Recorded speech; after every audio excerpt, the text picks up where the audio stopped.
In the heart of Africa, a nation bleeds, not from a single wound, but from 1,000 cuts, inflicted by a forced union, never meant to endure.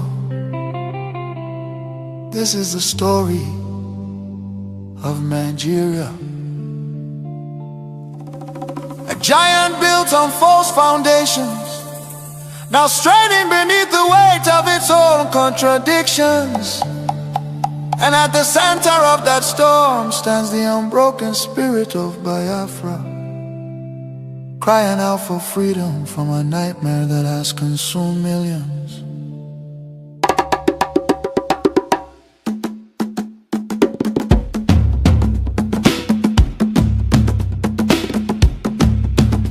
It began with the rivers of blood in 1966.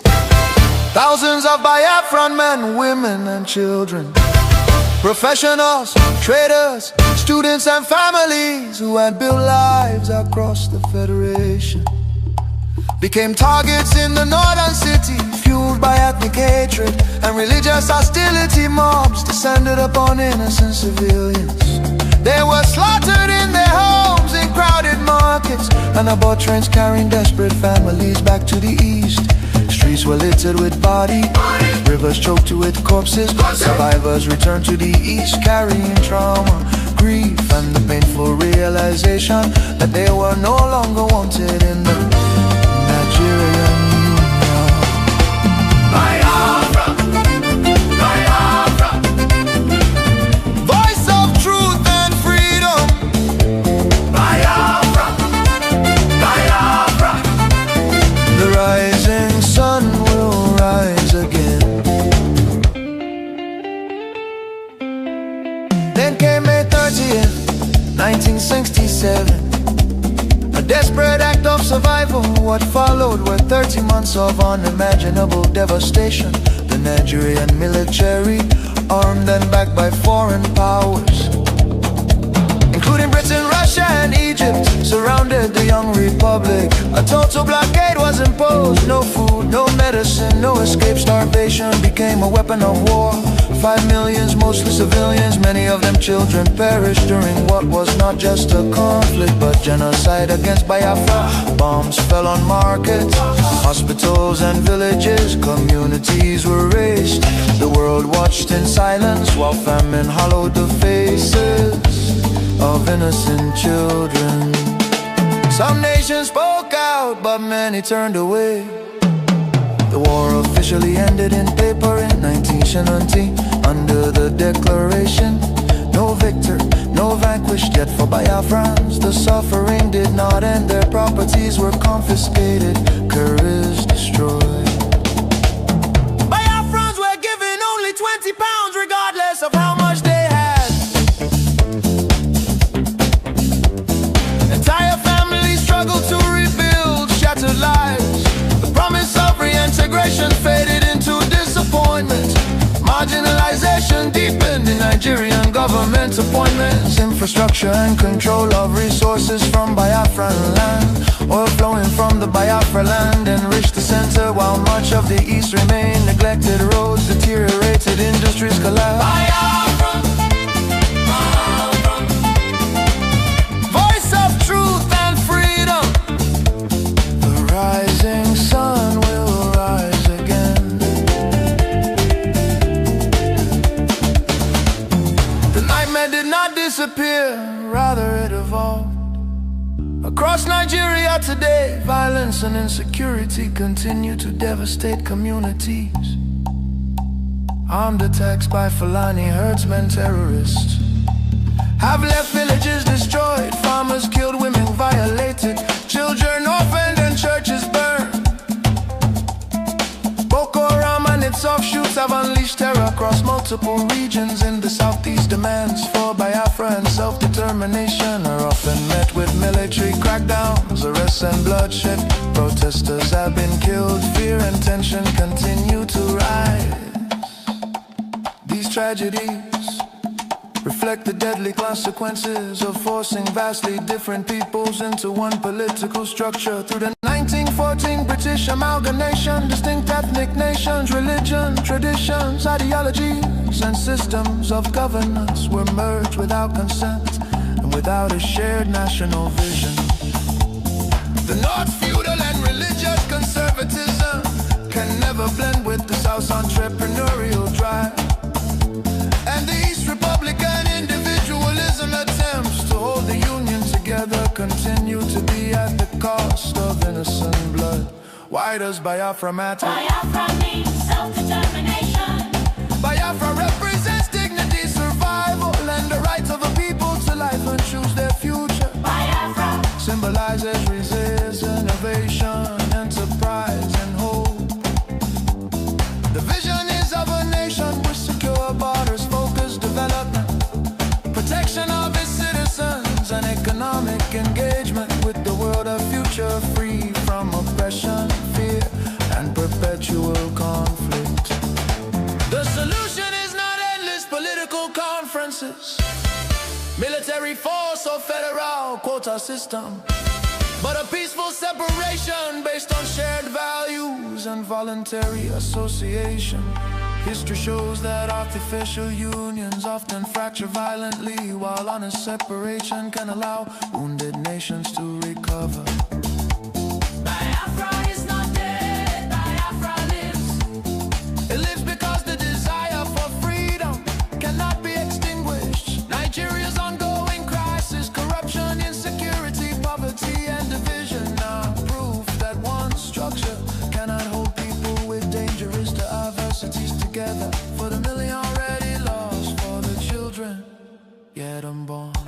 Biafra, Biafra independence is non-negotiable. Let Africa remember that true unity cannot be sustained by force. The world must listen before more lives are lost. Biafra, Biafra lives, freedom calls. God bless Biafra. God bless the land of the rising sun. God bless Biafra Republic, government in exile, led by Prime Minister His Excellency Nkere, for standing tall in the pursuit of Biafra independence. Biafra, Biafra.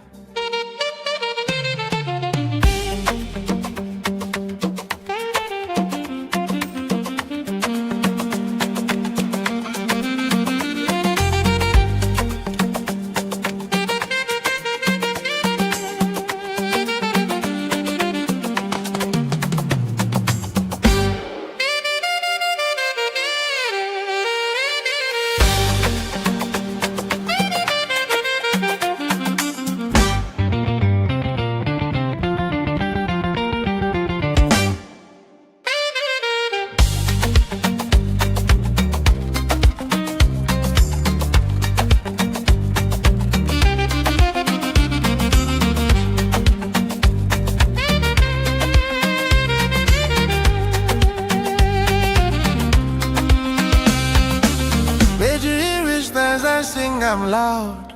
Go Georgia, for all our heroes we make us proud. Go Georgia, Biafra blood, Biafra spirit strong. Go Georgia, their story they live now they make us holy. Go Georgia, dance with joy even if I they cry. Go Georgia, honor our people we pay the price. Go Georgia, me tragedy we no go ever forget. Go Georgia, forever bright, forever we go praise. Go Georgia, go Georgia,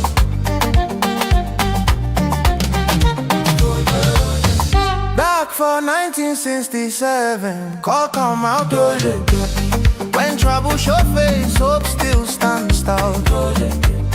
Them stand ground well to protect their own. Past fire, hunger, rain and heavy stone. Oju coolly dust with hearts way true. Mama them fight, papa them too. Picking them brave as them walk at the road. Every sacrifice where them so, na good see them soldier. Them build things with hand and sense we bright. Ogbunigwe shine like morning light. Ulia strip they touch the sky. Them say we no go die, we go still try. No, we no go let their name just fade away. Their strength now our strength to this very day. Lift your voice, lift your leg, make the rhythm flow. For heroes of old, for heroes of old. May 30 we go stand and sing I'm loud. For all our heroes we make us proud. Biafra blood, Biafra spirit stronger. Their story they live now they make us so. Dance with joy even if I they cry. On our people we pay the price. May 30 we no go ever forget you. Forever bright, forever we go pray.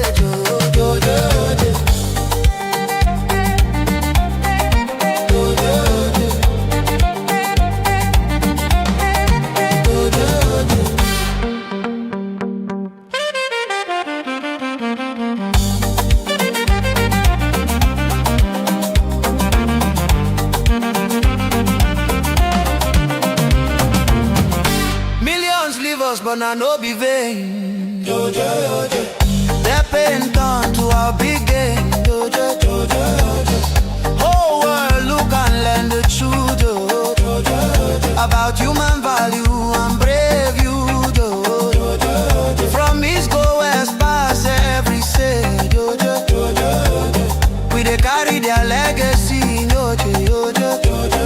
Strong sense they run deep inside.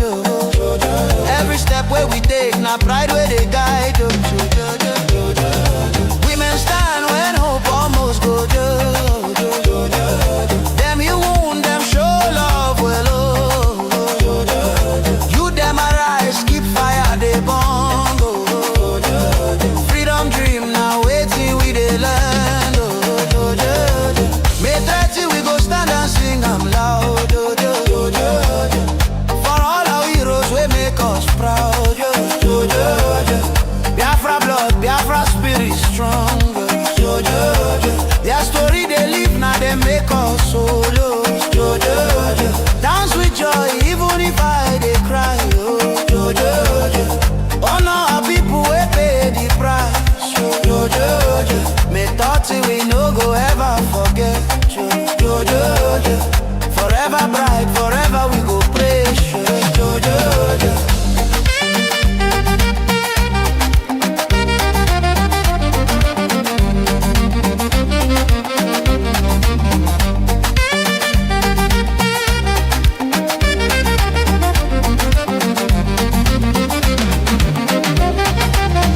We remember the hunger, we remember the pain.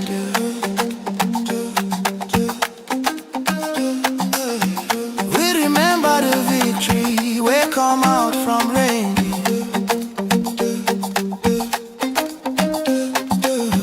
No winner, no loser, but spirit no breaking.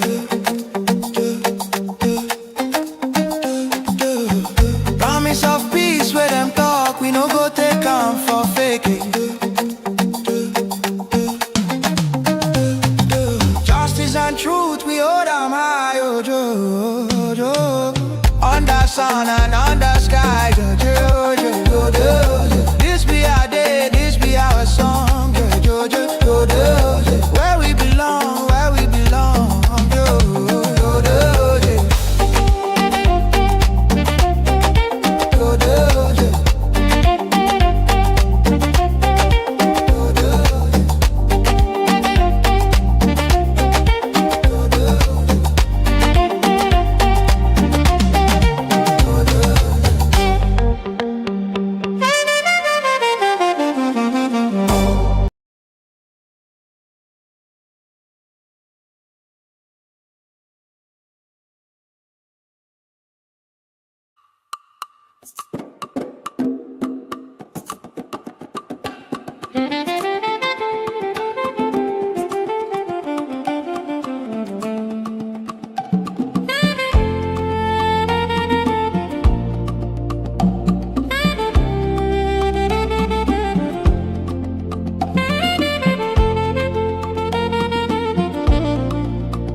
In the rising sun of a new dawn, a nation stood tall on her own ground. May 30, 1967, the flag was raised.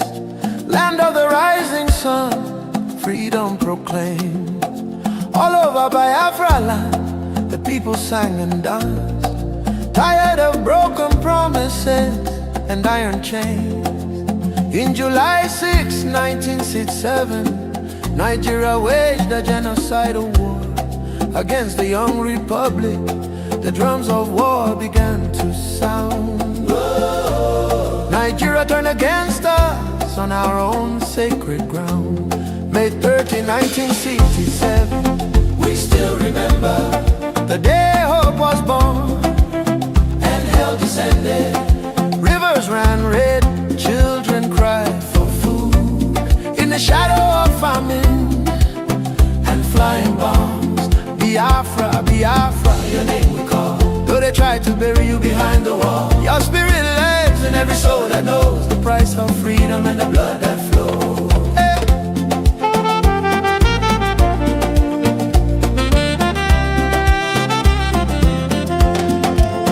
Blockade and hunger became their sword. Kwashiorkor scars on bodies of the young and children. Women buried babies in shallow graves, while the world watched and looked the other way. From Ulier Street to the starving fields, 1 million souls crossed into eternity. They called it war, we call it genocide. Our peoples will refuse to die. May 30, 1967, we still remember the day hope was born and hell descended. Rivers ran red, children cried for food in the shadow of famine and flying bombs. Biafra, Biafra, your name we call. Though they tried to bury you behind the wall, your spirit lives in every soul that knows the price of freedom and the blood that flows. Whoa.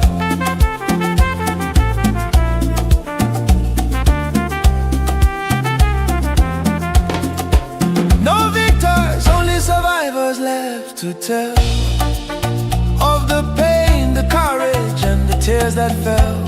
Nigeria may hide one flag, but 2 wounds remain. Only Biafra independence can heal these wounds in the heart of a nation still carrying the pain. We do not forget, we will not be silent for the unborn children and the dead who cry loudest. May 30, 1967, echoes in the wind, never to be erased. Biafra lives in memory and in flame. One day the truth will speak your name. We say it loud and clear. Never again, never again, never again. Biafra independence is not negotiable.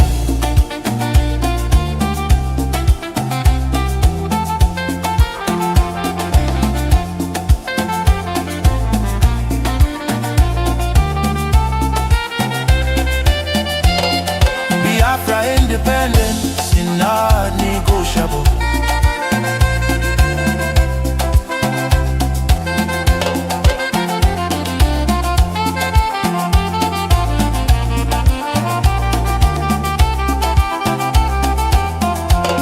Biafra leaves. Today Nigeria is in confusion. Jihadist terrorist killings everywhere in Nigeria. Biafra leaves. Retreat and surrender is dead for us. Therefore, no retreat, no surrender. God bless Biafra Republic, government in exile, under the leadership of Prime Minister His Excellency Nkere, for standing tall for Biafra independence and freedom. God bless Biafra. God bless Biafra. God bless Biafra, the land of the right.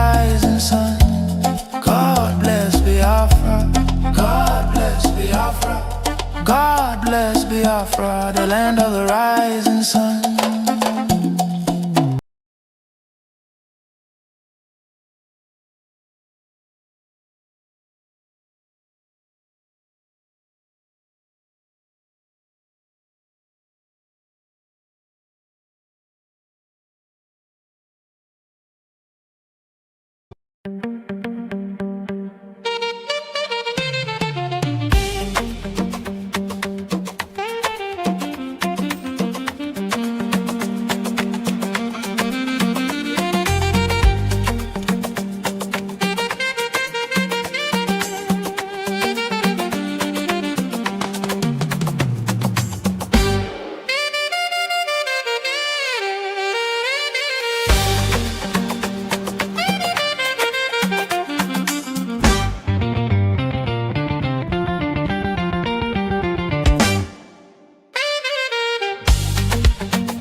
I'm loud. Go Georgia, for all our heroes we make us proud. Go Georgia, Biafra blood, Biafra spirit strong. Go Georgia, their story they live now they make us holy. Go Georgia, dance with joy even if I they cry. Go Georgia, honor our people we pay the price. Go Georgia, me tragedy we no go ever forget. Go Georgia, forever bright, forever we go praise. Go Georgia, go Georgia, go Georgia. Back for 1967, call come out. When trouble show face, hope still stands tall. Them stand ground well to protect their own. Past fire, hunger, rain and heavy stone. Oju coolie dust with hearts way true. Mama them fight, papa them too. Picking them brave as them walk at the road. Every sacrifice where them sow, na good see them soldier. Them buildings with hand and sense way bright. Ogbuni go shine like morning light. Ulia strip they touch the sky. Them say we no go die, we go still try. No, we no go let their name just fade away. Their strength now our strength to this very day. Lift your voice, lift your leg, make the rhythm flow. For heroes of old, for heroes of old. May 30 we go stand and sing, I'm loud. For all our heroes we make us proud. Biafra blood, Biafra spirit strong. Their story they live now they make us so. Dance with joy even if I they cry. On our people we pay the price. May 30 we no go ever forget you. Forever bright, forever we go pray.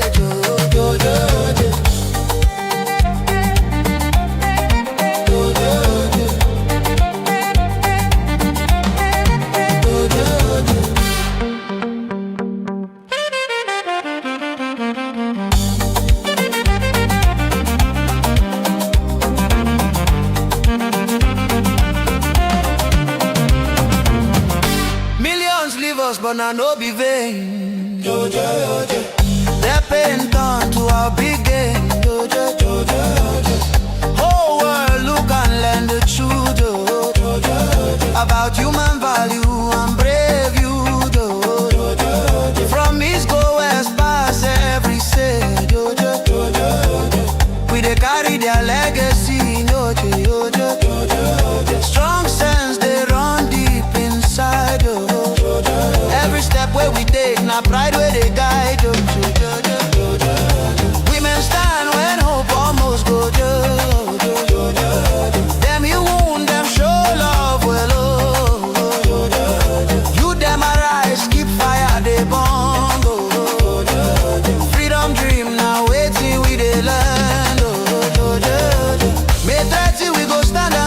am loud, oh, oh, oh. For all our heroes, we make us proud, oh, oh, oh. Biafra blood, Biafra spirit strong, oh, oh, oh. Their story they live now, they make us solo, oh, oh, oh. Dance with joy, even if I they cry, oh, oh, oh. Honor our people, we pay the price, oh, oh, oh. Me thought we no go ever forget, oh, oh, oh. Forever bright, forever we go praise, oh, oh, oh.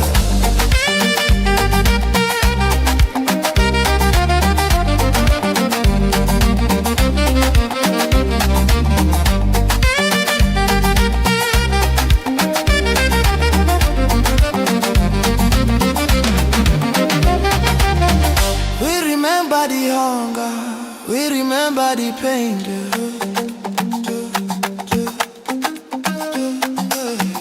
we remember the victory, we come out from rain.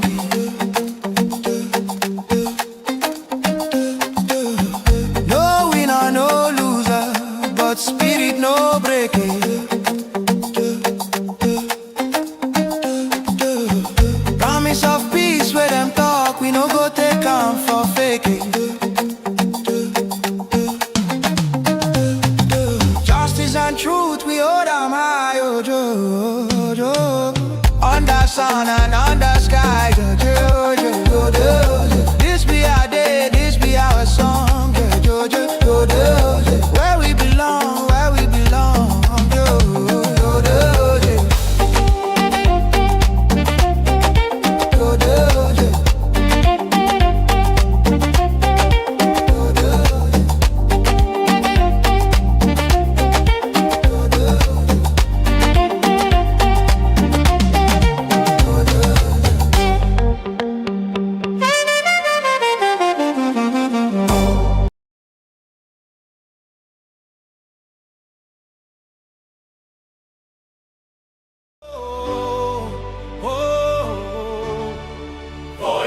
Hey, hear our voices rise. Hey, Land of the rising sun, shining bright for everyone.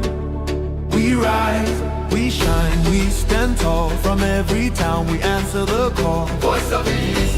Hey, voice of the East. Hey, voice of the East. Hey, hear our voices rise. Hey, Land of the rising sun, shining bright for everyone. We rise, we shine, we stand tall. From every town we answer the call. Voice of the East. Voice of the East. Yeah. From the rivers and valleys to the hills so high, our dreams keep growing beneath the sky. No more fear, no looking behind. We're hope in our hearts and a future to find. Together we're building, together we're strong. United in purpose, moving along. The light keeps shining for all to see. A people of courage and dignity. voice of the East. Hey, hear our voices rise. Hey, Land of the rising sun, shining bright for everyone. We rise, we shine, we stand tall. From every town we answer the call. Voice of the East. Voice of the East. Voice of the East.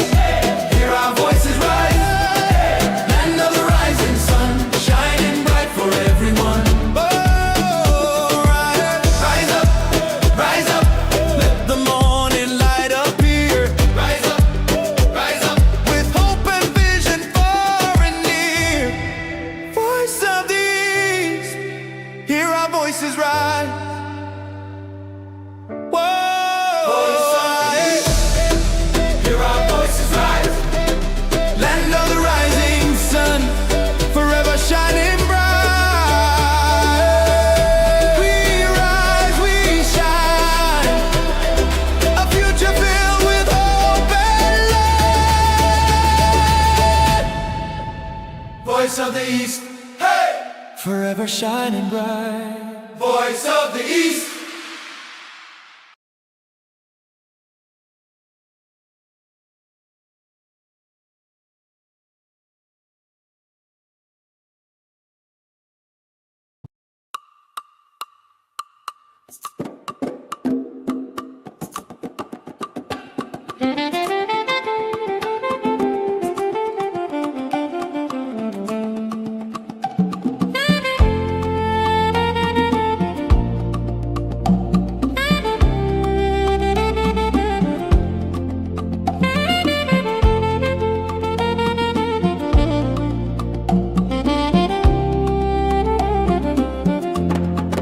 In the rising sun of a new dawn, a nation stood tall on her own ground. May 30, 1967, the flag was raised. Land of the rising sun, freedom proclaimed. All over Biafra land, the people sang and danced, tired of broken promises and iron chains. In July 6, 1967, Nigeria waged a genocidal war against the young republic. The drums of war began to sound. Nigeria turned against us on our own sacred ground. May 30, 1967, we still remember the day hope was born and hell descended. Rivers ran red, children cried for food in the shadow of famine and flying bombs. Biafra, Biafra, your name we call. Though they tried to bury you behind the wall, your spirit lives in every soul that knows the price of freedom and the blood that flows. Hey.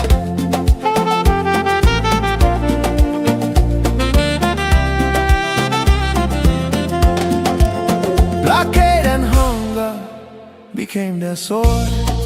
Kwashako scars on bodies of the young and children.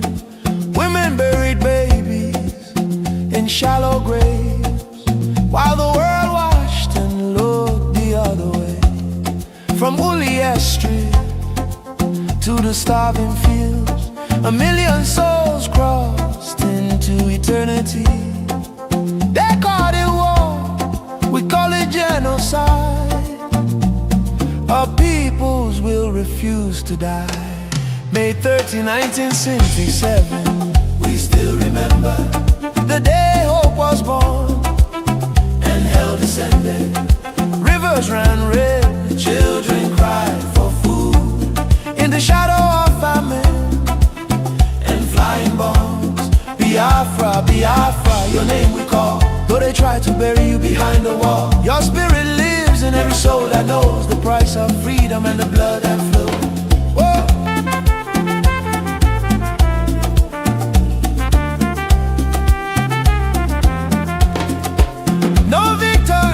Survivors left to tell of the pain, the courage, and the tears that fell. Nigeria may hide one flag, but 2 wounds remain. Only Biafra independence can heal these wounds in the heart of a nation still carrying the pain. We do not forget, we will not be silent for the unborn children and the dead who cry loudest. May 30, 1967, echoes in the wind, never to be erased. Biafra lives in memory and in flame.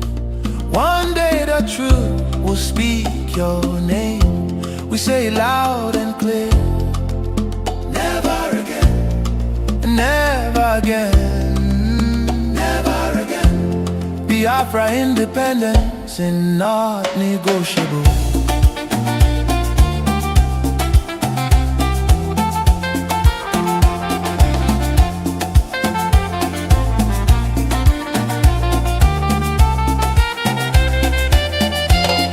Biafra independence is not negotiable.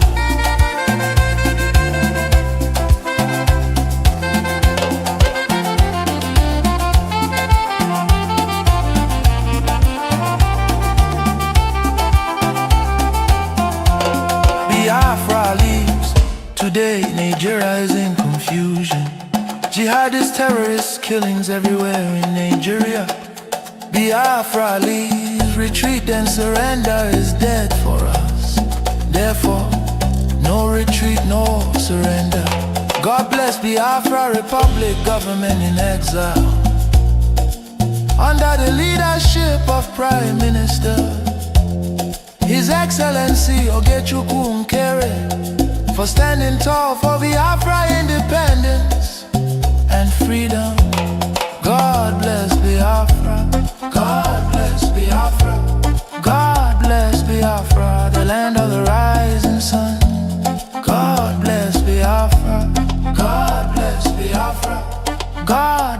Biafra, the land of the rising sun.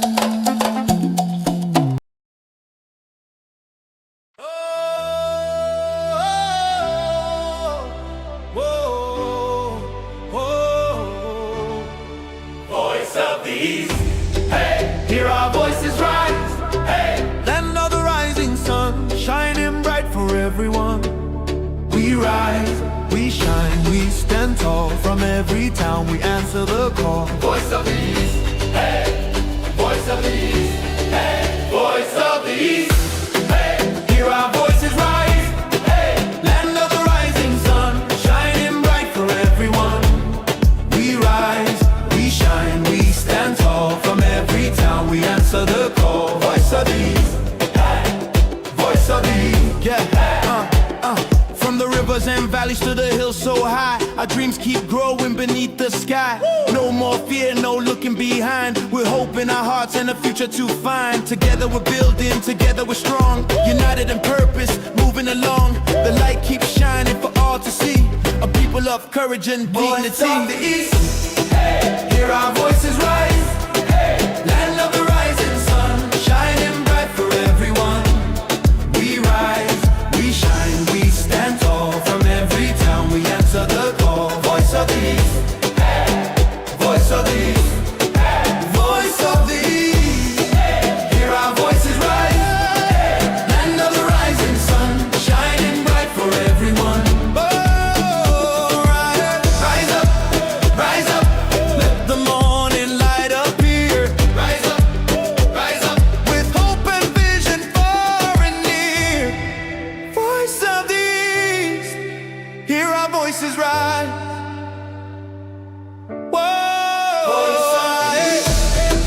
hear our voices rise, Land of the rising sun, forever shining bright. We rise, we shine, a future filled with hope and light.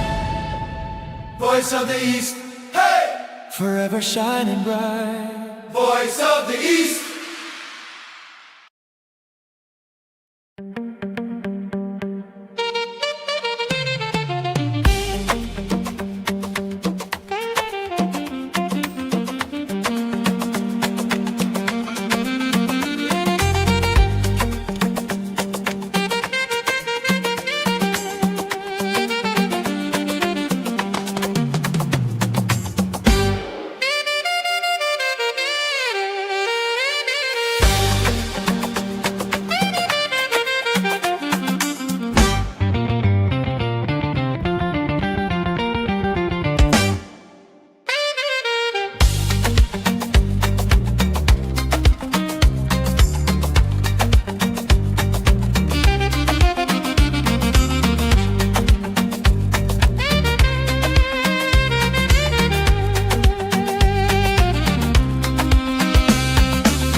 I sing, I'm loud.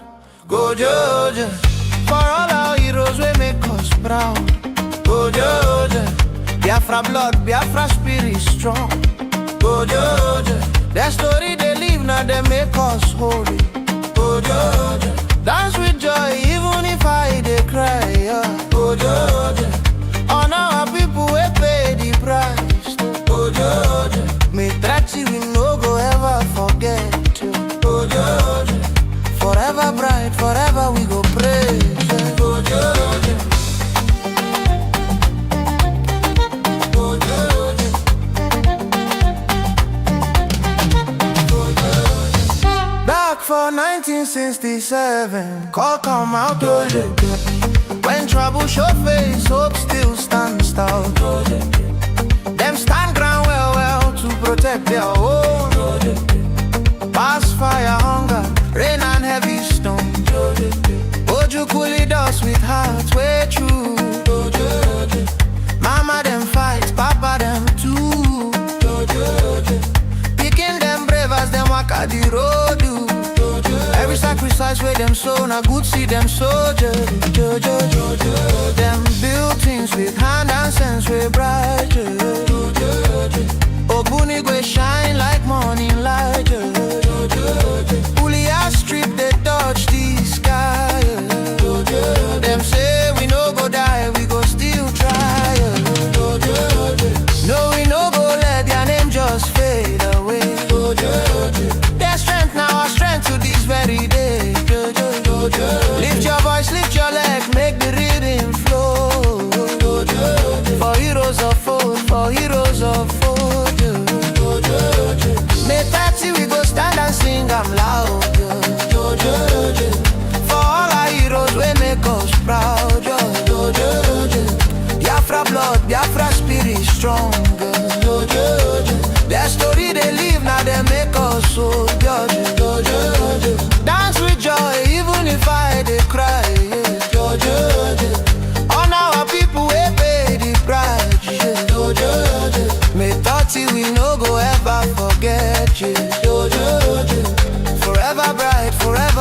but now no be vain. Their pain turned to our big game. Whole world look and learn the truth about human value and brave you. From east go west past every say. We they carry their legacy. Strong sense they run deep inside. Every step where we take, now pride where they guide. Women stand when hope almost go. Them you wound, them show love well. You them arise, keep fire, they burn.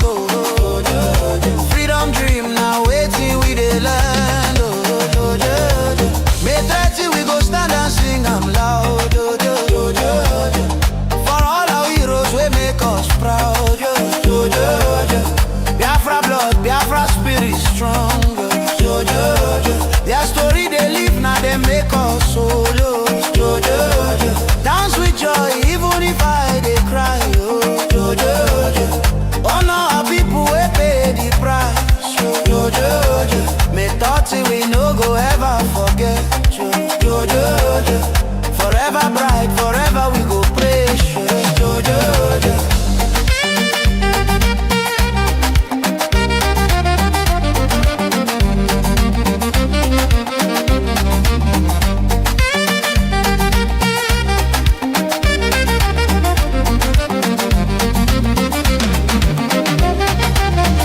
We remember the hunger, we remember the pain.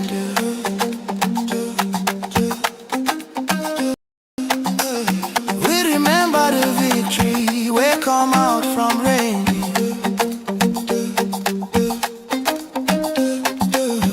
No winner, no loser, but spirit no breaking. Promise of peace where them talk, we no go take on for faking.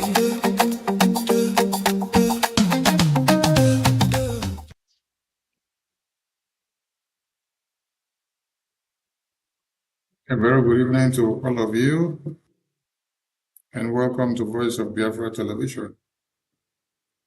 Today is Politics Insight, and I will be joined by some of our honorable colleagues from America.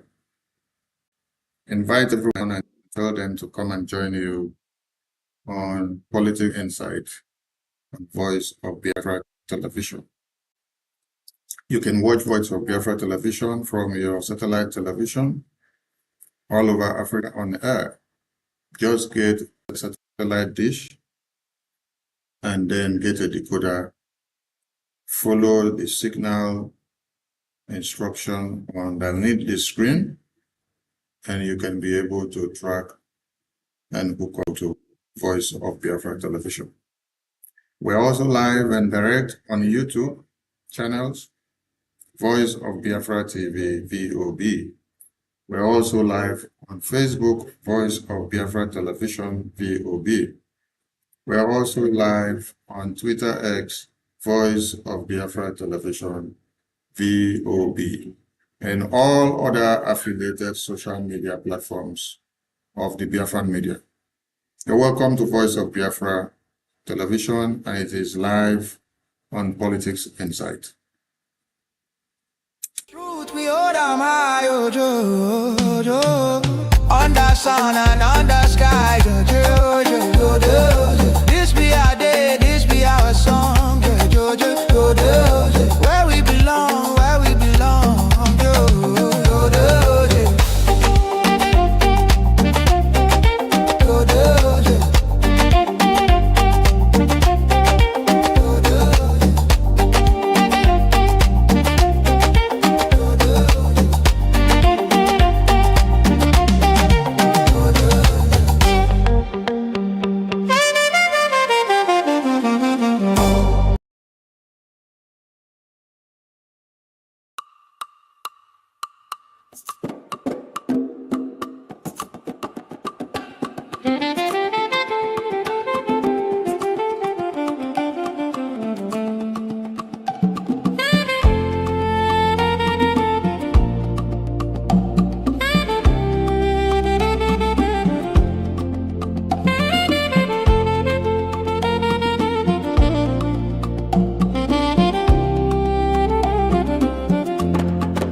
freedom, a nation stood tall on her own ground. May 30, 1967, the flag was raised.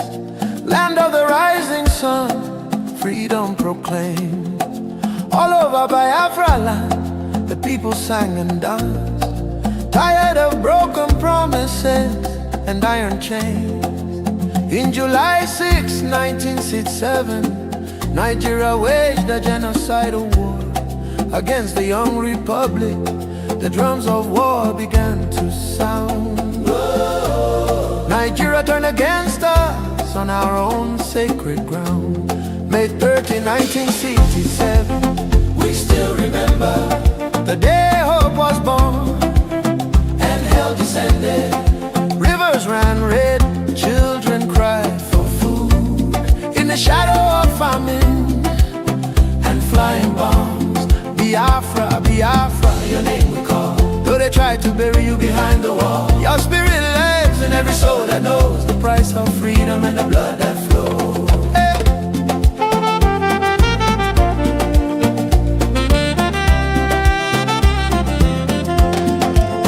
Blockade and hunger became their sword. Kwashako scars on bodies of the young and children. Women buried babies in shallow graves, while the world watched and looked the other way. From Ulias Street to the starving fields, 1 million souls crossed into eternity. They called it war, we call it genocide. Our peoples will refuse to die. May 30, 1967, we still remember the day hope was born and hell descended. Rivers ran red, children cried for food in the shadow of famine and flying bombs. Biafra, Biafra, your name we call. Though they try to bury you behind the wall, your spirit lives in every soul that knows the price of freedom and the blood that flows. Whoa.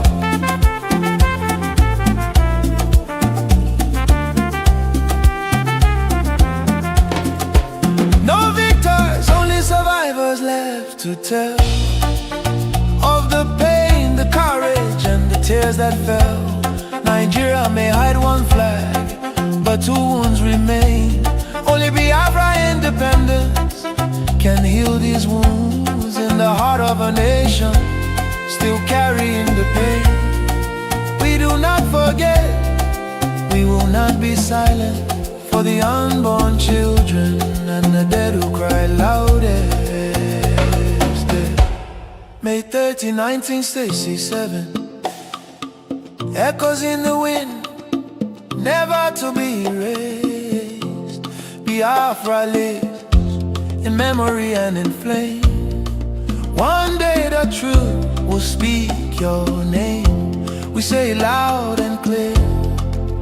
Never again, never again, never again.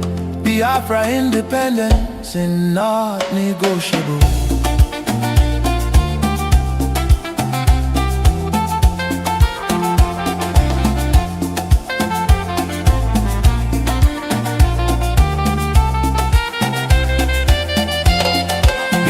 Independence is not negotiable.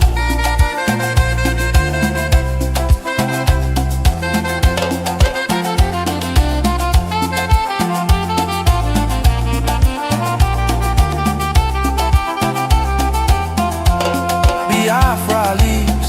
Today Nigeria is in confusion.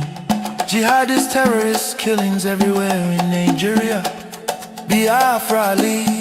Retreat and surrender is dead for us.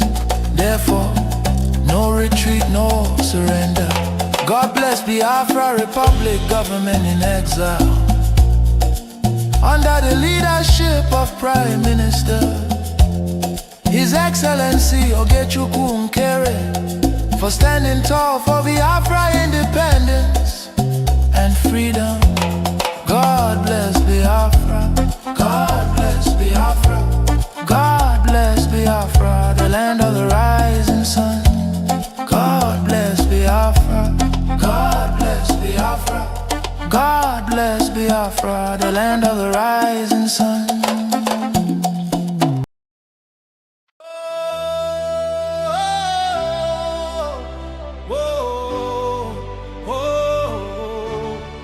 Voice of the East, hey, hear our voices rise, hey. Land of the rising sun, shining bright for everyone. We rise, we shine, we stand tall. From every town we answer the call. Voice of the East, hey, voice of the East, hey, voice of the East, hey, hear our voices rise, hey. Land of the rising sun, shining bright for everyone. We rise, we shine, we stand tall. From every town we answer the call. Voice of the East, Hey, voice of the East, yeah.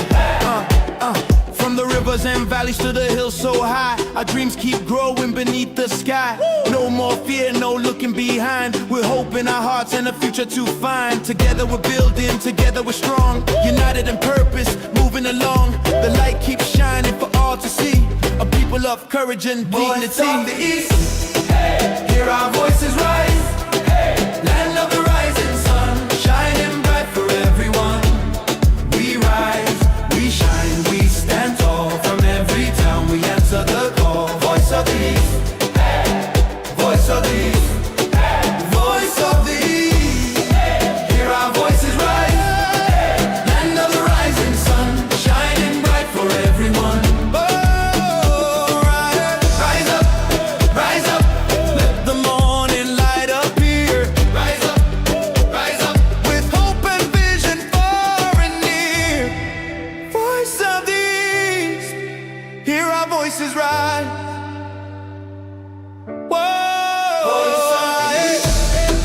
hear our voices rise. Land of the rising sun, forever shining bright. We rise, we shine, a future filled with hope and light. Voice of the East, hey, Forever shining bright. voice of the East.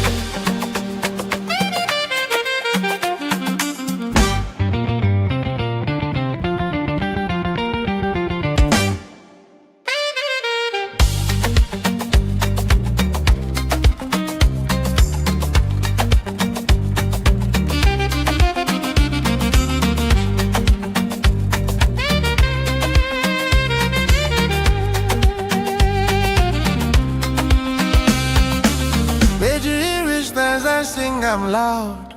Go Georgia, for all our heroes we make us proud.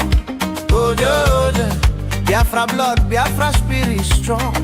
Go Georgia, their story they live now they make us holy. Go Georgia, dance with joy even if I they cry.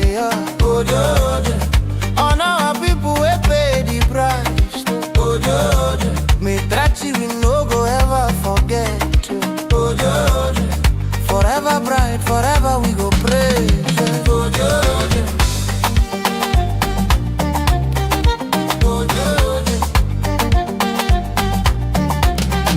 go Georgia. Back for 1967, call come out. When trouble show face, hope still stands tall. Them stand ground well to protect their own. Past fire, hunger, rain and heavy stone. Oju coolly dust with hearts way true. Mama them fight, papa them too. Picking them brave as them walk at the road. Every sacrifice where them sow, na good see them soldiers. Them build things with hand and sense way bright. Ogbuni go shine like morning light.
Forever bright, forever we go pray.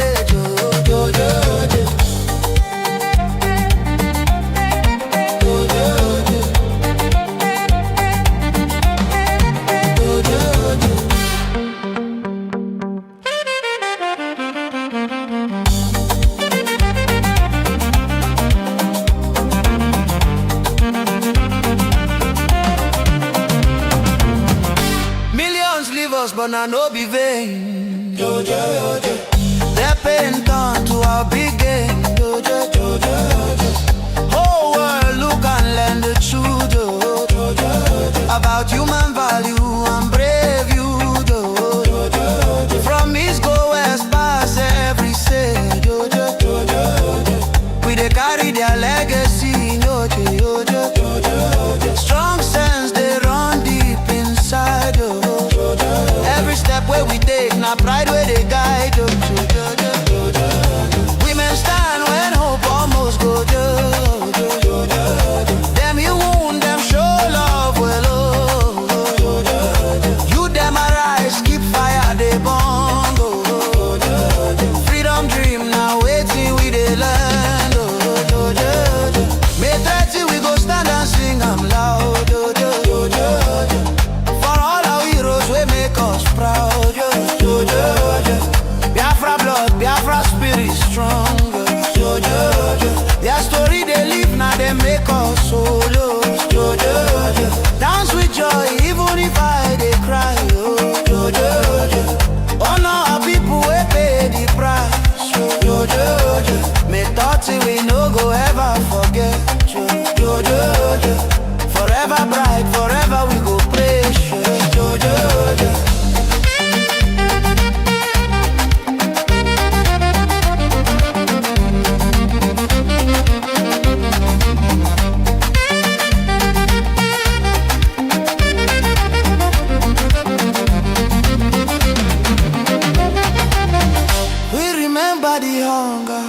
We remember the pain.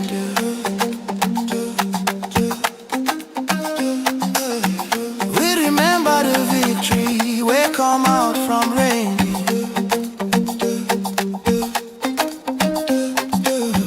No winner, no loser, but spirit no breaking. Promise of peace where them talk, we no go take on for faking.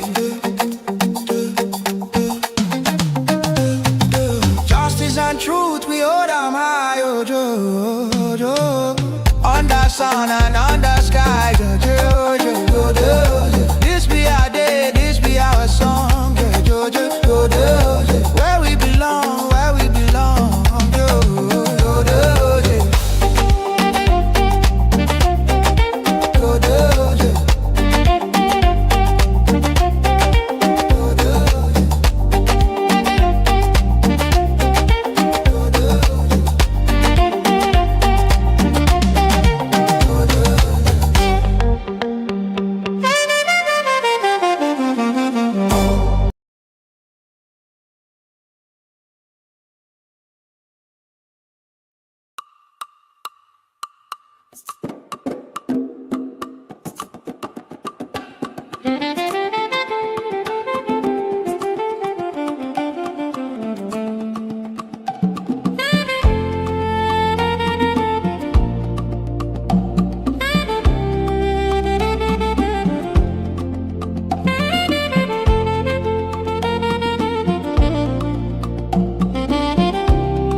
In the rising sun of a new dawn, a nation stood tall on her own ground. May 30, 1967, the flag was raised. Land of the rising sun, freedom proclaimed. All over Biafra land, the people sang and danced, tired of broken promises and iron chains. In July 6, 1967, Nigeria waged a genocidal war against the young republic. The drums of war began to sound. Nigeria turned against us on our own sacred ground. May 30, 1967, we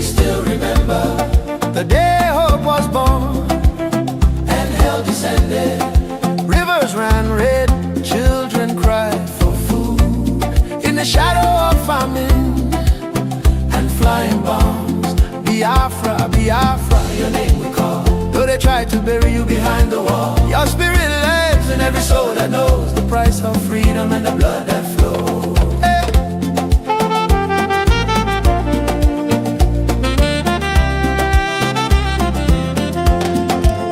Blockade and hunger became their sword. Kwashiorkor scars on bodies of the young and children. Women buried babies in shallow graves, while the world watched and looked the other way. From Uliya Street to the starving fields, 1 million souls crossed into eternity. They called it war, we call it genocide. Our peoples will refuse to die. May 30, 1967, we still remember the day hope was born and hell descended. Rivers ran red, children cried for food in the shadow of famine and flying bombs. Biafra, Biafra, your name we call. Though they try to bury you behind the wall, your spirit lives in every soul that knows the price of freedom and the blood that flows. Whoa.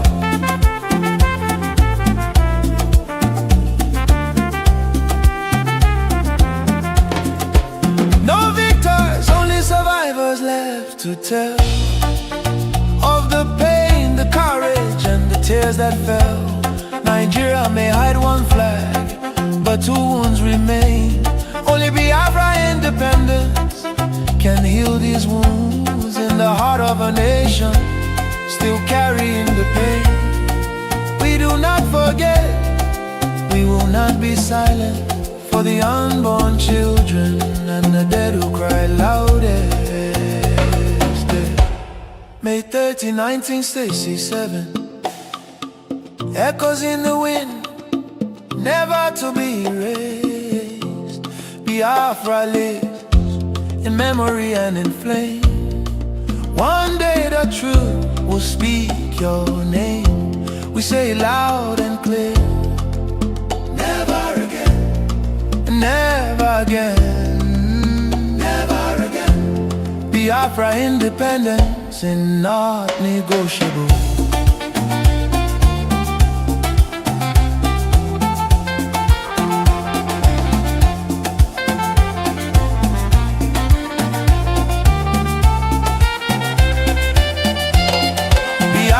Independence is not negotiable.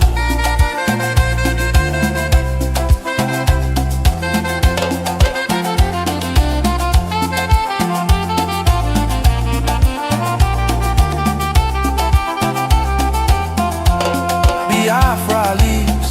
Today Nigeria is in confusion. Jihadist terrorist killings everywhere in Nigeria. Biafra leaves. Retreat and surrender is dead for us. Therefore, no retreat, no surrender. God bless Biafra Republic, government in exile, under the leadership of Prime Minister His Excellency Nkere, for standing tall for Biafra independence and freedom. God bless Biafra. God bless Biafra. God bless Biafra, the land of the rising sun. God bless Biafra. God bless Biafra. God bless Biafra, the land of the rising sun.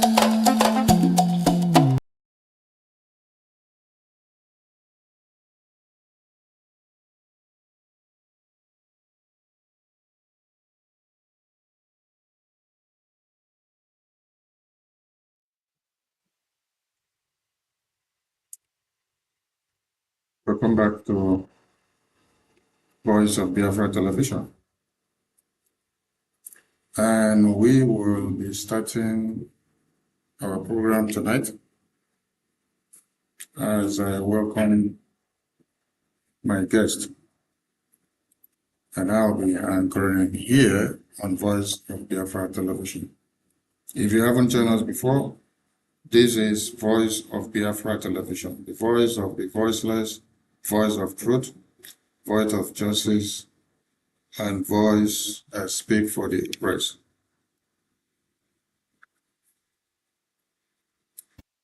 With me in the studio today are my guests joining Voice of Biafra all the way from America.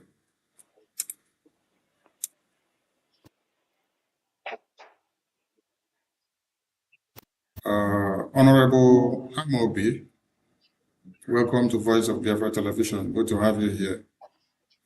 Hope you can hear me. Yes, sir. thank you so much. Thanks for having me. Yes, I can hear you loud and clear. Thank you. Welcome on board. And on the other end, I have another Honorable Mighty Dot. Good to have you joining us from South Carolina. Can you hear me, sir? Yes, I can hear you. Ndewo, my brother. Ndewo, Mazi. Thank you so much. The COS. Yes, you're welcome, Mighty Dot. Yes, we are in the show. And if you've not been told, this is Voice of Biafra Television Politics Insight. I have two wonderful men in the house, and they are here to discuss about Biafra and the way forward. Honorable Amobi, what can you say to Biafran people as you appear on Voice of Biafra Television for the very first time? First of all, I want to appreciate you once again for having me on VOB, Voice of Biafra, the voice of truth. And my dear brother, Mighty Dot, it's good to be in the studio with you at this time.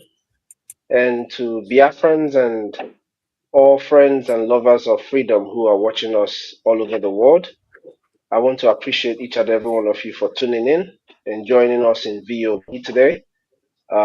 It is political insight, and we'll be discussing Biafran issues and everything that concerns our freedom and how best we can move our freedom forward. Thank you so much, Mazasani. Thank you so much, Honorable Amobi.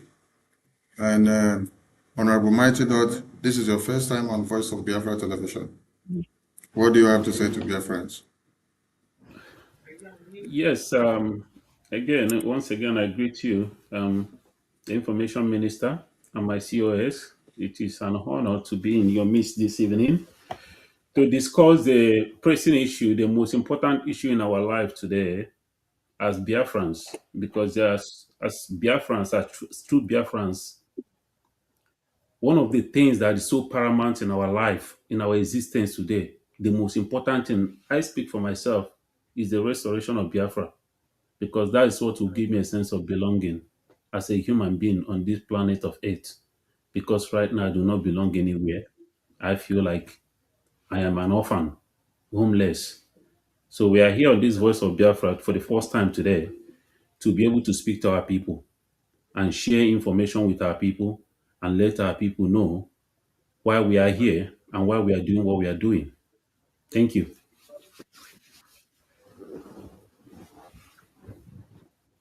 Thank you so much, Honorable Mighty Dot. And I welcome you to Voice of Biafra Television. Thank you. So, 30th of May has just finished. As 30th of May just finished, Biafrans jubilated all over the world. And we saw their resonance from the east to the west and from the north to the south. What was the significance of the day before we go into the post 30th of May? What was the significance of the 30th of May? Because many people are curious to know. Honorable COS, the mic is yours, sir. Yes. To be honest, I've always thought about this since after 30th of May. I kept asking myself, do my people really realize that memorial is the starting line of everything that they sacrificed is the Memorial Day. So you start and you finish. The finishing is you continuing to make sure that they get that which they died for. You know, their sacrifice will be in vain if it is only a memorial. So memorial is just a starting line. It is the beginning of it all. You remember, and then you stand on the remembrance, the pain that you feel for the fallen heroes, and then you continue to the finishing line, which is our freedom. So when we talk about 30th of May, it is just a reminder of the pain that our people passed through. But the finish line is the continuation of the fight that they already started. Thank you so much, Mazisani. Thank you so much, Honorable Amobi. That is very concise. Honorable Mighty Dot, let me extract some words from what Honorable Amobi just said. It was the start of the sacrifice. That was the confluence point. And we are remembering. And now we talk about the restoration of that starting point. What does the restoration connect with the Memorial Day? For those that are confused, we did the Declaration of Biafra and we celebrated the restoration, or we celebrated the memorial. How does the two of them come together so that those that are confused will now understand where they should be? Honorable Martin, over to you, sir. Okay, thank you, my information minister, and thank you, my brother, for that answer that you gave. There is a correlation between the Memorial Day celebration, which is on the 30th of May every year, and the restoration. So, I, as a person, when it comes to the every 30th of May, which is also the my my only son's birthday is 30th of May. When it comes to that day every year, I'm always in a very sad mood. I don't know what people. Some people they celebrate, they drink, they dance, they do all kinds of things. And to me, these are people who don't actually understand the meaning and the significance of 30th of May. 30th, as long as we have not restored Biafra, 30th of May will continue to be a day of pain in my heart. The restoration of Biafra will now give 30th of May a very good meaning and a very good value. Because when we restore Biafra, that 30th of May will now become a day of reminder of where we came from, where we started, what we went through. And that will now give us that sense of belonging. That will give us that sense of patriotism. Every 30th of May will always be a remembrance of patriotism. Why we should hold Biafra to a high esteem, why we should jealously protect Biafra. But until the restoration takes place, the 30th of May will always continue to be a remembrance of sadness. But the restoration of Biafra will give it a remembrance in a different way, in a different kind, and value as well. Thank you so much. Thank you so much.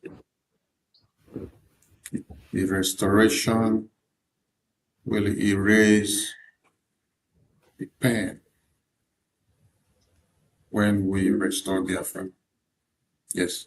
And we have to fight on to see that we fulfill the cost and the reason for the memorial. Thank you so much. And that brings us to the next question for us to ponder on. Honorable Mighty Dot, in light of what you just explained now, what is your message to Biafrans in South Carolina who are on the fence, who are supposed to fall in line to make those words that you just stated to come to fruition? Okay, thank you for that question. Um, I moved to South Carolina from Atlanta, Georgia, 3.5 years ago for career because of work. And to my understanding, when I moved here, I came to understand that there's a lot of Biafrans here in different parts of South Carolina. I attended a birthday of a former member who was here. He lived here for a very long time, and he's actually the leader of Nigerians in South Carolina, the Nigerian organization, whatever in South Carolina. So he knows a lot of people, a lot of Biafrans. You know, I tried to talk. He is the one actually that was trying to tell me to talk to Biafrans here. And I was kind of confused. I'm like, you've been in this state for a very long time. You know these people. You're supposed to get in touch with them and be able to bring them to what we are doing. But that's by the way. To every Biafran that is in South Carolina right now, the question you should ask yourself: if you decide to go back home to Biafra land, is Biafra safe for you to go back home to?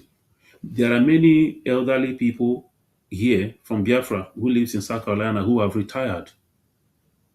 The question is, are you going to spend the rest of your life and die here in South Carolina? We are Biafrans. We are people that embodies culture and tradition. We don't bury our own outside in a strange land. There is every need for us to restore this homeland. There is every need. Many of us are lived in diaspora, lived in South Carolina and different states of the United States for a very long time. Where do you call home? Do you even have a home? Without the restoration of Biafra, we got no home. To every Biafra that might be listening or that will listen to this program later, my message to you is that you have to come and support your freedom. A freedom that will give you a sense of belonging. We've been begging and begging and begging, crying and crying and crying. Now, there is no reason for you to say you're confused. We have a government that is pushing us home, pushing forward this project that we may get home to our ancestral land. And you need to come and queue in and join this government that we may achieve this dream. Thank you. Thank you so much, Honorable Mighty Dot. I love your composure and the way you hit the nail on the head. I come back to Honorable Amobi, the Chief of Staff of the Brgie Prime Minister. Honorable Amobi, Nigeria tries to bury Biafra beneath the wall in many ways. But it turns out that Biafra continues to rejuvenate.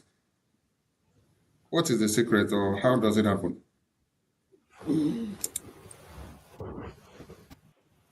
It is very simple. I would say, just like the 30th of May that we all, you know, those who celebrate, celebrate, those who mourn, mourn, right? Our memories have been turned into a movement. The memories of our fallen heroes, they're not just memories anymore. They are now movements that gears towards fulfilling that which they did not fulfill. So no matter what the Nigerian state are terrorists, and terrorists are bound to go after legitimate people. That's what they do, just like they're doing in the territory called Nigeria today. It doesn't matter how much they do it, a just cause will always stand. They said light and darkness, they have nothing in common. Biafra is light and Nigeria is darkness. So no matter how much the darkness tries to suppress the light, just a little pinch of that light will always clear every darkness on the path. So it doesn't matter how much the Nigerian terrorist state try to suppress what we are doing, whether it's in homeland or coming out in diaspora to do whatever they feel they can do, they can't stop it because our memories have been turned into a movement. But even though our memories have been turned into a movement, I just want to take this opportunity to tell our people this. You know, tears without action is an insult our fallen heroes have made. So we must convert pain into organized work. Now, what is the organized work? The organized work is falling in line with your government, Brgie, government in exile. That is the only way you will move in an organized manner to suppress the plight and the evil plots of your enemies, which is the Nigerian terrorist state. You know, they will never stop fighting us. So, in as much as they will not win us, no matter, it is incumbent on our people to stand up and stop those who are coming after us, coming after our children and the generations that are yet to be born. It doesn't matter how much they try, Mazi Sonny. I am here. I'm not going anywhere. And thank God we are in the United States, land of the free, a country that understands what freedom is all about. So, Nigeria might have their powers in homeland killing people, but killing people is all that they can do. They cannot stop the voice of the people. And VOB is here to shed light on everything that happens in our homeland. Thank you so much. Thank you so much. So, from your line of submission, they need to key in. It's incumbent on them to make it happen. So, to amplify your statement, how do you explain the terminology, the restoration of Biafra, to connote what you just said, so that those that are still not understanding the terminology will be well harnessed? Honorable COS. I mean, restoration of Biafra is like restoring life. My brother Mighty Dot said yes, we are all in exile at this point, but we do not have a homeland. But restoration of Biafra gives us sense of belonging, which is what our fallen heroes fought for. They fought for freedom, they fought for dignity, and for future. So restoration of Biafra assures the future of our coming generation. It assures that we have dignity in our homeland. Not like today, when people can't even get jobs. I bet you almost every family in Biafra land have graduates who do not have jobs. And that's because we are not free. What Biafra would guarantee is not just you getting a job or having a good life. Biafra is assuring that you will have life and your children will be able to go to school and come back home to their dad, to their mom. And we should not forget, our fallen heroes were just common people. They were ordinary people, ordinary men and women, farmers, students. They fought because they understand that without dignity, without freedom, they are living for nothing. If you're not free, who are you? What are you? Where we live today, we're able to speak freely because of freedom. That is what Biafra will assure. So freedom is as important as life itself. Thank you so much, Mazi. Thank you. It's good to have this wonderful gentlemen in the studio today because they've expanded my thinking far beyond my own small box. And I would love to be having intelligent men and women like this in Voice of Biafra often and often. I appreciate you guys. A rhetorical question for the two of you. How long have you two been fighting for Biafra independence?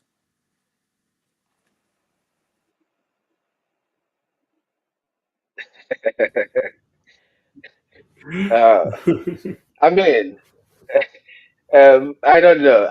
I'm just gonna go first, Mighty Dot. To be Okay. honest, we've all been fighting all our lives, right?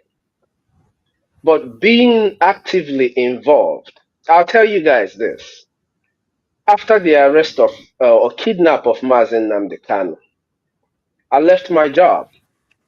Honorable, I was ready. honorable, I told honorable. My question was a rhetorical question. I just need the numbers. I just need the numbers. Then I will give time for you to go to expatiate, but I just need the numbers. How long have you two been fighting for Biafra independence? okay, all my life, but actively since the kidnap of Mazen Namdekanu. Since of All right. Mazen Thank you so Namdekanu, much. I got fully involved with all my time. Thank you so much. Honorable Mighty Dot, same question to you, sir. Yes, like my brother said, I mean, a true Biafran, any true Biafran has been fighting all his or her life, right from the time we entered this earthly realm. But like he said, after the kidnap of Mazen Namdekan, I think 2016, which was when I joined. Thank you so Thank you. much. Thank you. Thank you. So that brings me to the next question. Since you guys joined, and since when Biafra independence movement have been on, and counting from when you guys joined, what has been the difference? Honorable Mighty Dot, the mic is yours. Okay, thank you. What has been the difference since we joined?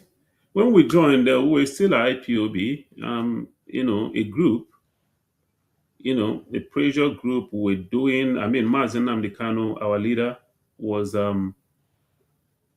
he woke us up. He did a tremendous job in waking us up from our foolishness, should I say that? Because to be honest with you, we have really, really been foolish in the sense that what we have gone through, no nation on this planet Earth will go through what we have gone through, and we just like a Kool-Aid. We just every day we wake up gallivanting as if everything is fine. Anyway, so what the changes right now is that we have a government, something that we have never attained since the inception of Biafra project. We have never had a government that is rubbing shoulders, a government that is representing the people of Biafra at the Capitol Hill in Washington, D.C., the seat of power of the United States, of the world. That is a tremendous and a great achievement that we have made, and we've come so far to be where we are today. We are no longer a group. We are no longer on the street with flags and t-shirts getting shot and killed by the terrorist Nigerian government. Now we're on a diplomatic mission. At the same time, we have our military that is protecting the homeland. So there is a huge difference. Now we are sophisticated. Now we are well represented as a government of the people of Biafra. So there's a big difference. And that is what everybody should see. Thank you. I give that to you. There is a big difference. Thank you so much. Honorable COS to the Prime Minister of the Biafra Republic of Nigeria. What has been the difference? Now, take yourself out of the context. Let's assume you are seated on the fence and then you're watching the very government that Honorable Mighty Dot just depicted in his explanation. What do you see as the difference compared to the previous years when they never had such structures? Yes, first of all, I have to thank God that I'm not blind, so I can see clearly. The the difference is very clear. When you have men and women who are selfless in service, people have to understand fighting for freedom and being in a government requires service. So that's what the Nigerian state lacks, right? The Nigerian politicians are not there for service. But here, what I see is a government, a young government that has men and women who are dedicated to serving their people. Now, when people are dedicated to serving their people, you see results from our prime minister, from our lobbyist, from our lawyer, from the cabinet of the government, including yourself, Mazi Sani, down to the admins and everyone. You see the service, the time they put in. Every time they are called, they are there, speaking, standing on one singular point. That point is the restoration of Biafra. The difference is clear. As an organization, you have limitations, but as a government, there is no limitation. Government, like they say, interact with government. And that's the big difference that you can see today. For those who are still sitting on the fence, it's just time that you're taking. This is no longer an organization. This is not the meeting of your Umunna. This is a government, and a government communicates with government. And that you cannot beat. Thank you so much, Mazi. Oh, that is very brilliant to hear. And I appreciate you guys for your services because it can only get better. And I want to give it to you guys that Ambassador Tibonash, U.S. Ambassador, and Dr. Michael Rubin was here on the show, and they admonish the works of BRGI, the diplomatic trend, the political engagement, and the way and manners, the seriousness has really been seen in Washington, D.C. That made Nigerian government to fume. And that brings me to the next question. Nigerian government are going after your very prime minister today, Honorable Nkere. The first question is, why? Address only the question, why? Because I have follow-up questions to take in. Honorable Mighty Dot, why is Nigerian government, let me describe them the way they are. Nigerian terrorist government, because it is a government that pays terrorists, recruit them back into their military formations. So why is Nigerian terrorist government going after your very prime minister, Nkere, who is in America? Yeah, thank you, my brother.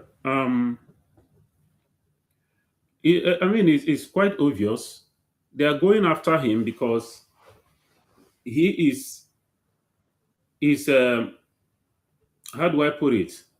There is a kind of a surgical precision that is kind of operating on these people right now on that contraption.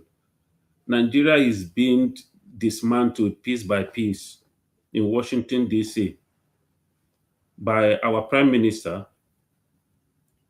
Mazi Nnamdi Kanu, they went for him.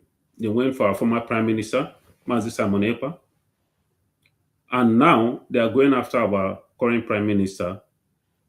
And the reason why they are going after him, because he is dismantling Nigeria piece by piece with the people of Biafra in the Biafran government in exile and de facto government that is behind him. That is the only reason why they are going after him. Thank you. Thank you for that. Thank you for that vivid answer, because it is dismantling the contraption. That sounds good. Because it's only when you are trying to dismantle a foundation that is not working that has become a contraption and it has destroyed many people's lives. That some people will be, why must you destroy this thing that we are using to benefit from the blood of these babies, women, and children? So, Honorable COS, this is your Prime Minister because you are the Chief of Staff. Are you worried when your Prime Minister is being hunted by Nigerian terrorist government? I mean, if he lived in Finland, I would be worried, but he doesn't.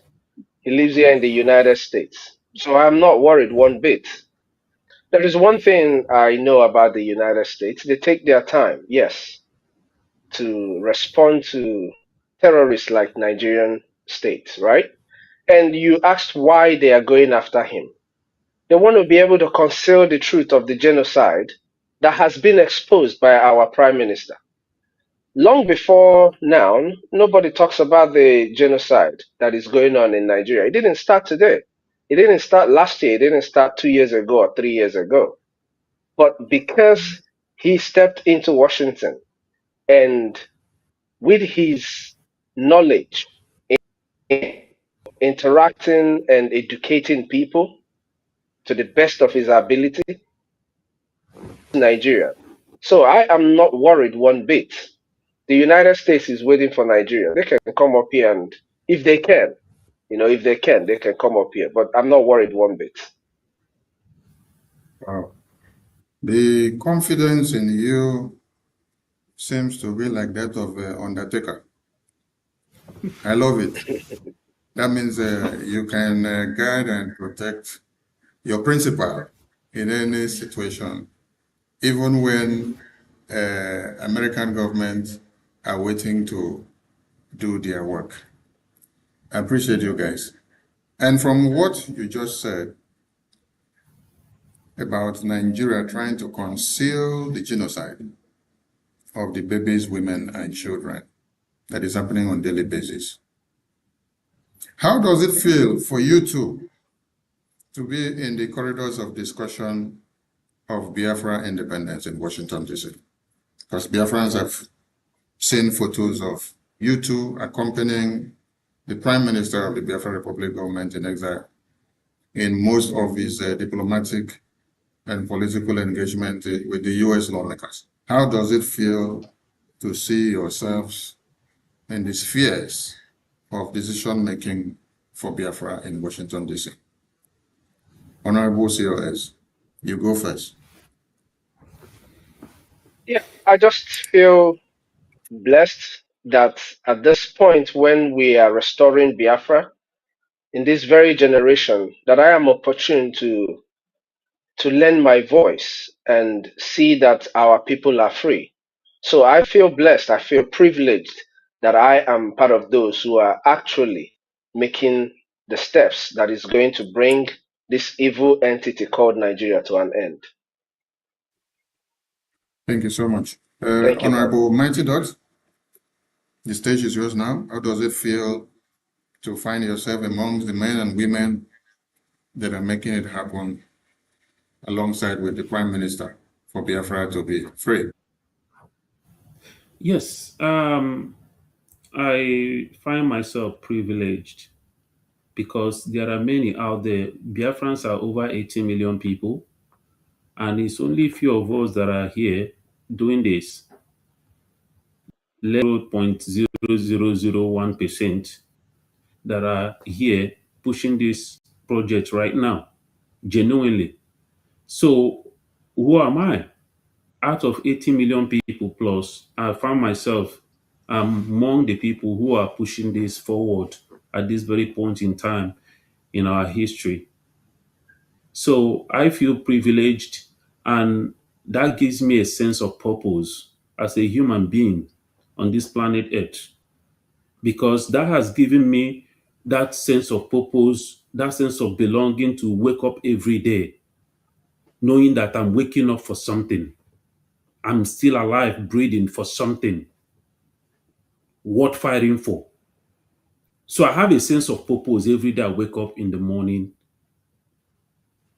Every day I get up, I have a sense of purpose that I'm here for a reason and there's something that needs to be achieved, something worth fighting for. So that is this opportunity has given me. It has actually done something good for me. And I want to use this opportunity to encourage every Biafra that is out there. There's something that is I call self-analyzation or self-analyzement. Just analyze yourself as a human being. Do personal, do a personal, search. Look at yourself and ask yourself, what is your purpose on this planet Earth? Why are you here? Why are you still alive? You should have a purpose in life.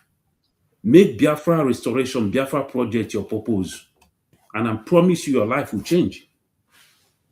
So that's what, being among my brothers and sisters in the government of Biafra in exile, fighting for this freedom, that is what has given me a sense of purpose. Thank you. Thank you so much. Sorry, It's been Minister of wonderful. Information, Yeah, just to add to what Mighty Dog just said, that this sense of purpose actually is what wakes me up every morning. There is none of us here that are fighting for Biafra today that when you wake up in the morning, the first thing you do is to check your phone, see what is going on, what has happened in Biafra. That is that trigger of purpose that you have. Understanding that you're going out there to do something that will benefit what Biafrans are doing in the government and outside of government to make sure that our homeland is secured. That sense of purpose wakes most of us up in the morning. And like Mighty Dot, my brother said, it is very important that people search their hearts. Search yourself, a soul search to understand why you are here on earth. Thank you so much, Mazi. thank you so much to my wonderful guests in the studio. We take a short commercial, and when we return, it is Politics Insights on Voice of Biafra Television. Voice of Biafra TV, the voice of truth, the voice of the people. There is only one broadcasting network. Voice of Biafra TV, The first, the best, and the last. Voice of Biafra TV. We lead, we shine, we last.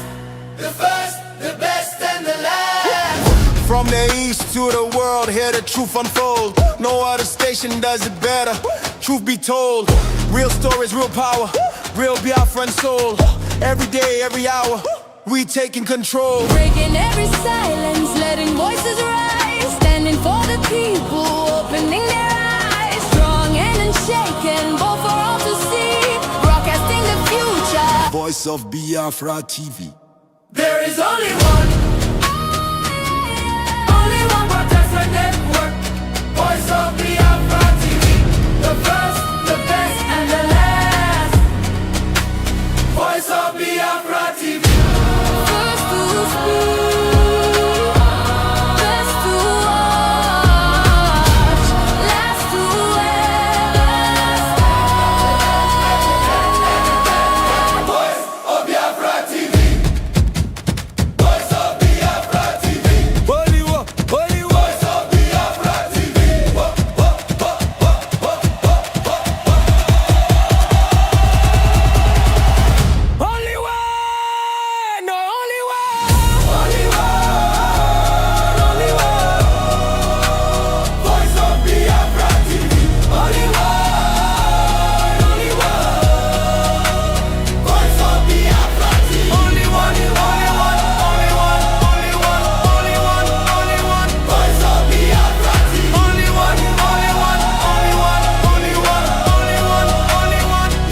people sing at last.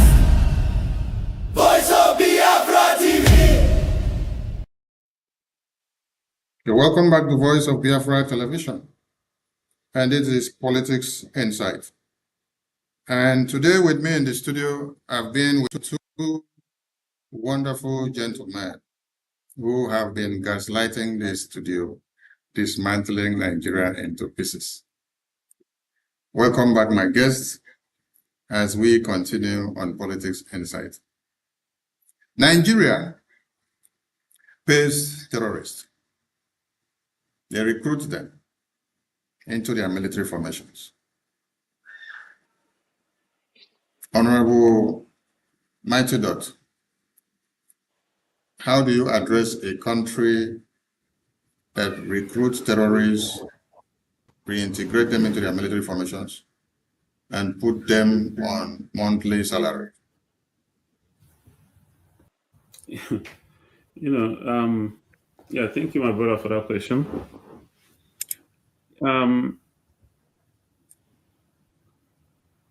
Sometimes it baffles me. It baffles me the kind of things that we have seen in that contraption, that British contraption called Nigeria. The kind of things we have seen that took place there, or that is still taking place. It kind of messes you up mentally. And so a country, people come into a country, supposedly they say that they are foreigners. Both the locals and the foreigners, they go to villages, slaughter innocent people, burn their homes, rape the ones they're going to rape, kidnap the ones they're going to kidnap. At the end of the day, a country that's supposed to eradicate and eliminate terrorists will now say that they are rehabilitating terrorists. They put them in a camp for 3 or 6 months, treating them like royalties. And at the end of the day, they will release them back into the society of the people that they have killed their loved ones. That is like mocking or spitting on the faces of these victims. And every day, people wake up, people that call themselves lecturers, professors, doctors, graduates, people that goes on television, people that you see them in different. In fact, the worst part of it is that there are some people that live in America here they don't see anything wrong with it. They call themselves Nigeria, proud Nigeria. But the country where you come from is rehabilitating those who are killing you, killing your loved ones in their villages, paying them money. I don't even want to speak for the police or the military in Nigeria, because those are useless as well. They are not getting paid half of what these terrorists are getting paid. They are not even being treated the way terrorists are being treated. Yet, they still join forces with the oppressors and the terrorists and still be killing and maltreating the citizens. So Nigeria is a conglomeration of I don't know what to call it. Nigeria is a mixture of joke, comedy, horror. So when you talk about movie, you have drama, you have horror movies, you have comedy movie. Nigeria is a combination of all. So calling Nigeria a country is an insult to other countries. Calling Nigeria a nation is a real country. Nigeria is not a country. They created it for a reason. It was an experiment for British and their friends. This abomination they created in Africa, they know exactly what they did, and is serving the purpose even up to this day. So Nigeria is not a country. Anybody in the world today that might hear our voice this evening, do not see Nigeria as a country. If you see anybody that identify himself as a Nigerian or herself as a Nigerian, I want you to look at that person as less than a human being. Because these people have seen what is happening in that contraption. and they all kept quiet and allow it to. So Nigeria is not a country. A country that rehabilitates terrorists, a country that recruit terrorists into their military apparatus. That is not a country. I don't even know what to classify it as, but it's not a country that anybody should be proud of. And that is the reason why any right-thinking human being, as a Biafran, you need to wake up and fight for your freedom, where you can have a sense of belonging. A country that will give you that sense of belonging. Thank you. Thank you so much, Honorable Mighty Dot. Honorable COS, I come to you with the same question. What do you describe?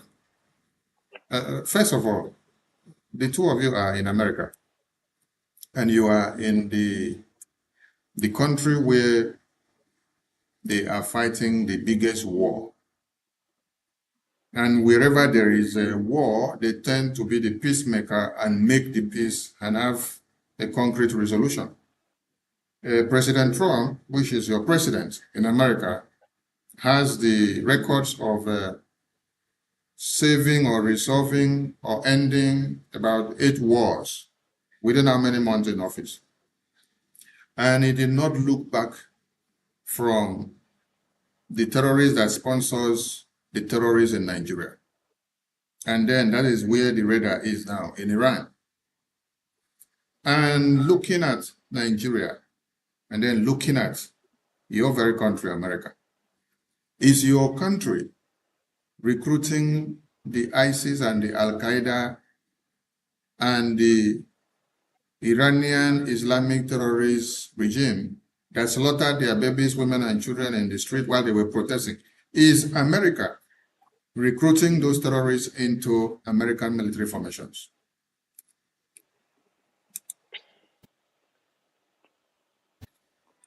To be honest, associating America in such a discourse about recruiting of terrorists would be an insult to my lovely country, America. I would say this, right? I There is a reason apologize. why there are. I apologize. I apologize. I apologize because Thank that you very is much. the biggest country of the free world. So I apologize. Thank you so much. There is a reason why we have prisons. It's correctional centers, it's correctional facilities. It's where you put people who have done things that shouldn't be done. But in Nigeria, there is nothing like prison. People who commit all sort of crimes that are on the streets walking around. The reason is very simple. The people who are supposed to prosecute them are committing the same crime. Now you talk about recruiting terrorists into security apparatus of a country. I'm going to go straight to what bothers me the most. I think that the recruiting of terrorists into Nigerian military is a big conspiracy by the European Union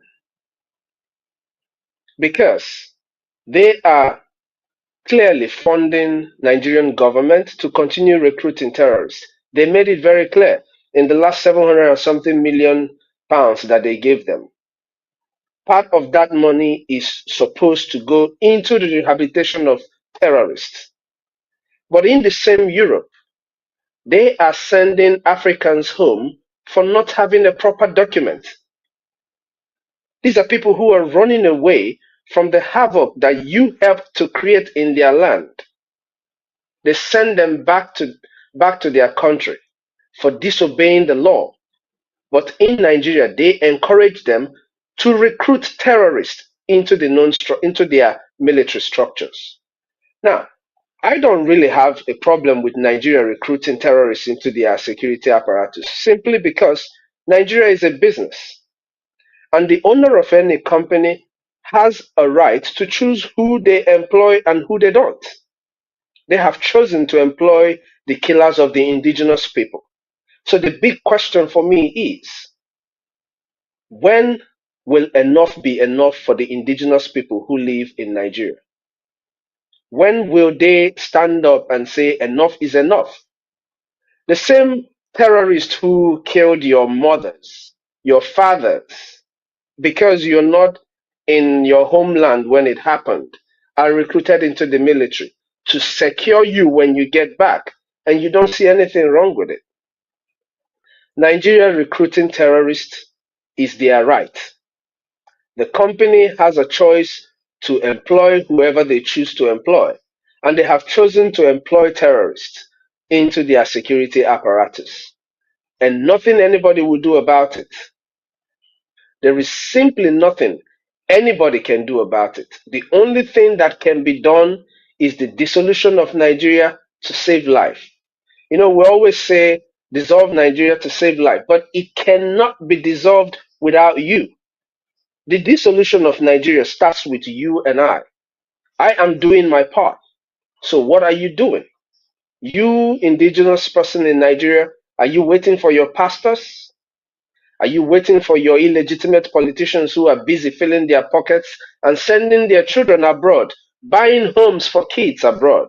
Are they the people you're waiting for to stop your killers?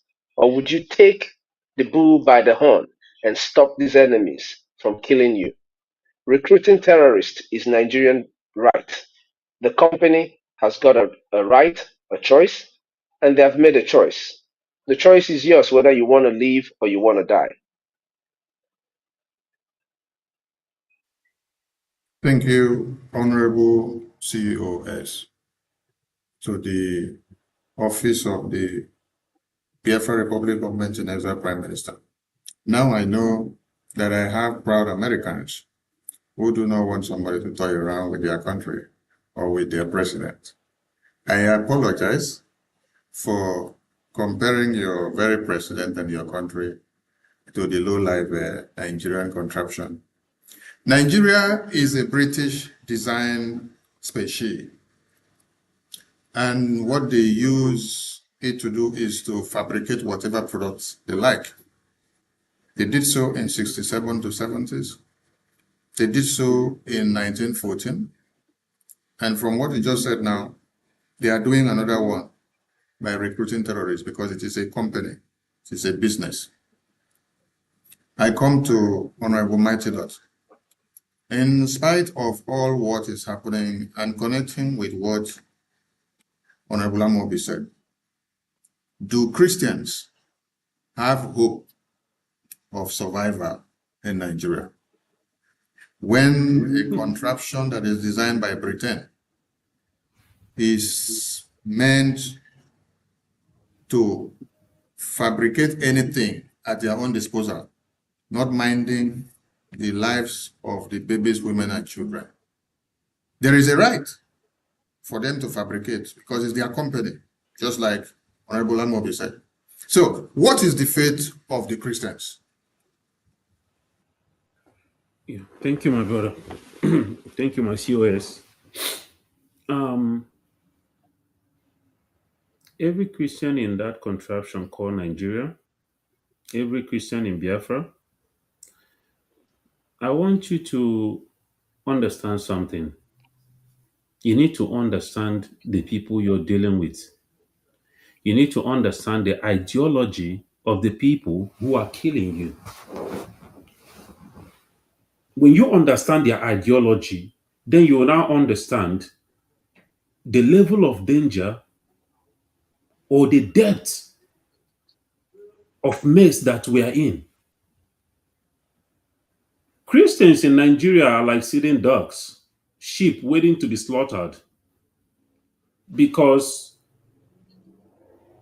the Christianity that came into Nigeria has softened the people and messed up the brain of an average Nigerian. They have given up their rights.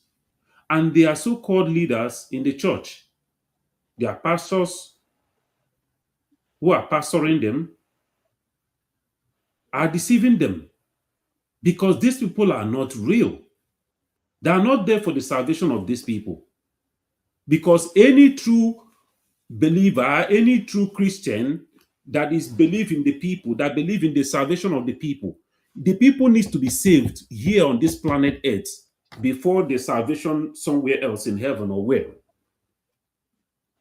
Instead, they're collecting money from you. Money that you could have used to protect yourself, buy weapon and protect yourself and your family. You are giving it to a pastor that have private jets that can take off at any given time and allow you to die. As many are dying today. You should ask yourself a question. How many of these pastors and their children and family are victims? Christians in Nigeria, you need to wake up.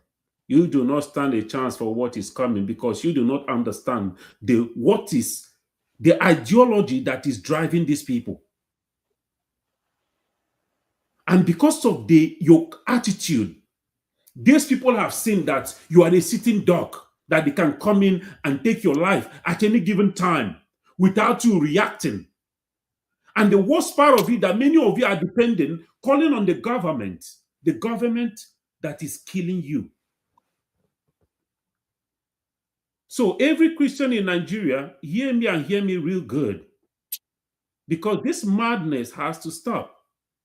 This stupidity has to stop. You are not the only Christian in this world.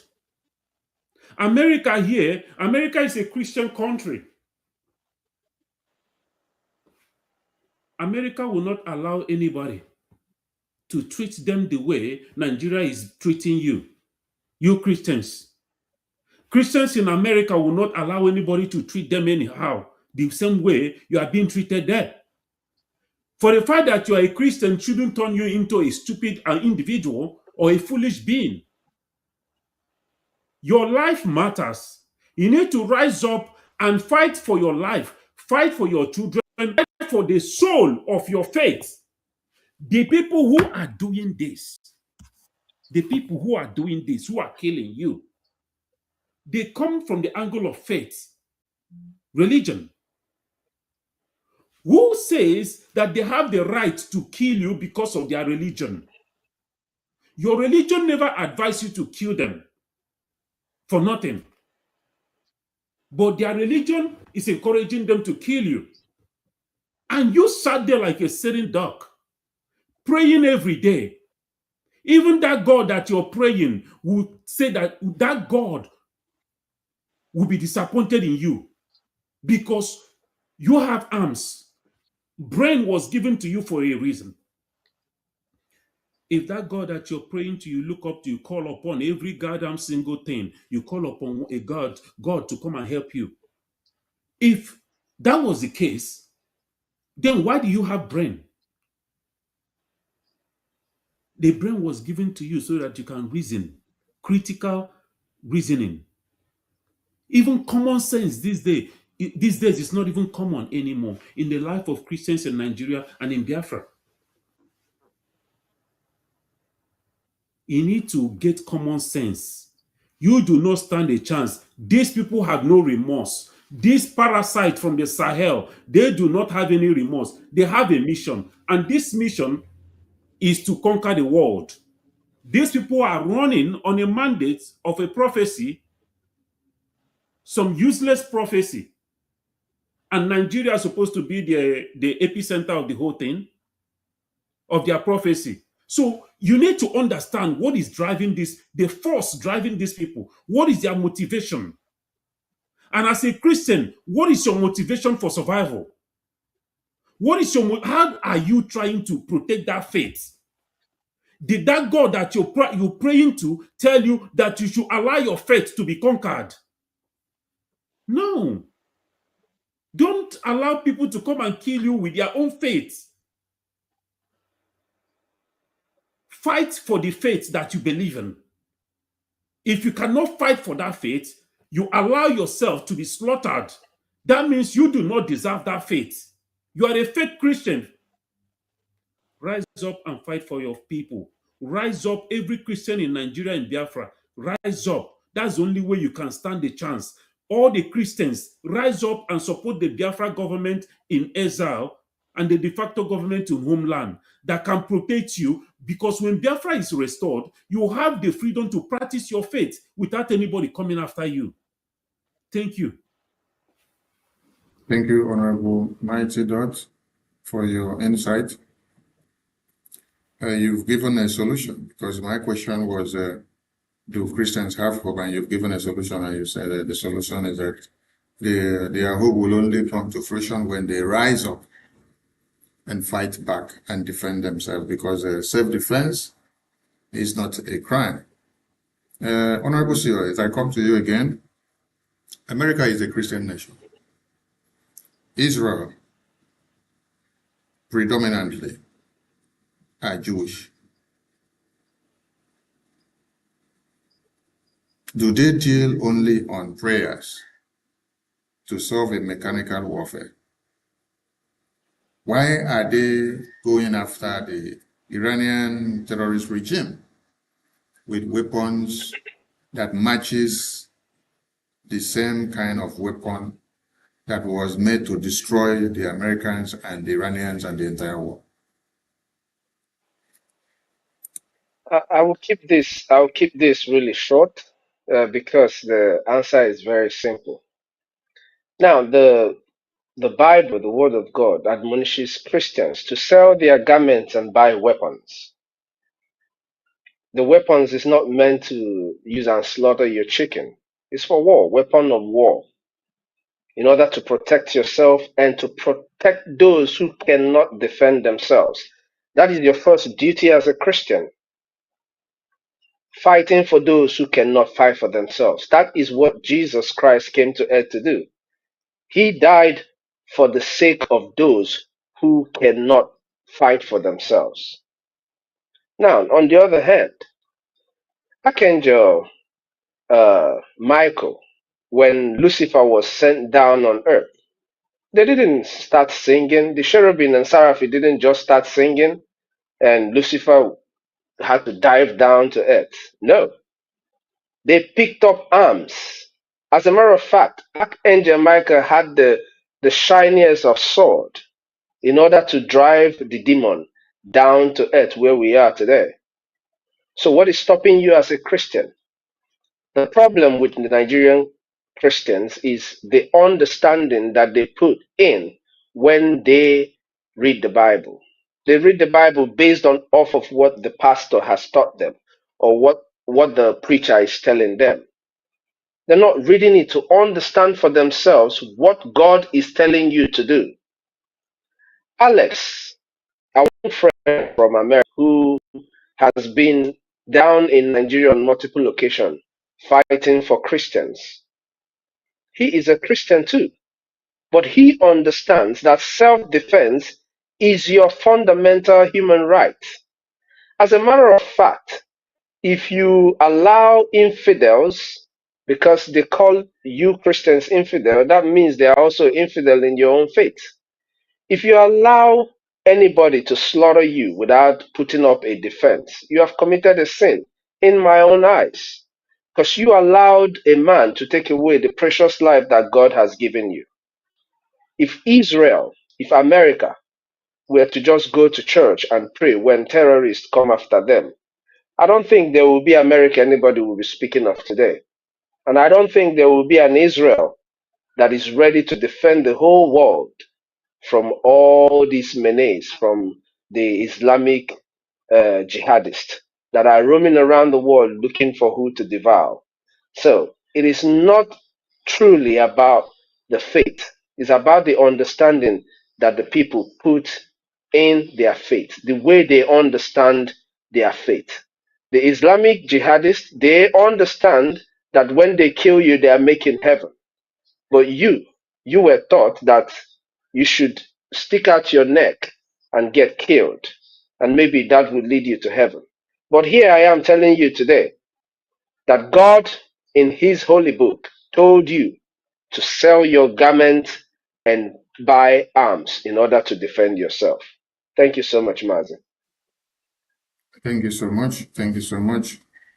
The Islamic jihadist terrorists, do they also pray to God?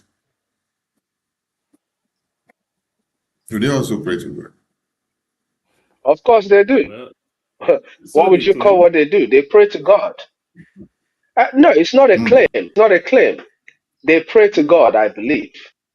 The only difference is What God and how is it? What kind of God do you pray to? Is it a God that loves or a God that destroys?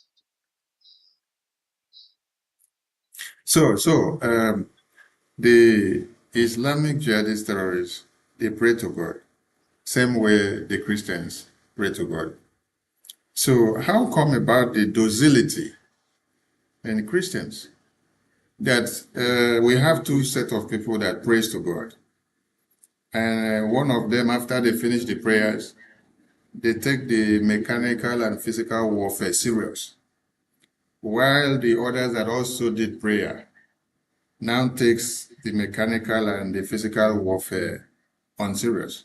How did this come to be? Because from your explanations, from the two of your explanations, it seems that there is something that has damaged the subconsciousness of one side of the people that finish the same prayer that the other side also prays, and then get into a docile mood when it's time to carry weapons for self-defense. What is the correlation or what is the secrecy behind this? Honorable Mighty Lord, you may touch light on this a little. I thank you, my brother. I think is the whole thing. The fault is from the caretakers. The caretakers. Who are the caretakers? The generals, the general overseers, the pastors, the priests. These are the caretakers. They know what they are doing. Are you okay? Let me ask you this. Let me ask Biafrans, those who are watching, and friends of Biafra. Ask yourself a question. Are you telling me that because if you look at these people, the way they rule, the way they operate, the Nigerian pastors in Africa and all that, if you look at their relationship with the members see them as God representative, as in the God they can see. That is why many of them, they will bow down to their general overseer and all that. They have utmost respect for them. Everything they tell them, they believe it. They will come on social media, they will fight and to protect their general overseer, their daddy GO. So are you telling me that if a pastor or general overseer or a priest step onto the pulpit and tell the members, today I'm commanding every single one of you, or I'm advising however he's going to say it, go and get your weapon. It is a task that every member of my church must have a weapon. Are you telling me that these Fulani are terrorists, these jihadis that are encroaching and slaughtering people, are you telling me that they're going to succeed? But these people cannot do that. Okay, for instance, let's talk about the ones in Biafra. If these pastors, the priests and everything, who have seen that Biafra Defense Forces are genuinely fighting to protect Biafra land, if these people who have seen the terrorists that came into Owerri a few days ago and did whatever they did, I just heard that they went to Enugu yesterday and did whatever they did. There are churches in Enugu, there are churches in Owerri. They are seeing the slaughtering, the mayhem, the onslaught going on in the north. Are you telling me that if those pastors, if they tell their members today, hey, there is a government, these people are fighting for your freedom, what they are doing in Washington is actually shaking Nigeria. I want every member of this church to go and support them.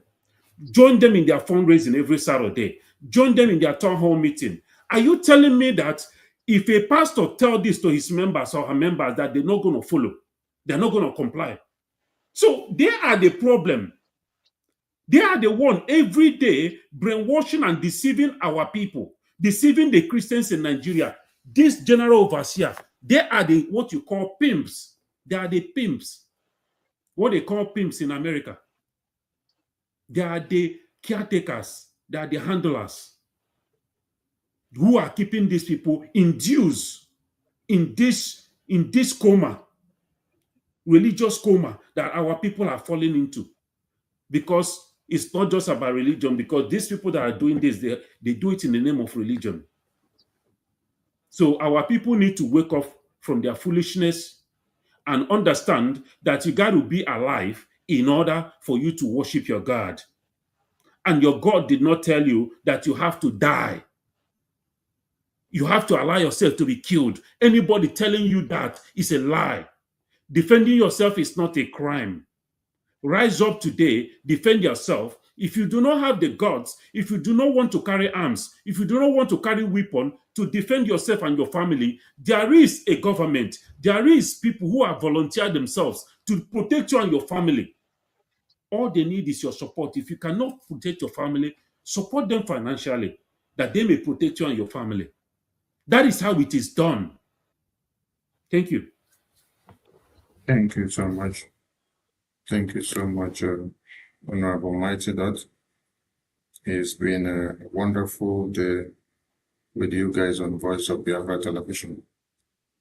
And in tune with the response to that very question, Honorable COS, how can Biafrans support the cause of this independence under the umbrella of the Biafra Republic of Men in Exile, no matter where they are?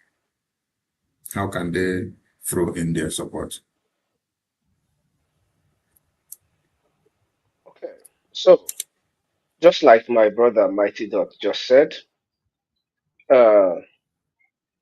if you cannot be in homeland to fight, you have an opportunity to lend your voice. All the mourning of our fallen heroes, we must now convert all of that into actions. How do we convert this into actions? By supporting our living heroes, making sure that you join not only in funding, but in educating the rest of the world about the plight of Biafra. Now, there are different channels that you can fund. There are, you go to the Biafra Republic Government in Exile website, you will surely see how you're going to fund your government. In every country that exists today in this world, we have one liaison, 2, 3, 4 liaisons in those countries. Join your liaison. If you are in homeland, you can equally fund your freedom. It doesn't take you going to sell the land that you don't have to be able to fund. But it takes you doing the right thing, advising and encouraging your brothers, your sisters to do the right thing. By the time we gather ourselves in the millions, what I call crowdfunding, we will be able to achieve our goal. 1,000,000 of us doing what we are supposed to do, we will get to where we're going. It's just like taxes. Every government in the world collect taxes in order to be able to support their defenses. You come to America, they tell you, if the police is trying to harass you, you can tell the police, I pay you because you pay your taxes. They're doing that off of the taxpayers' dollar. So without you funding, without everyone pitching in, it becomes difficult. But when everyone pitches in, the people who are going to the bars every weekend, just take out 1,000 naira. Let me use what you are used to make you understand what I'm saying. Take out your 1,000 every weekend and do that. Go to the marketplaces. All the shops in the marketplaces, the Nigerian terrorist governors are taking taxes from you. The taxes they're taking from you, they're not improving the infrastructures that you have in the market. They're not providing security for you. But with funding Biafra, with putting in this little fund into the government will be able to provide a better place for you, a better environment for you to be able to do your businesses. So everyone can pitch in, no matter where you are. No matter where you are. If you want, you can call me on the phone. I will be on the phone and guide you until you're able to get where you put your money. And the good thing about funding this government is that it's a government that is showing you results. Everything this government is doing, you can see it clearly. They are showing the result of every dime that the Biafran people are pitching in for their freedom. The de facto government in homeland is exceptionally doing their job. It only requires our people to key in. We have many markets back home. We have them in Aba, in Enugu, in Ebonyi. And just imagine all these markets converting the memories of our heroes into active work by funding the government. We will be able to get to our destination in no time. Do not forget, Gumi, the terrorist negotiator and the leader of the terrorist groups in Nigeria, told you clearly that the reason why the terrorists in Nigeria are kidnapping you and collecting ransom from both you and the government is to be able to fund their war machine. Now, check how many people they kidnap every time. That it hasn't gotten to your doorstep doesn't mean that it's not happening. I know over 10 people that have encountered the kidnappers. 8 of them came out with their life. 2 of them are not here today. If you told them to fund this government and stay alive, they would give everything they had to be able to stay alive. So cut off the money you're paying these terrorists in ransom and use that fund and fund your government. Clearly, with crowdfunding, we can do it. For those in diaspora, it's as simple as anything. Your 5 ejema, your $5, your £10 can go a long way. Call it a tip for the government. Call it a tip for your defense forces. I mean, it's not much. The money you use in drinking coffee every week, save some money out of that. For those of you who go out to the clubs, to the party places every week, cut down on those things and channel that fund into something that really matters. If we restore Biafra fully today, you will drink all the wine you want to drink and you will be full. As a matter of fact, you will have nkwocha to drink. A very, very nice one that will give you clear off all the dust in your eyes because it has natural yeast. So you have no reason to be drinking all that beer now. Channel that fund to funding the government. www.biafrarepublicgovernment.org. Just go straight to the website and fund your government. If you do not know how to, call me, reach out to me. My number is out there in the public. It's not hidden anymore. So reach out to me, reach out to any admin, and we will help you to channel your money to the right direction, to the right place where your money will work for you. Thank you so much, Mazi. Thank you so much. Thank you so much, Honorable Chief of Staff, to the Prime Minister of the Biafra Republic Government in Exile. Talking about results from what Biafrans invest in. Before I bring something to the screen, I want to ask another simple question that may be hard for those that do not have their hands on the worksheet. Do you too believe that your effort of BRGIE today will bring Biafra? I do not believe. I know. I know it's going to bring us Biafra. It's not just a belief. A belief is something that, you're still thinking about it. I know that the efforts of Brgie, Biafra Republic Government in Exile, is directly going to lead us into Biafra. Like our lobby said, Brgie is the vehicle. We are the drivers. Our finances is the gas that is going to be fueling that vehicle. So I believe and I know that Biafra Republic Government in Exile will lead us into Biafra. Yes, Honorable Mighty Doctor, you have the mic. Well, if I do not believe, I will not be here with you right now. For the fact that I'm still standing here today many have fallen since 2015, 2020, 2021. After the declaration, after the everything, people are still falling back. Some are betraying, actively sabotaging. But we are here today looking for, because we believe that we are in the right place. There's always a government. Any right thinking human being will understand that if you are in this kind of project, in this kind of mission, it's only when you have a government that you can push through. And because we have a government, not just a government, but a government that is actively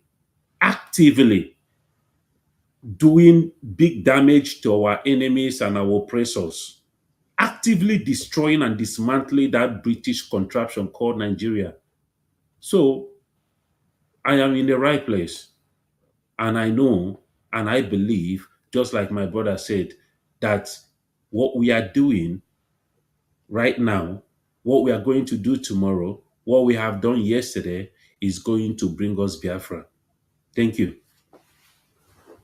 Thank you so much. Not I Sonny, love the, yeah. I, if you I, don't I mind. have more questions to follow up. I have more Oh, questions to I follow up. know. I just want to go back to the question you asked because there is something I skipped that is very, very important. Please, Yeah, you just in can add 30 up. seconds.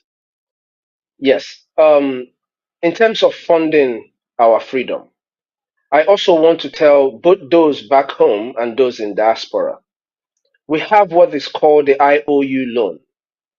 This IOU loan is a place where you can save your money. For those that are back home, there is no need investing in businesses that will either be burnt down or businesses that do not grow. And for those in diaspora that are planning on putting down projects back home, you can put that money with Biafra Republic government in exile under the IOU loan. What is this IOU loan? The IOU loan gives you a sense of purpose, of support to what we are doing. When you give us your IOU loan, you get 200% return of whatever you give us. You give the Biafra Republic government in exile, we'll give you 200% back. And not only that, you get a certificate that shows what you have done that will be hanging on your wall tomorrow when Biafra is fully restored in that business that you intend to open. I walk in there to patronize your business and I see hanging on your wall is the IOU loan, showing that you are part of the people that made sure that this nation is restored. I will not only patronize you, I will invite people to come and patronize your business. Just imagine, call it a way where you're saving your money for a bigger return that you will use at the right time. So, other than buying that car that you're going to send back home, that you're going to drive for just one Christmas and come back to your base, give it to us as IOU loan. Those of you who travel back to homeland every Christmas, forget this Christmas because you might not be safe going back there. Check around how many people who have traveled last year and how many people who never came back, who never made it back. Give us that money that was meant for your flight. Give it to us as your IOU loan. And once Biafra is restored, we guarantee you before the end of 1-2 weeks, we will give you back your money with 200% interest. That's one thing I wanted to add. Very, very important. It can also be a place where you can save money for your children. That money you're putting in some place, saving them for your kids, and they're bringing you 3% interest after every month. Give it to Biafra Republic government in exile. And you can always increase this IOU loan. You can give us 10,000 today, $100,000 today, 200,000 next tomorrow, next 2 weeks, and God bless you more. You can add to it. It's going to be a good channel for you to save money for your kids, to save money for their future, to also help us restore our homeland. Thank you so much, Mazi. Thank you so much. And my information minister, sorry, I wanted to also add to what our brother said. Go You ahead, sir. know, Go ahead. yes, I was just thinking, and also I'm working towards that as well. I was just thinking, I mean, if you know 401k, if you're here in the United States, if you know about 401k, that thing is, to me, I see it as a scam. That money, people are using your money to do business and they are dropping penny for you as an interest every year. Do you know that if you put your 401k as an IOU for Biafra, that is the biggest investment you will ever make in your life? I'm not just talking about, I'm talking about practically, that's the biggest financial investment, because when Biafra is restored, that money that is sitting in 401k, in 20 years' time, the return, the profit that that money is going to generate is not even going to be 1% compared to what you're going to get in returns from Biafra. And not just the monetary aspect. Just like my brother said, I walk into your establishment and I see on the wall your what is it called? Your certificates. Every Biafra that walked into your shop, they will not go, they will go and advertise you, and more people. Because I'm not going to see your shop, I'll go and patronize somebody that was sitting in Lagos enjoying themselves. Today, now, my brother was talking about the weekends. Every day in Lagos, in Aba, in Ariaria, in Onitsha, everywhere, Enugu, after work, all these entrepreneurs of Biafra descent, they will go and gather and be drinking and enjoying themselves every evening. Let me make something very clear to you. You will not have that luxury. I'm talking about before December this year. You will not have the luxury of sitting and enjoying your drink every evening. That is how bad it's going to get. The earlier we understand this, the better for us. Your IOU loan is where your money will be secured because you have a full return in your investment.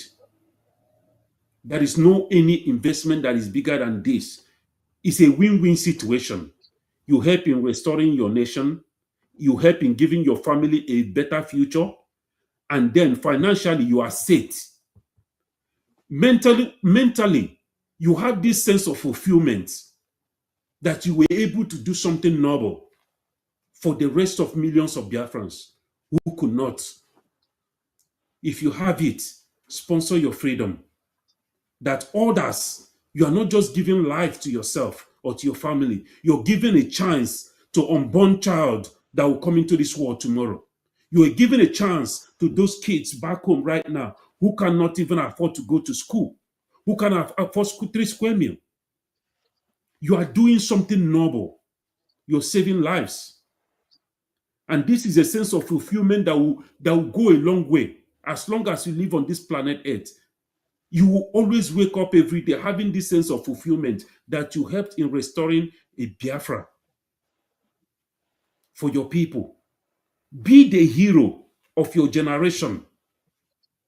Don't be sitting there shouting, calling Mazi Nnamdi Kanu hero, Mazi Simon Ekpai.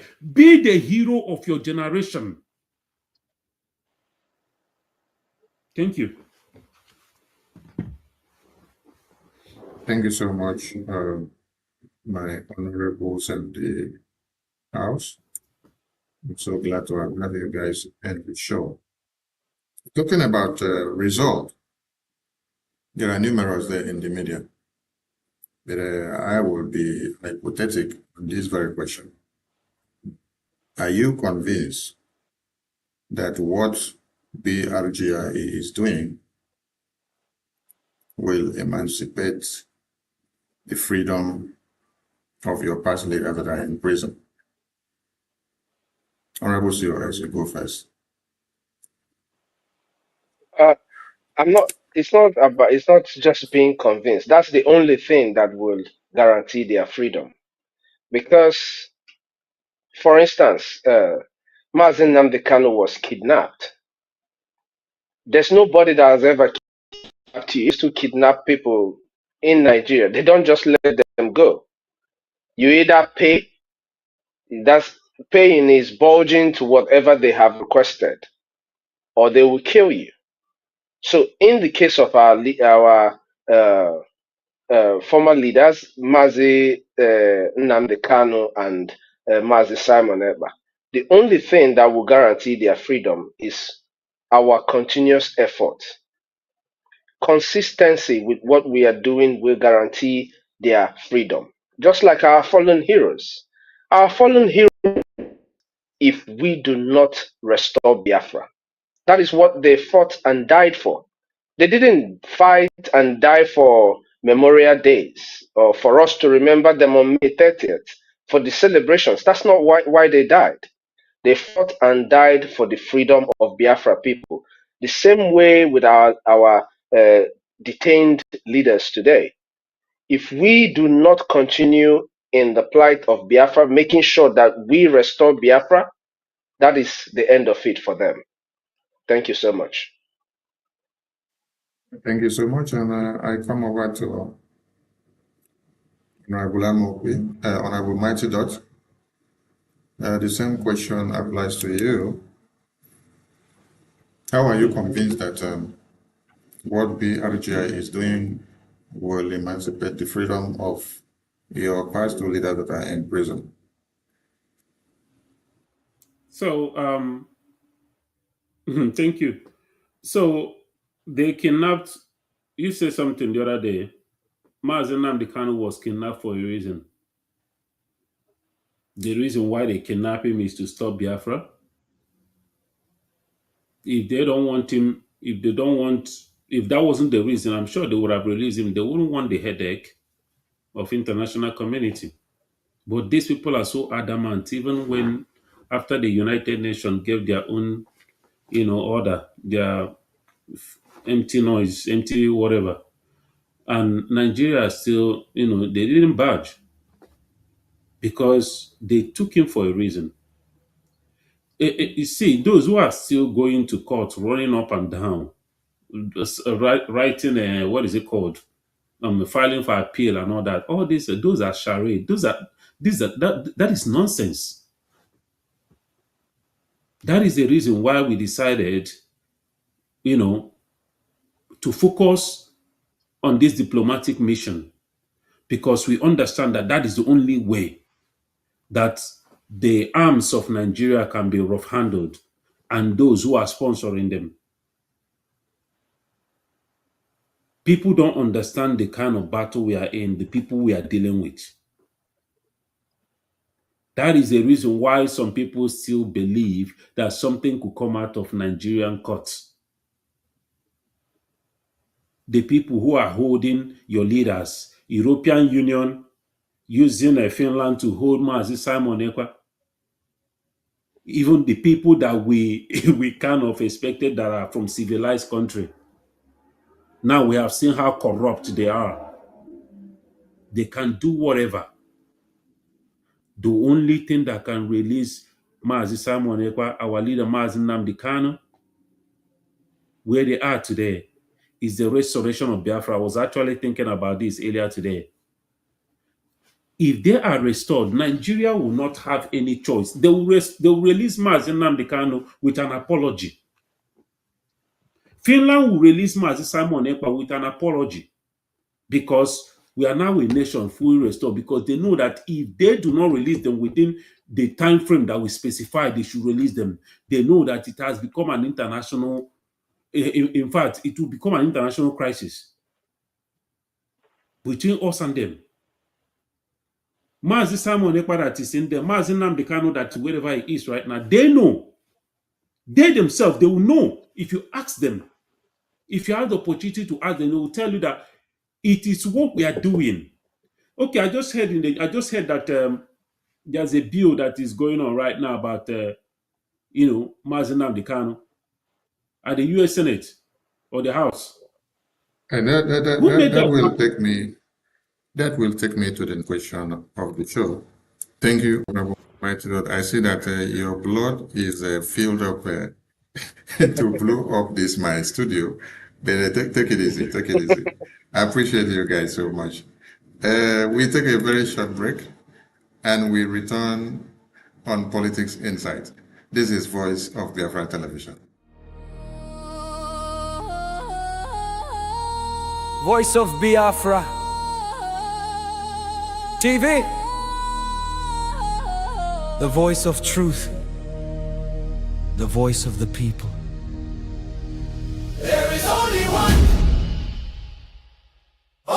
broadcasting network. Voice of Biafra TV, The first, the best, and the last.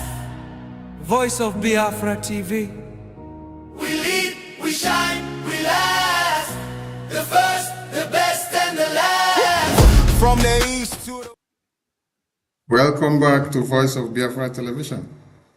And we in the studio have been two wonderful men from America trying to punch this my studio to pieces, even as I try to hold them together. I appreciate you guys with your intellect. Yes, it's been a wonderful day, and this is Politics Insight. Like you were almost going into the bill that we woke up to see.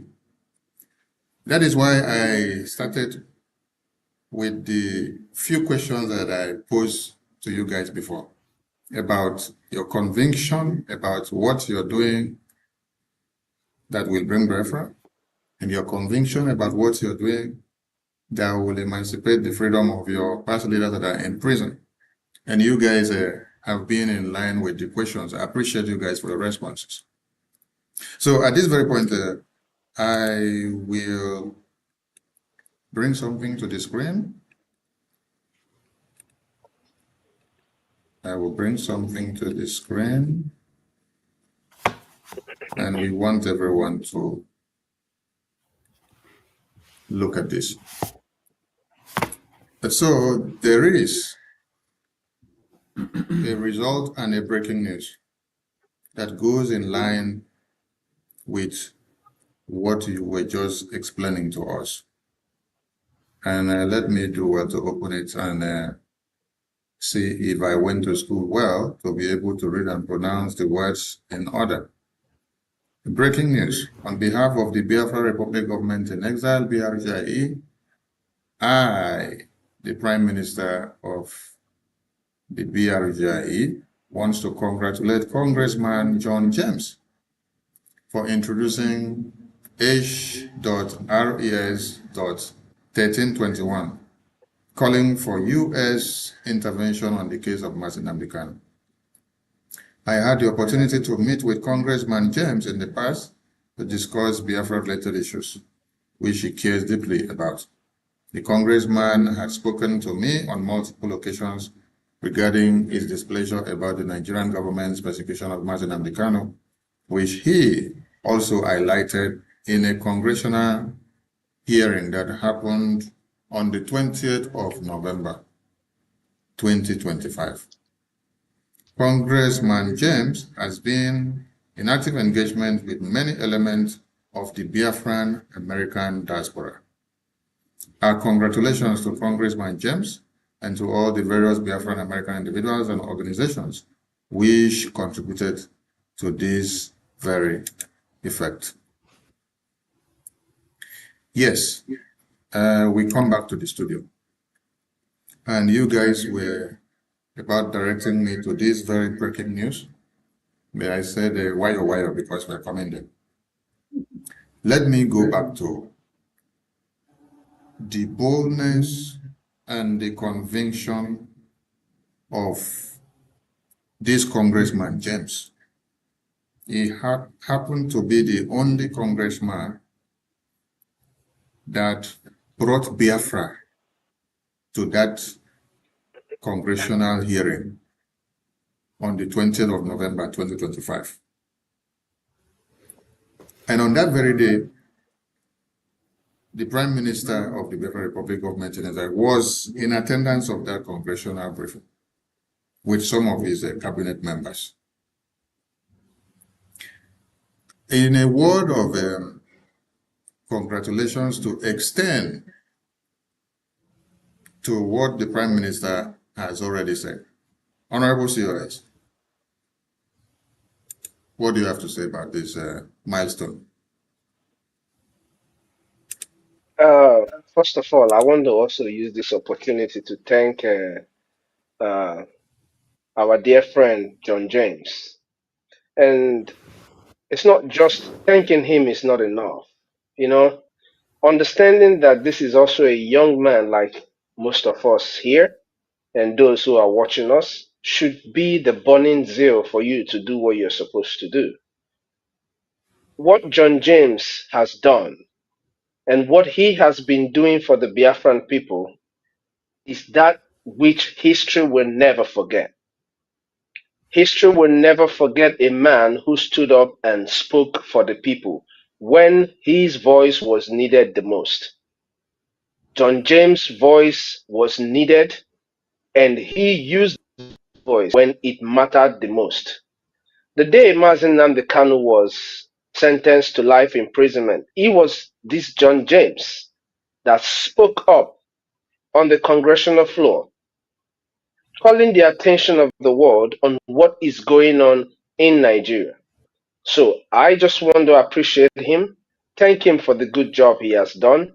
And what you see here, just like the bill that our dear friend Ted Cruz brought on the Senate floor, is going to be another pain on the butt of the Nigerian terrorist state. Thank you so much, Mazi.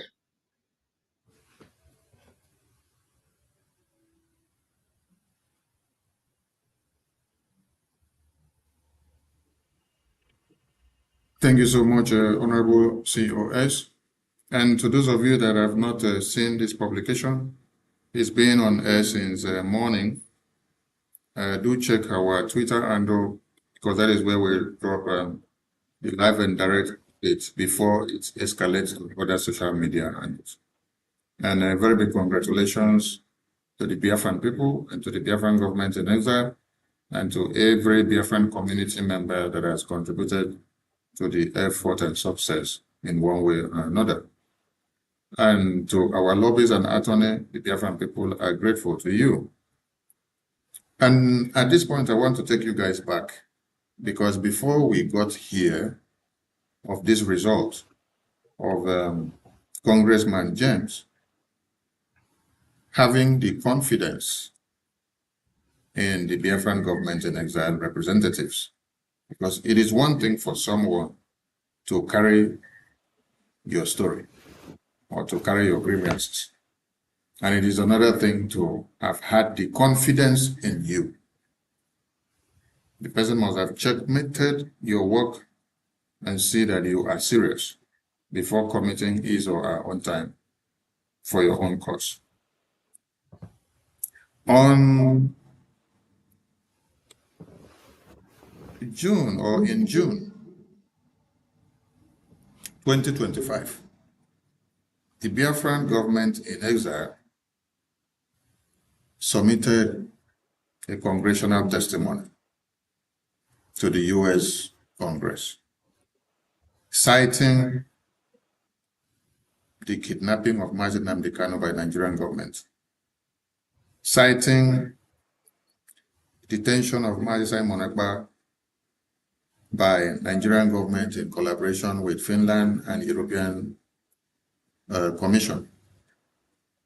And also on the 18th of September, the Biafran government in exile did not just stop with the congressional testimony that was officially delivered to the U.S. Congress, which is visible to everyone.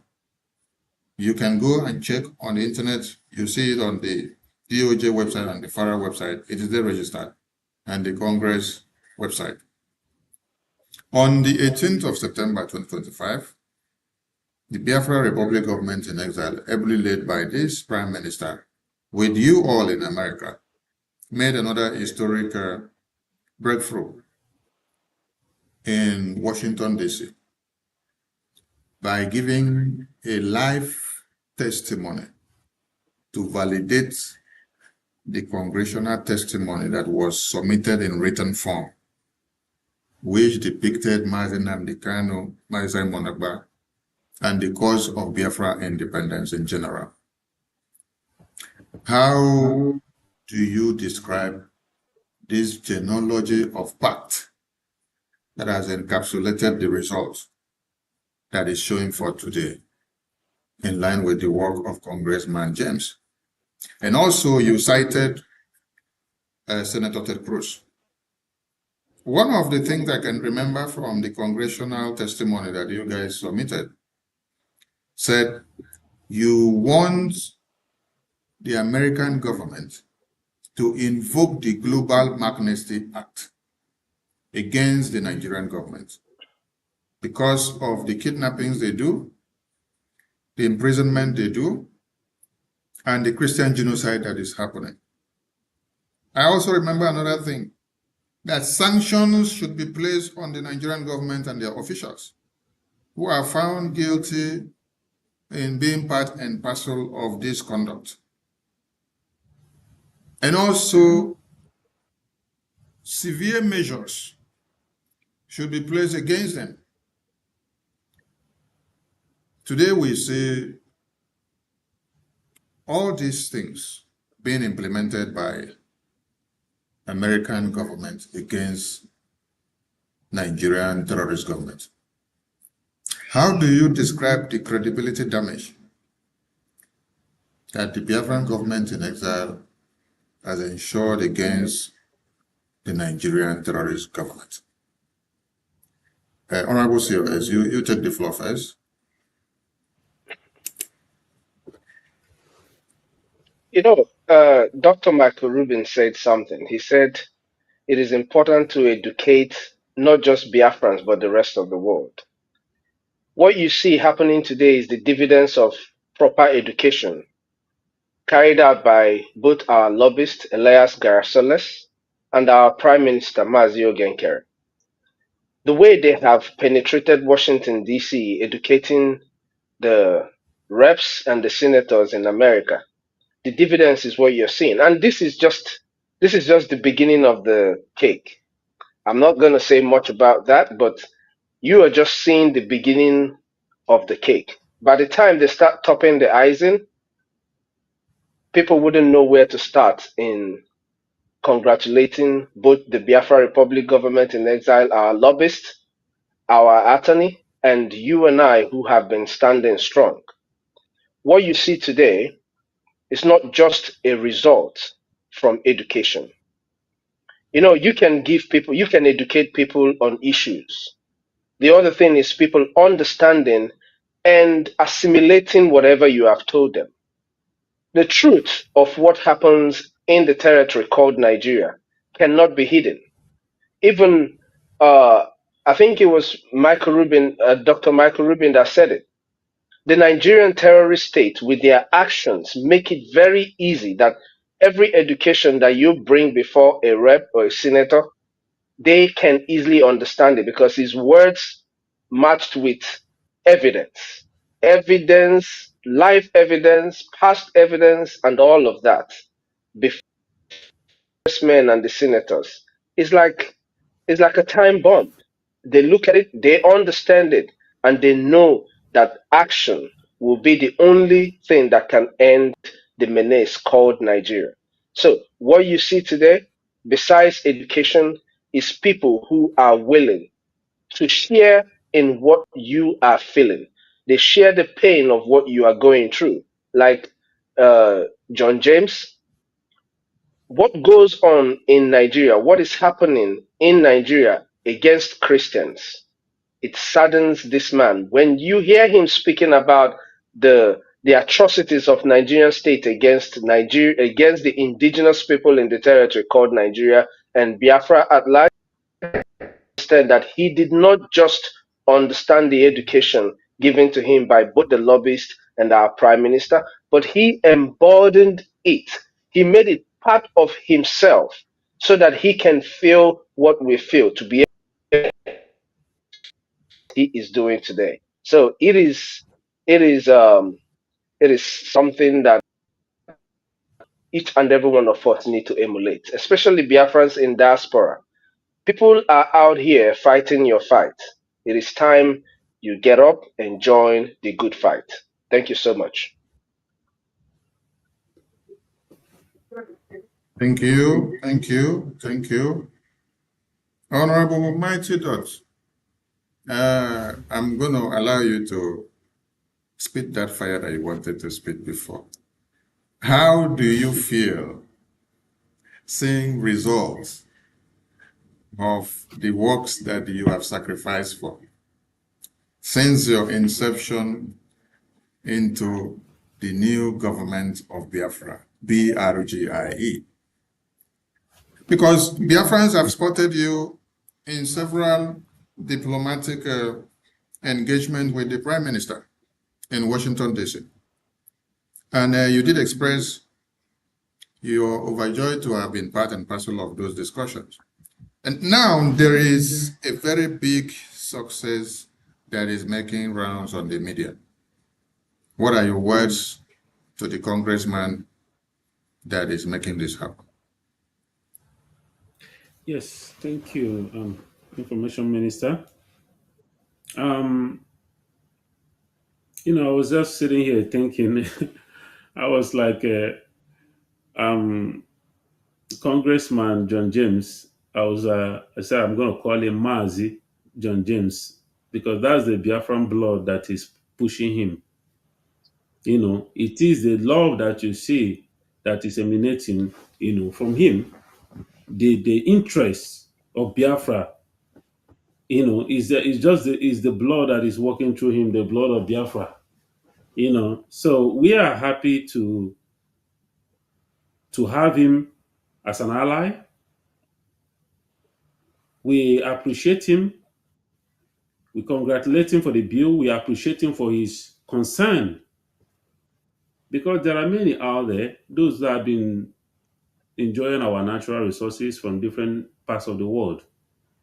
None of them ever cared. So what is happening today is a hard work. It's a result of a hard work. Hard work being put by the good people of Biafra who have solidly been standing behind the government, even while we are good betrayers and all that. Some of us stood our ground to make sure that this government never collapsed. This government has been the target of our enemies and those they sent into our midst to destroy what we are doing. But we keep pushing forward, standing behind our Prime Minister. Every day he has been at the corridors of Capitol Hill with our Honorable Elias and our attorney Amanda Biri. They've been doing wonderful work, working for the people of Biafra. But that get me thinking, like, these are people. Elias Dabiri, forget about the decision. It's not about the monetary aspect. Okay, look at Congressman John James. Look at the kind of passion that these people are putting. They are not from Biafra. But look at what they are doing, the kind of passion, the efforts they are putting in to see that Biafra is being recognized, that we get our nation. But you have many Biafrans everywhere, all over the world. Some are even fighting against the restoration of Biafra. But here, these are strangers, non-Biafrans, fighting. This man has never met Mazi Nnamdi Kanu before, in person. But because of the teaching, because of the awareness, the enlightenment, the awareness that our Prime Minister created in Capitol Hill, he enlightened and educated the congressmen and women of the United States. And they understood what we are going through. And this is the result of it. So I want to thank every Biafrans who have been standing hand in hand, side by side, who have been pushing this government upward and forward. I want to congratulate you all. I want to congratulate Congressman John James. I want to congratulate our attorneys. I want to congratulate Elias, our lobbyists. I want to congratulate our Prime Minister for his relentless efforts going to Washington every day, even while receiving attack and insult from the people that he's fighting for. But he never relented. He kept pushing forward. And the result is showing for itself. And I want to use this opportunity to tell those who are doubting, those who are confused, you are seeing the results. There is no excuse. You have no excuse. There is no reason for you not to support this government. You have seen the results. I don't think anybody out there will come out to come and claim the glory of this work that we've been doing, of this news that came out today. This is the work of the government, a government that cares for his people, a government that cares for his people, the government of Biafra in exile. As little as we are pushing this forward for the millions of Biafrans, this is the result that is showing. With you, with your assistance, with your effort, with us all joining hands together, we can achieve more in a very short time. We have a very short window of opportunity to get this freedom, to get recognition. Let us not allow it to continue to linger. If you join hands with us, we are going to multiply this result, this achievement, with your assistance, with you coming to join hands with us. Thank you.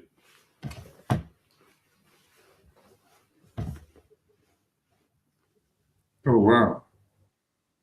Thank you so much, Honorable Mighty Dot. And thank you to the two of you that have been in the studio today. And I want to play this video for those that may not have seen it.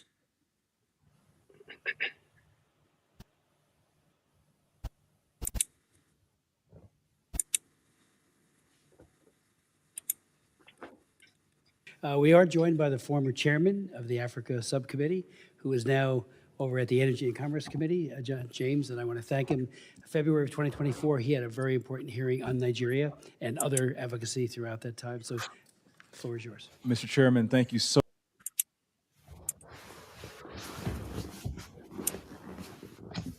much for your personal invitation, for your leadership, and for your friendship. I'm honored to be back. Psalms 96:14 asks, "Who will rise up for me against the wicked? Who will take a stand for me against evildoers?" Nigeria is facing one of the gravest religious freedom crises in the world. As the former chairman of the House Foreign Affairs Committee on Africa, I have visited and have seen firsthand the direness of the conditions in what is now the deadliest place on earth to be a Christian. They are targeted, displaced, and killed simply for their faith. The ancient plea, "Is there no help for the widow's son?" still echoes today. Since 2019, nearly 17,000 Christians have been killed. In the first 7 months of this year alone, hundreds more were murdered. On June 13th, during the Yellowwater Massacre, more than 280 Christians were slaughtered in a single day. These are not isolated tragedies, but a sustained pattern of religiously motivated violence, often ignored or even enabled by the Nigerian government. Extremist groups like Boko Haram, Fulani militants, and ISIS West Africa attack often without any meaningful intervention from authorities. The lack of response has created an atmosphere of impunity where Christians continue to live in constant threat and fear.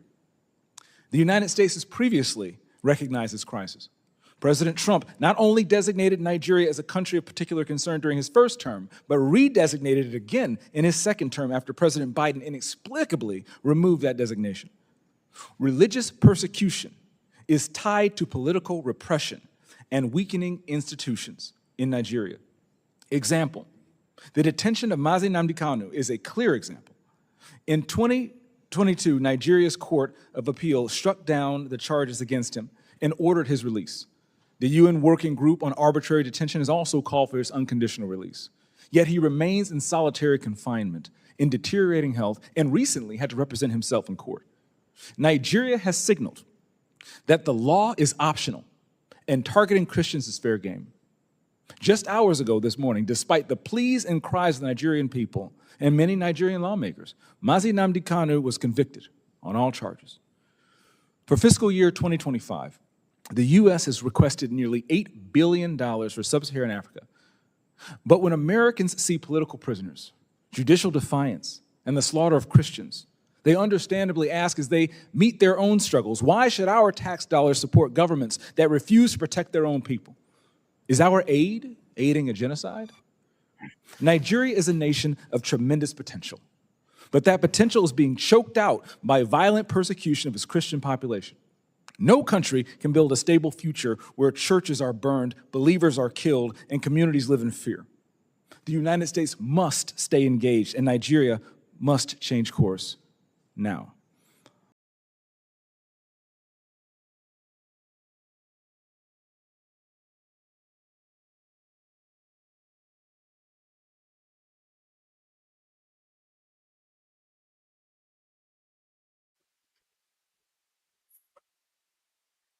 Welcome back to Voice of Biafra Television. That was Congressman James on the 20th of November 2025 when he took the floor on a congressional hearing where the entire world were listening. He put Biafra on the table. And from there, his works are paying off today. We appreciate him for his services. We appreciate him for speaking up. We appreciate him for taking the bold step. The sacrifices that he's doing for Biafra will not be in vain. I appreciate him so, so much. In conclusion, I'm coming back to my guest speakers in the studio. After the 30th of May, Heroes Memorial Day, what should be expected of Biafrans? Honorable COS, the mic is yours.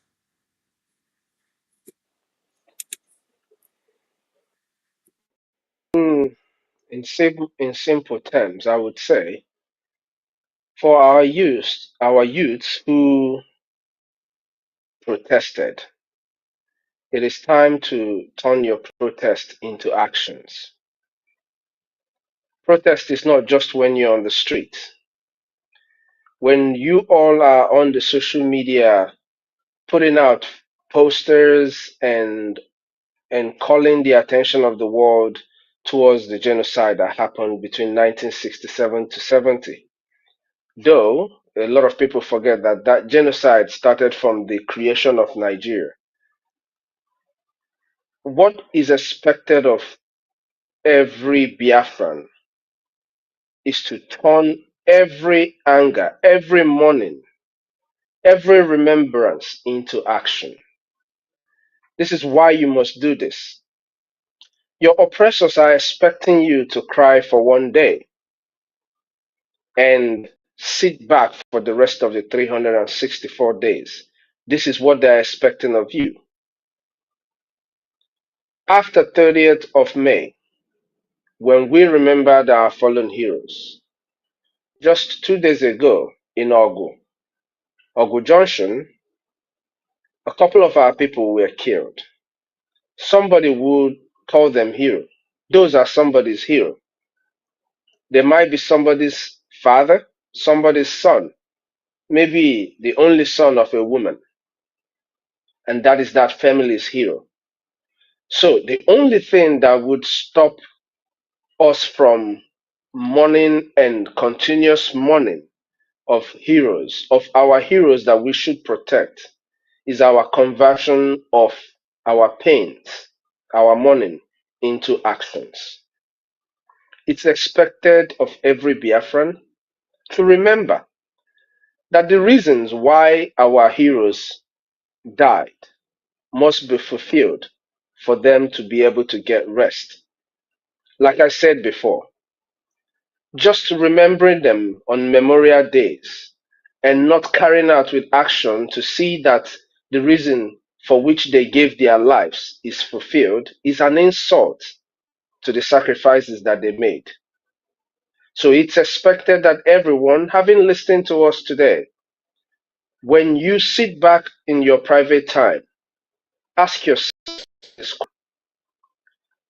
do you really want to keep living the same life over and over again? Or do you want a change for yourself and for the generations to come? The expectation is very simple. Support your government so that our freedom will come to us closer than we ever expected. Like my brother Mighty Dot said earlier, if we do the right thing, the results that you see, you can be rest assured that those results will be duplicated in tens before you even know it, because we have the right people doing the right job. He also made mention that it's not about the money that you're paying your lobbyists, because if it is about the money, Nigeria would have knocked us off the gutters. They're spending over $9 million just to counter our lobbying. But with your effort, the little that we have will go a long way in changing the status quo. The status quo that they already know is that we celebrate, we cry every 30th, and the rest of the days we go back to being who we were, or just being docile, expecting some Messiah to save us. There is no Messiah. You and I are the Messiahs that will save the coming generation, save ourselves and save the coming generation. Like I said, the expectation is simple. Your support is very much needed. Our people say, anyụtọ mamịrị n'ọgba ụfụfụ, ma eme ngwa ngwa emeghela ọdachi. It is time that we act fast before it is too late. Thank you so much, Mazi.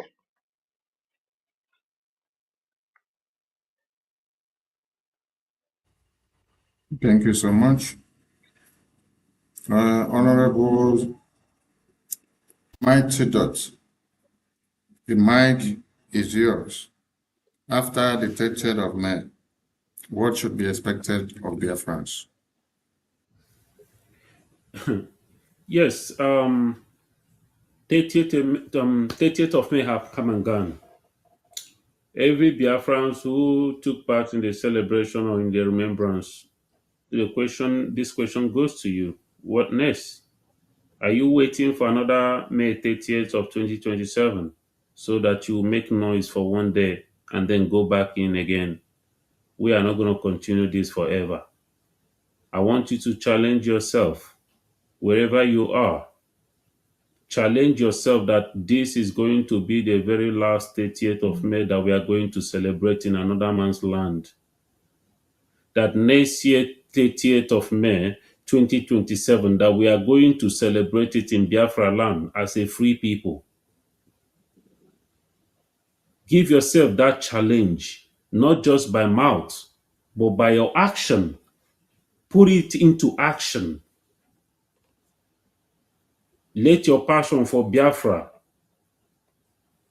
put that action, turn it into action, and let it work for your restoration. Many of you are depending on election, because I don't know, I want to say this, I don't know when next we'll be able to talk to you again. But as many of you, for how long are you going to continue to be doing this? When it close to the next another election, you hear all these promises and everything, and you abandon your freedom and you get duped for another 4 years, and you cry and cry and cry and gnash your teeth and wait for another 4 years for one supposedly Messiah to come and save you. You are your own Messiah. Save yourself, save your generation unborn. Save your children that you brought into this world here right now. Stop this stupidity. We can't continue to be doing this.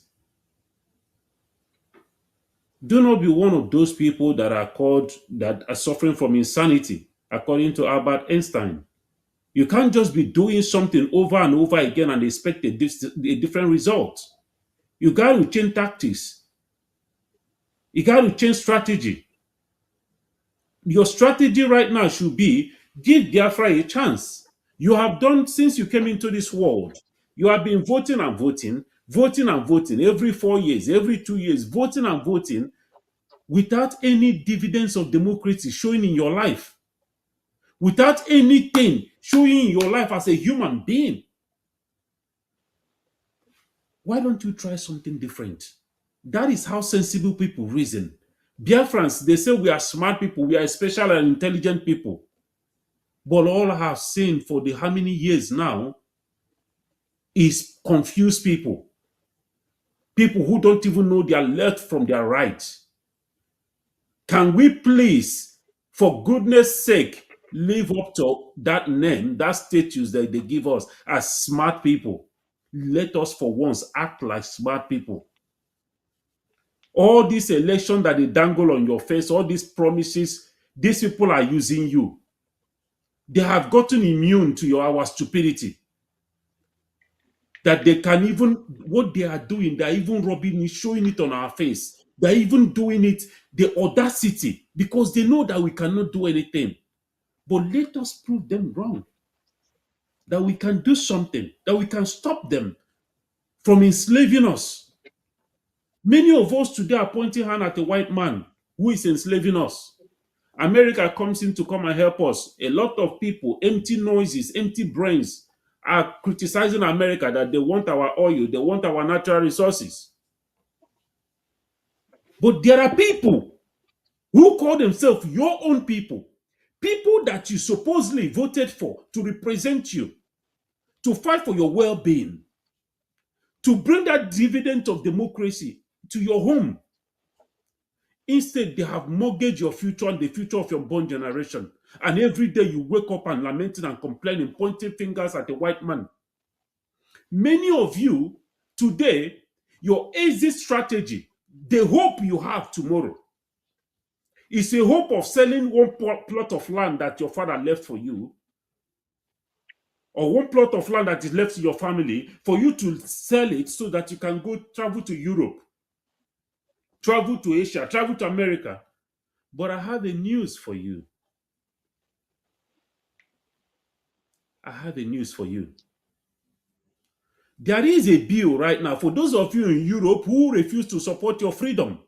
You think you have arrived.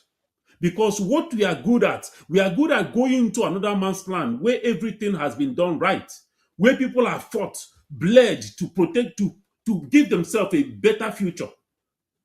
We go in to go and enjoy. But we cannot do that in our own land.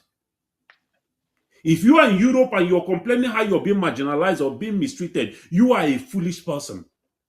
Stop whining. You have one head, just as they have one head in Europe, the Europeans. You can make your land a better place. Let us stop running around. There is a bill that just came to life. Young people in Europe, all across Europe, youths, they've been operating under the ground for years now. Recently, they came up with a bill a few days ago. And what is that bill? They are submitting this bill at the European Parliament, European Union. And this bill is called Save Europe Act.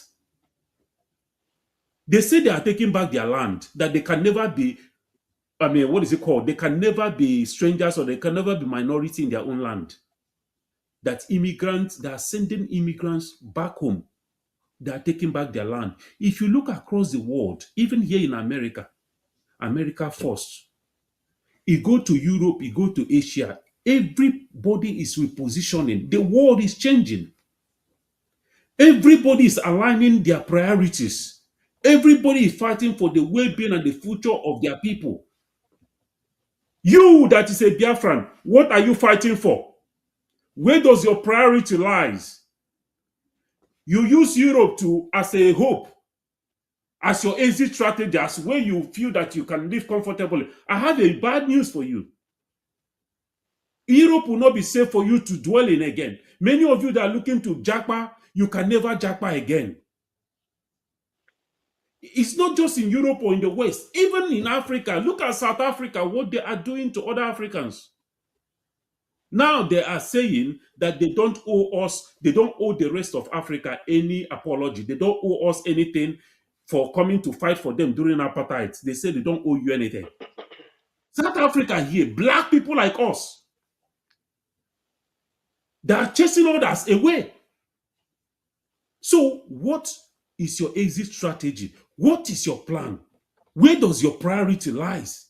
As a Biafra, this is a question you should be asking yourself. From this day, where does your priority lies? For how long are we going to continue like this? Nkere is fighting for your freedom, not for his own, he's not fighting for his company or his business. He's fighting for the freedom of Biafra. Put your hatred aside. Put your envy and jealousy aside. Put your greed aside. Fight for your freedom. When we get this freedom in Biafra land, you can do whatever you want to do. You can go back to being whoever you want to be. But for right now, let's put every envy and jealousy, put our differences aside. Get this freedom for those who actually believe in Biafra. Those are the ones I'm speaking to. Because there are those who actually don't want Biafra to come. I am not speaking to them. I'm speaking to you who has been sitting on the so-called fence for a very long time. Time has come for you to come down. Be a man, be a woman. Come and join this moving trend. Let us go and get this freedom for our people. So that every day you wake up as a fulfilled. You have this sense of accomplishment that you have done something in your life, in your miserable life. You have been able to do something good. It is a challenge. We can't do this alone. We need you so that we can get this freedom and go back home. But without you, we will still get this freedom. Then what do you have to say for yourself? So I implore you, Biafrans, those who have been supporting, do not relent. Those who have been sitting on the fence, it's time for you to come down and join. Those who are confused, who have not been supporting, who have been discouraged because of what they have been saying, don't let that discourage you. We have a government who is focused, a government that is focused, a government that is bringing results, evidence-based results. So come and join. Let's do this together so that we can build a befitting nation, that our children unborn, after we are gone, they will sing our praises. Thank you all.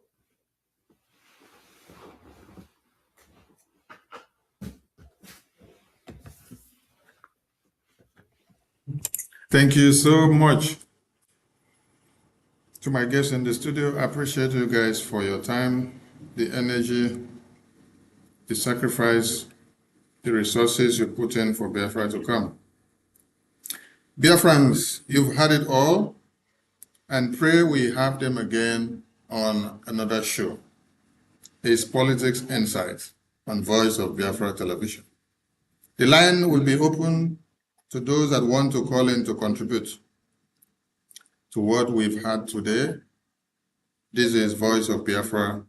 The line is open to everyone. So please, we are ready to take your calls. You may call in. Station does it better. Truth be told, real stories, real power, real Biafran soul. Every day, every hour, we taking control. Breaking every silence, letting voices rise, standing for the people, opening their eyes, strong and unshaken, both for all to see, broadcasting the future. Voice of Biafra TV. There is only one broadcaster network. Voice of Biafra.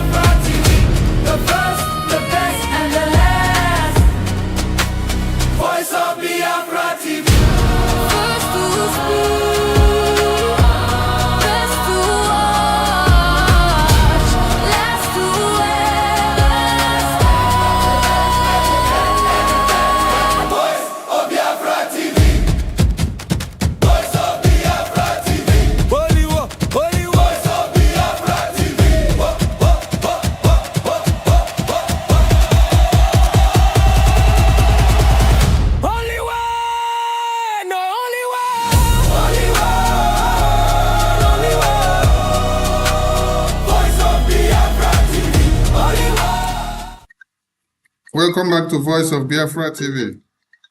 The lines are open and we are having many calls coming in. I don't know where to start from picking.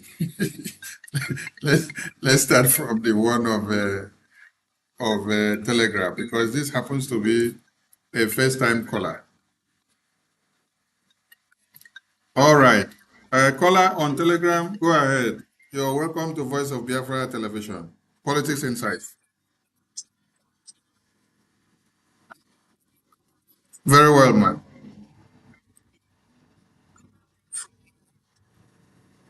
Good evening. Good evening. Yes, in the studio. You are all dear friends.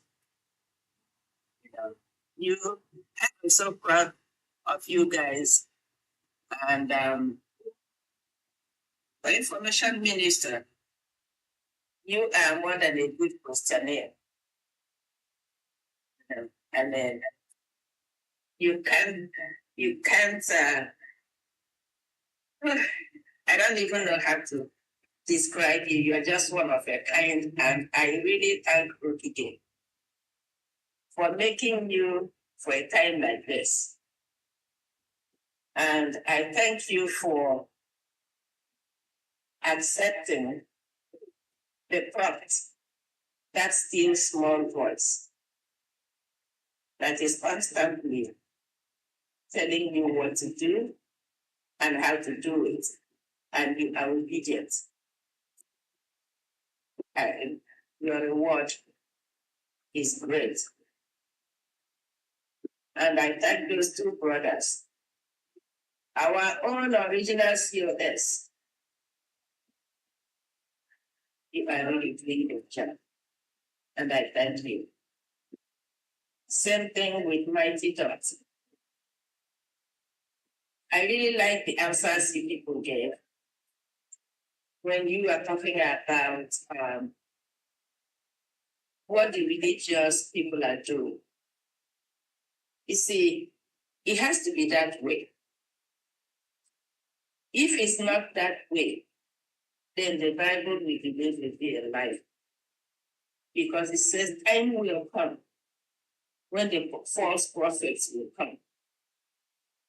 And he described them as the shepherds that feed on the sheep.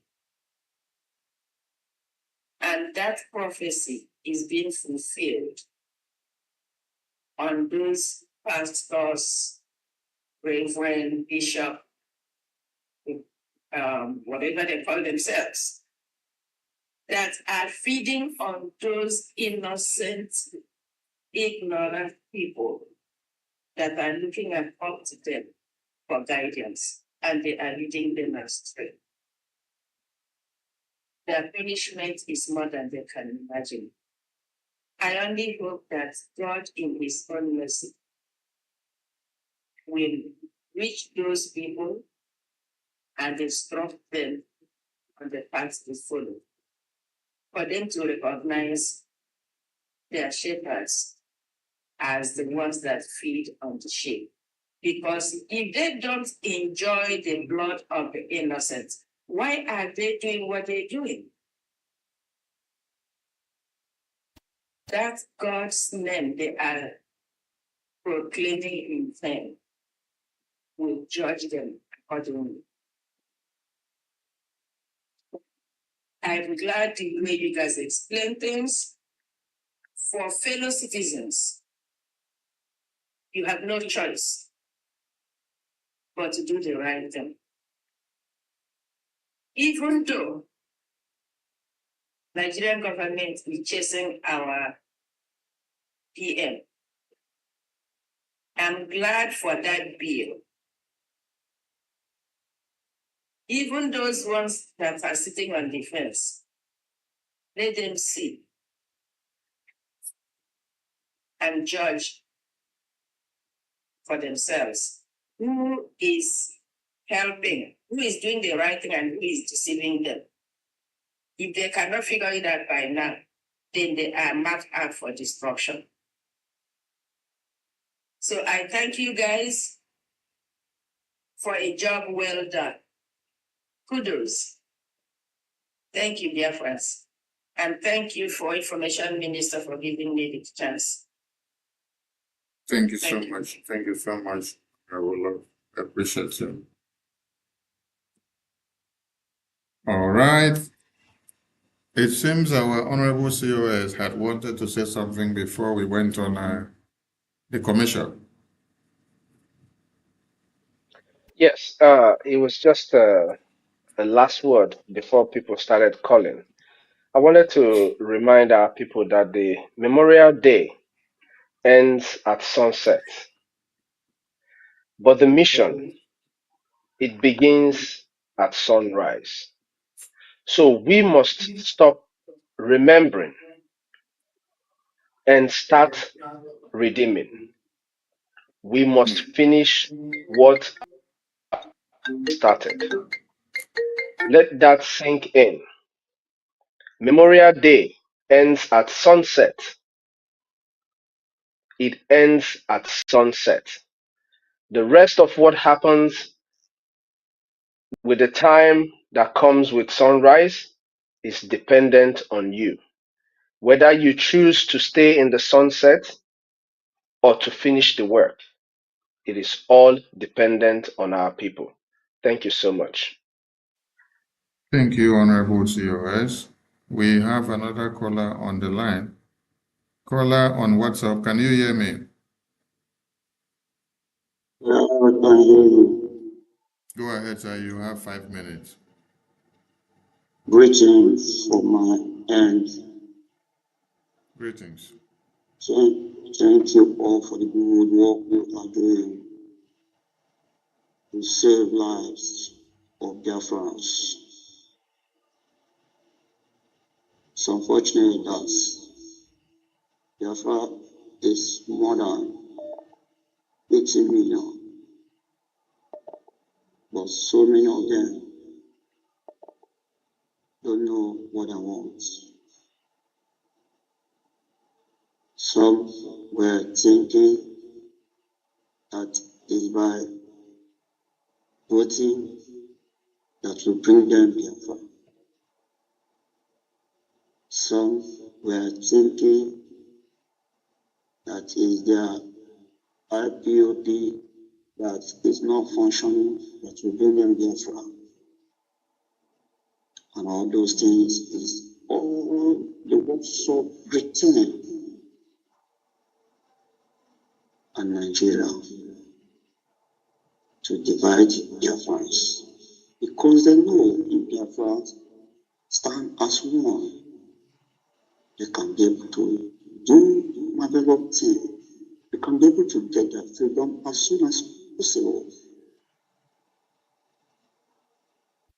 I thank you all for this day program.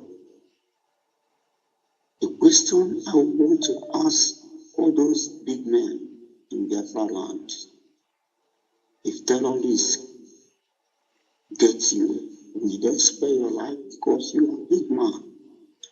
Will they spare your life because you are giving your money to them? They seem like a peace that is giving them a very huge amount of money to fight their friends. If terrorists get you by tomorrow, will they spare your life? No, because you are an evil man. Your plan is to wipe evil race off of the surface of this earth. But it's our God that created us and gave us that rising sun land. The land of rising sun, and nobody can take it away from us. Continue, our God is with us.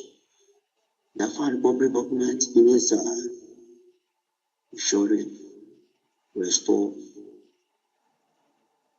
and the world will surely recognize Biafra through Biafra Republic government in Israel. Thank you for your good work. I have my mind from there. Thank you. Thank you so much, the caller on WhatsApp.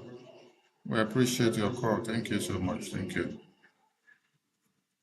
All right. It is Politics Insight on Voice of Biafra Television. We take a short break. We take more calls when we return.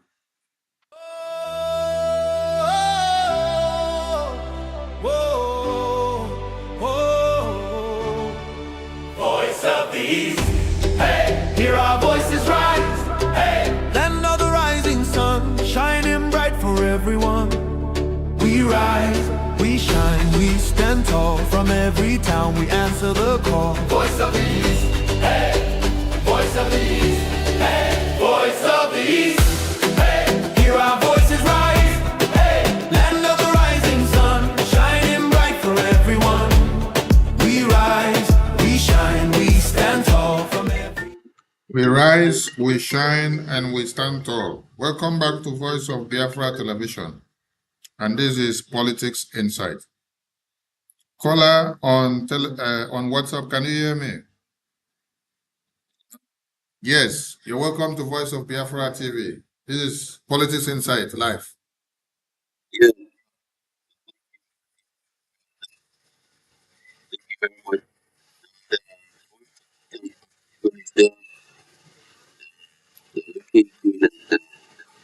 Speaking very well, Biafrans, and representing us very well. Very them.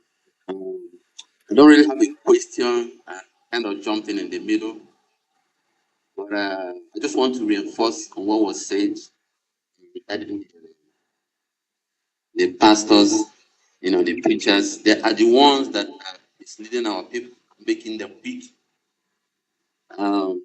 Because we say that we worship the God of Israel, but I mean, don't you see how feared that Israel, go after their enemies when they attack? But we are worshiping the God of Israel. So the pastors, they made the people so weak and make them believe that all you have to do is just pray and fast, and everything will be done for you. That's completely wrong. So I'm sure most of them have heard about a young pastor. The Black American struggle was led by a young pastor here in America called Martin Luther King. And if not for him, most of us might not be here. So, and I mean, who have not heard about Desmond Tutu in South Africa during apartheid struggle? Where is our own Desmond Tutu in the Martin Luther King? Nigeria is the largest black nation in the world. We have all kinds of pastors. They never speak up. And I heard that during the time of Buhari, there was one pastor, I can't remember his name, one Yoruba, like that, I think it's Oyedebo, that went to Torok. And when he came back, his congregation asked him, was it really Buhari that was there? He couldn't even answer the question. He could not answer. These are the kind of pastors that we have in Nigeria. But anyway, Biafra is here. I mean, if you don't have, I guess it will only take spiritual eyes for someone. And I'm very glad about the breaking news today that is going on in Washington. I want to thank my colleagues there. You guys are doing a wonderful job. Our information minister. Thank you very much. I mean, the world can see that we are not miscreants. We are not touts. POB is well put together on one night. Completely enjoying it. Thank you very much. God bless you. Thank you for calling in. We appreciate it. The floor is open and the line is open to those that we have missed their calls. Please try to call back. We want to pick every calls, though the calls were jumping, but we're ready to pick them up. Before we take the next caller, to my guests in the studio, we've seen some people say when they take PVC that there is solution to insecurity in Nigeria. What do you two have to say? And with their PVC, they are portraying Peter Obi. Please, could you people remind these people that Peter Obi is not there for presidency, but he's there for his UK and Europe ambition. You attend to the questions after the call. Thank you so much. A caller on WhatsApp, you're welcome to Voice of Biafra Television. This is Politics Insight. Can you hear me? Good evening, Mike. Yeah, good evening. Welcome to the show. Appreciate Biafra. Appreciate this Voice of Biafra TV. Whenever I remember that we have a television that is, dishing out information, my hand. So, special thanks to you, information minister. You are trying, short. Although you sit on the seat of the vacancy of Kokonde. So I thank you. God will richly bless you. I thank our PM who is doing everything for us, in short. And I thank COS that is here now. I thank Mighty Dogs for their performance this night, for my question. In short, I'm grateful for what we are doing. I'm not going to ask questions, but I have to just contribute that Biafrans have to receive their sight. They have to receive their sight that the implementation era have reached. So when our PM was busy going since 2 years ago, going to Washington DC, shaking hands, taking pictures, going diplomatic moves. Sometimes although the propagandists or the liars, those that envy him, say he's a big bag, but now they have confirmed. They're supposed to have confirmed, but shame will never allow them, and the greatness will never still allow them. But what I know that the news from the 30th, which our PM did shout concerning the two squads he inaugurated, and is first implementation of the outcome of there. That's the implementation of outcome. The news of today again in Washington DC about leader so is a second station, and the best is yet to come. So I'm encouraging every Biafrans that they have to be strong. I know many of us, I thank God for Brgie and the cabinets. And I thank God for, in short, those that is not in the cabinet, but they're forming, those the well-wishers of Brgie. I thank God for all of you and ask that God will richly bless every one of us financially so that we do more. And I'm talking to those in the village, those in the villages, those in Biafra land.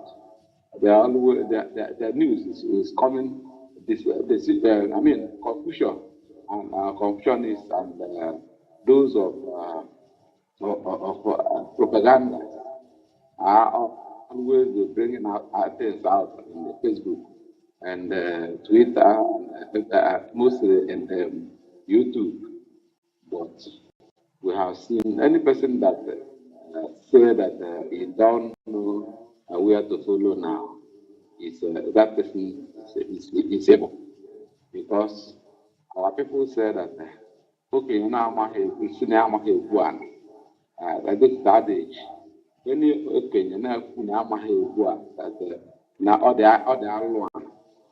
so an adult that it means that the adult that will say that they don't don't know how to dig ground, dig pit. That man is crooked, he's trickish. So people have to come down from their seats to follow Brgie. And this is the voice of Biafra TV. If news is not from voice of Biafra TV, then it may turn that news to be fake. Because voice of Biafra TV adopt every news, good news, and they bring it to the public for us as a confirmation. So I ask all the Biafrans to listen to voice of Biafra television. Come to stay. And I thank God for the performance, the flowing of news, good news coming out from voice of Biafra television. So this is just the beginning. Very soon we will have it on the radio. Very soon we have it as app. Very soon, short, more implementation will occur, and then we will know that Nkere, PM, is the man that knows rules. He's Kano we are seeing today, and he is Eba we are seeing today, and he is Ojukwu we are seeing today.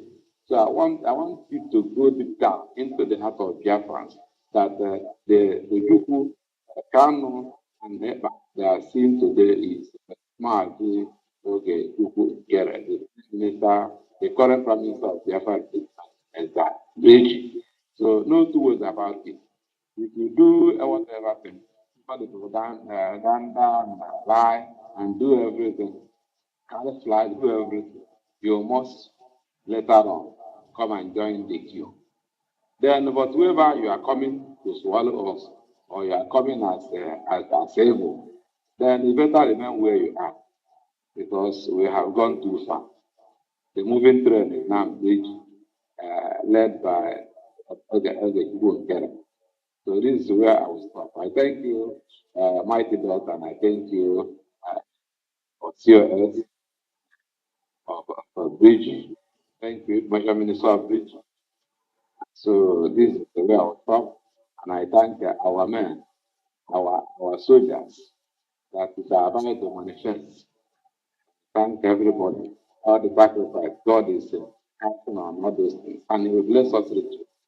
I pray that all the young businessmen, the blossom, we have common finance, the struggle, their wish. So thank you. All hail Biafra. Thank you so much. Thank you. Thank you, Kola. What's up? Thank you. Thank you. All right. I did throw a question to my COS. Many say the solution to Nigeria Islamic Jihad, terrorism, the kidnapping, the maiming, the desolation of communities and everyone. Oh, there's another caller on the line. We take the call first, and we come back to our guests in the studio to attend to the questions. Caller on WhatsApp. Good to have you on Voice of Biafra TV. This is Politics Inside. You're welcome.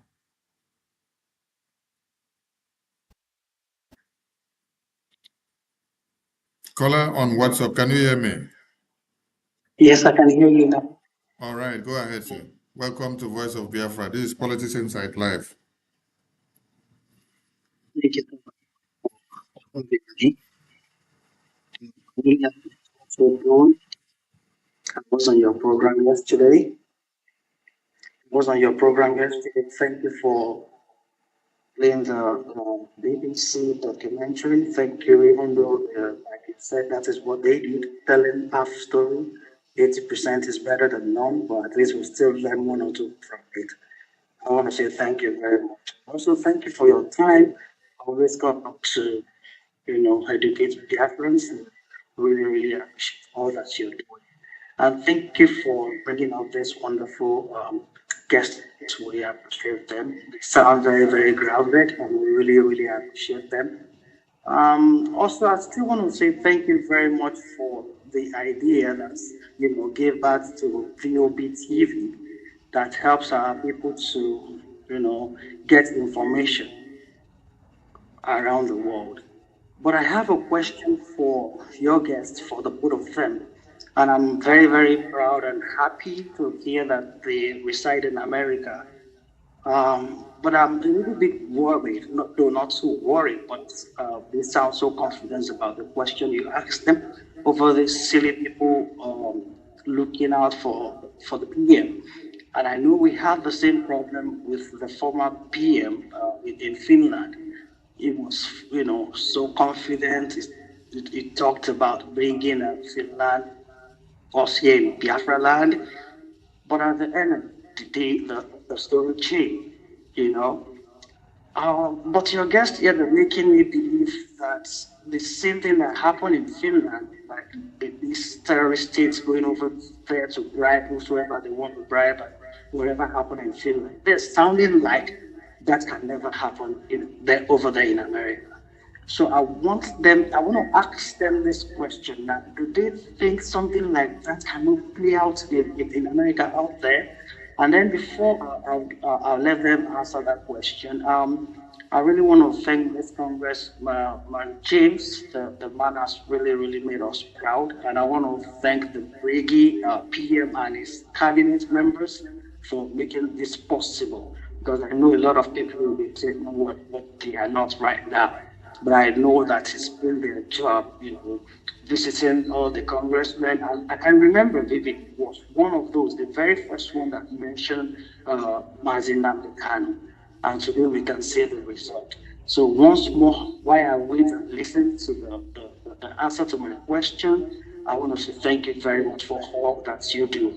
And I hope this will continue, bringing guests like this and are well-grounded like this too, to educate us more, and we can learn from them.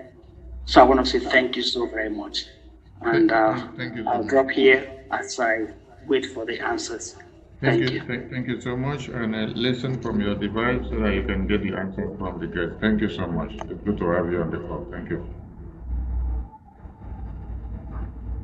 All right, Yes. my honorable guests in the studio, a question has been thrown to you, so the floor is open for you to respond. Yes, the caller on WhatsApp. I just want to put this way. Finland is Kenya with a better infrastructure and losses.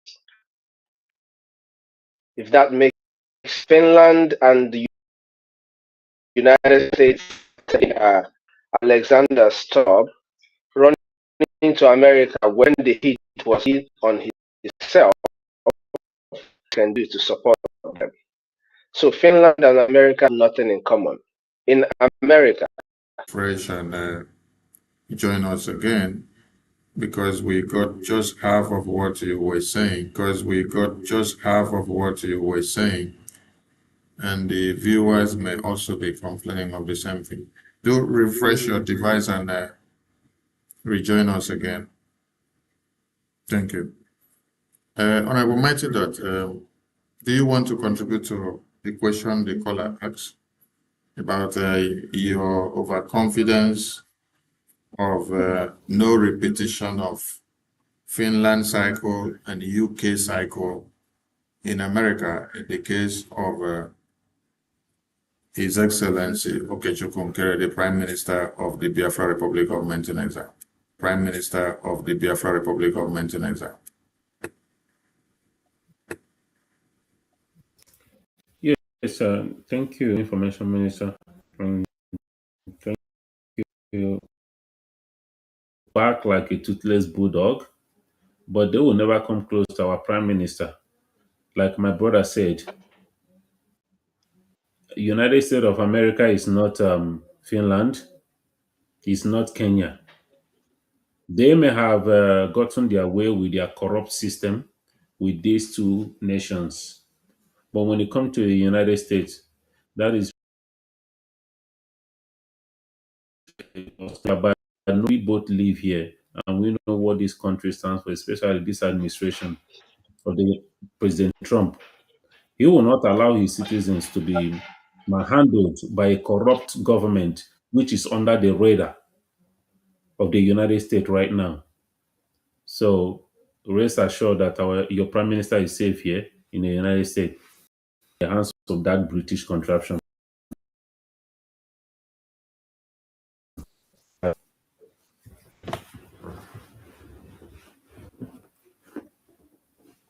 Thank you so much, Honorable Mighty, for your response.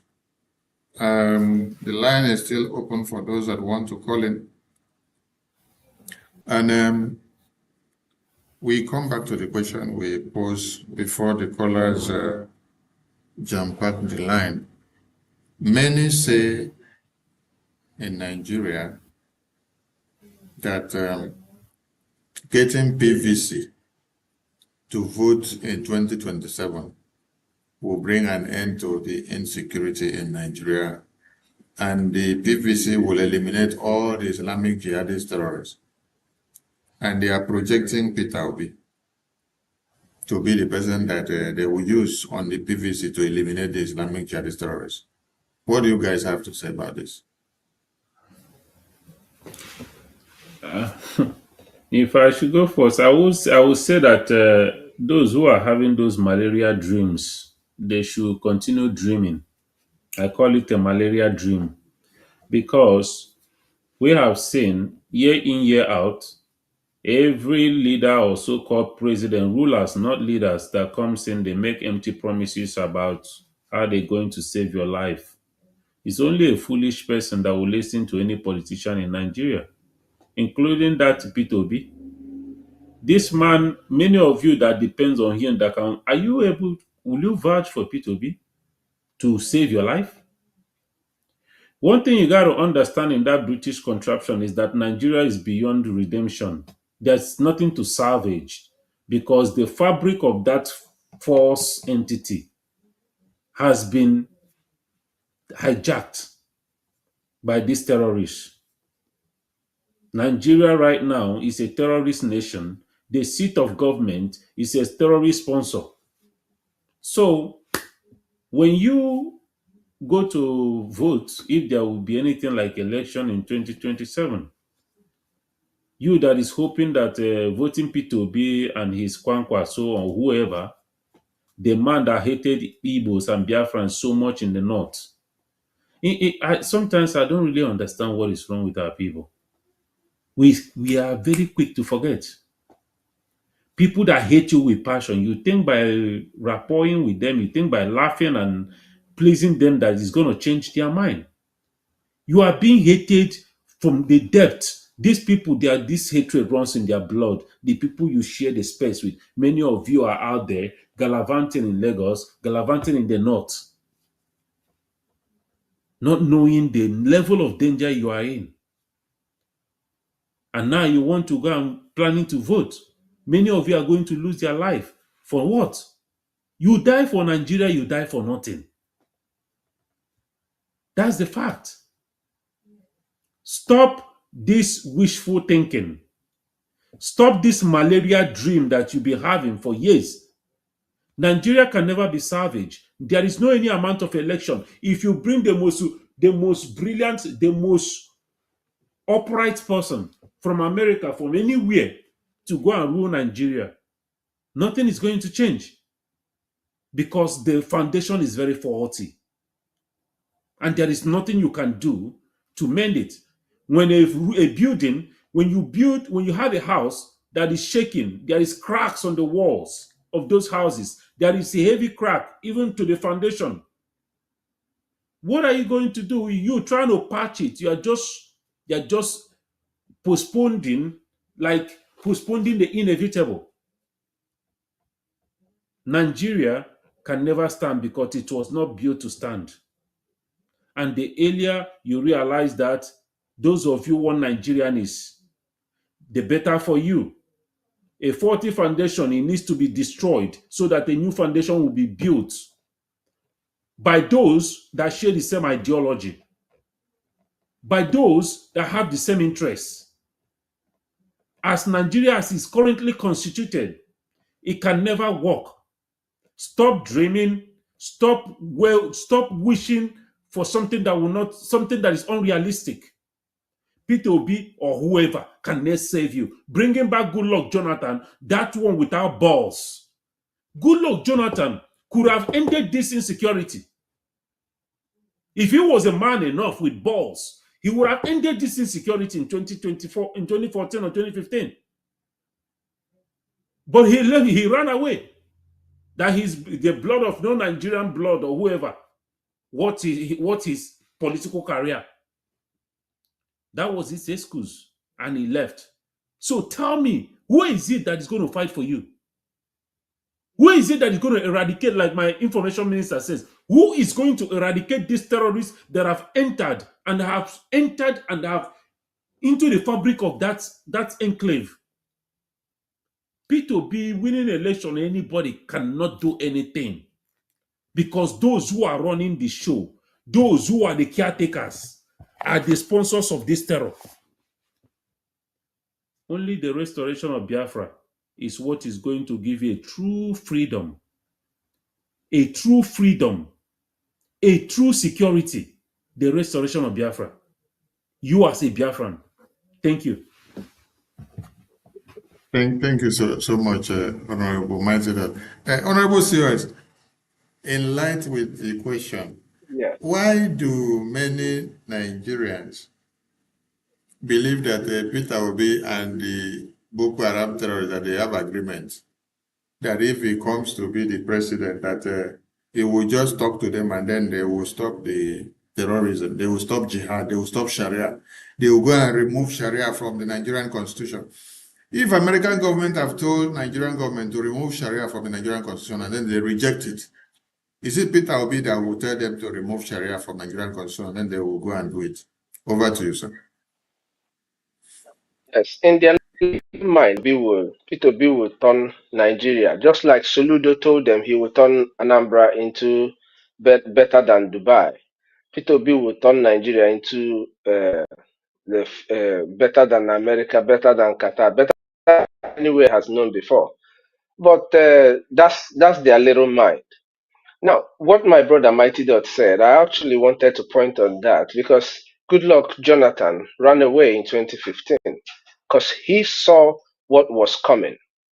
Now, I know a lot of people, and my Minister of Information, I want you to look at what I'm going to say right now. I know a lot of people don't look at it this way.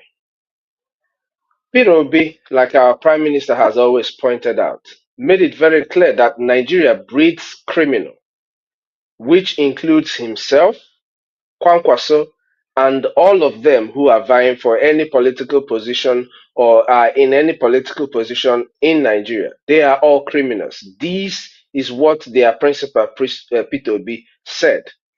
But Peter Obi and Kwankwaso is like Osibanjo and Buhari. Now, I want people to remember this. Kwankwaso in 2023 would have had an opportunity to run with Peter Obi as his running mate, but he said over his dead body will he run with an Inyamri, with an Igbo man as running as a running mate with an Igbo man. But today he has accepted to run with Peter Obi just as a distraction to make it look like there is something coming. We all know that Peter Obi is not contesting for any presidency. Peter Obi is a British toy that is being used to deceive and distract the Biafran restoration and the cause of our fight, right?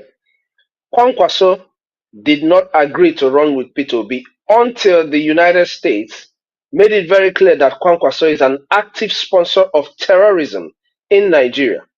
So in order for Nigeria to protect Kwankwaso, and the British government to also shield him, because British government and the people who run Nigeria, they are one. In order for them to shield Kwankwaso, they made Kwankwaso to join Peter Obi to contest for this, to be able to deceive the Igbo people, Biafrans, to believe that, oh, maybe there is a chance. Now there is a terrorist running with this criminal that is over here in the east. It's not going to be any chance. Nigeria bred these people. They can never change anything in Nigeria. Kwankwaso, an active sponsor of terrorism, is the same thing with Shetima, who is currently in office. Who claims to know About politics, about business. It's just like the other old man, Tinubu, who is also in their Asorok today, messing up the whole economy of Nigeria. That is if they had any economy at all. There is no way, there is no remedy for Nigeria. Like my brother said, the only thing that can restore peace and sanity in the territory called Nigeria today is a total disintegration of that contraption called Nigeria. Thank you so much.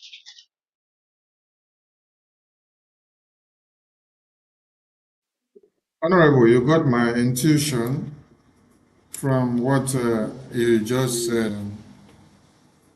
about Kwankwaso in 2023 elections. You see why it's good to have you guys on Voice of Biafra television. And I would do well to dig into this very publication and bring it to the screen, so that we ask the pertinent question that people have not asked. We want to know, we want them to also tell us, how is it that the same man that said Northerners cannot vote for Peter Obi, today he wants Peter Obi to go together with him. He even went to the point of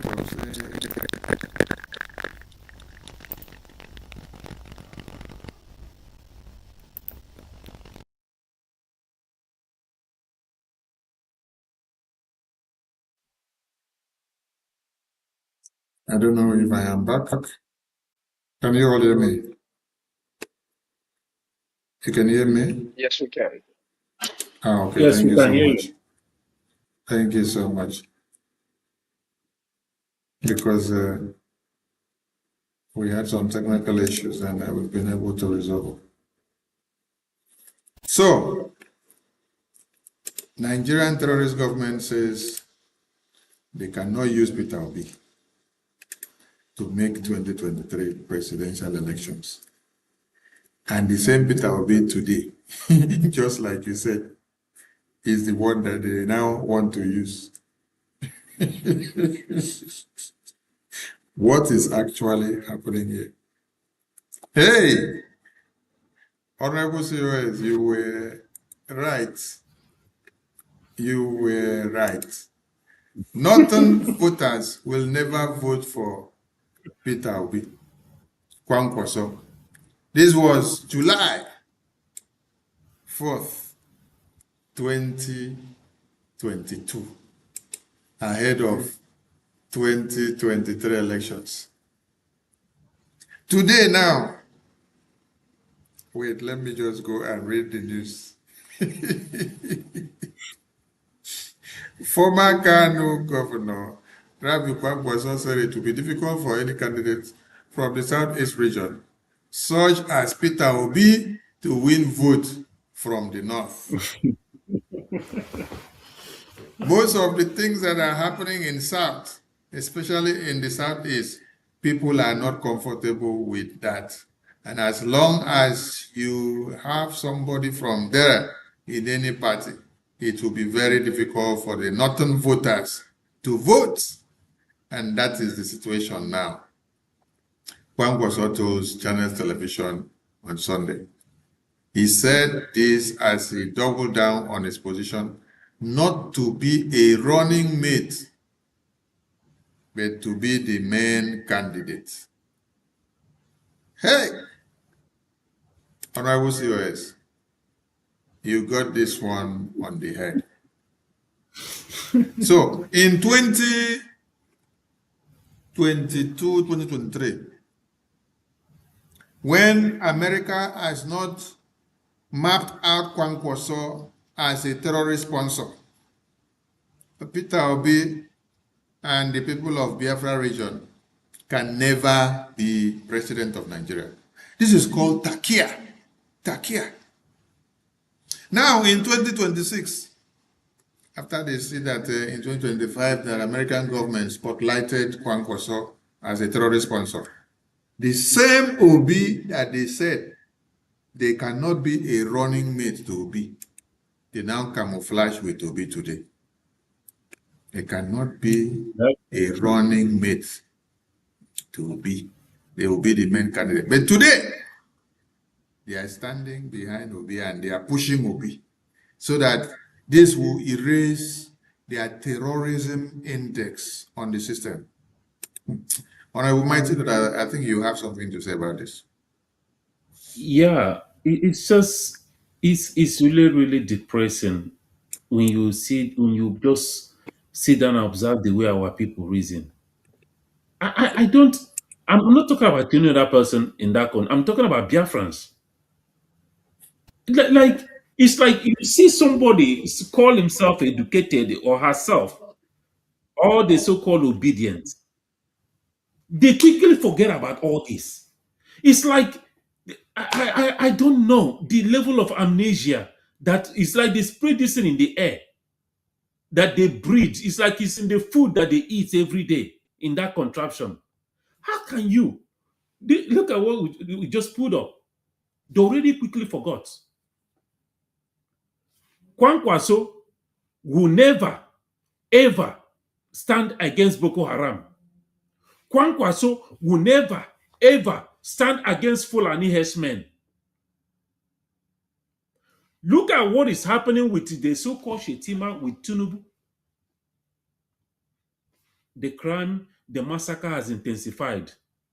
And then another northern Islamic jihadist Fulani man. The obedient, can't you see that you people are pawn? The main person that they're using as a pawn for their game, they used him in 2023 in order to quench the momentum that Biafran was coming with. The momentum was so high that they tried to use Obi to quench it. And many Biafrans fell for it. They are back again. Like my brother say here, and our information minister, both of them just said, our COS and information minister, is for the election so that he will hide under immunity to escape the wrath of America. For how long are they going to continue to use you as a pawn? You are the one wearing the shoe. You know where it pinches, you know where it hurts. Those who are making your life miserable are those politicians that you're running after. P2B have nothing to offer you. Kwankwaso stands for jihad. Kwankwaso is for Islamization. I don't know when all of you are going to learn. No politician in that contraption have your well-being in mind. No single one of them, from the presidency to the local government chairman. And the earlier you realize that Nigeria is not a real place. Many of you Christians, you're praying that you don't have to go to hell, that you want to make heaven, but you're already living in hell. Give you a new leaf. Biafra will give you heaven on this planet Earth. It's not just noise making. It's a fact. Many of us are in America today. Many of you are going to the embassy to get visa to come to America because you know that life is better here. But that same life, we can build a better life in our land where we don't have to run to anywhere to go and seek for greener pasture. Let's do it for our children and our unborn generation. Election is done in Nigeria. Many people are already coming up with different analysis about war, civil war happening. And if you look at their analysis, you will see that is something that could happen. Because the Fulani can never allow their mission to crumble. They see themselves so close to achieving their mission. And they are willing to do anything, cut anybody off, bring down anybody that will stand in their way. But you know who they can never stop? Is Biafra government in exile. That is who they can never stop. Thank you. Thank you so much to our guests on Voice of Biafra Television today. We appreciate you all so much. And we will retire and to return some other time. And I look forward to seeing you guys again on Voice of Biafra TV, where we will discuss on a wider scale on other matters on politics insight. Thank you so much. It's been good to have you in the studio. I don't know if you have anything to say to the Biafran people and those watching before you leave. The floor is yours at your comfort.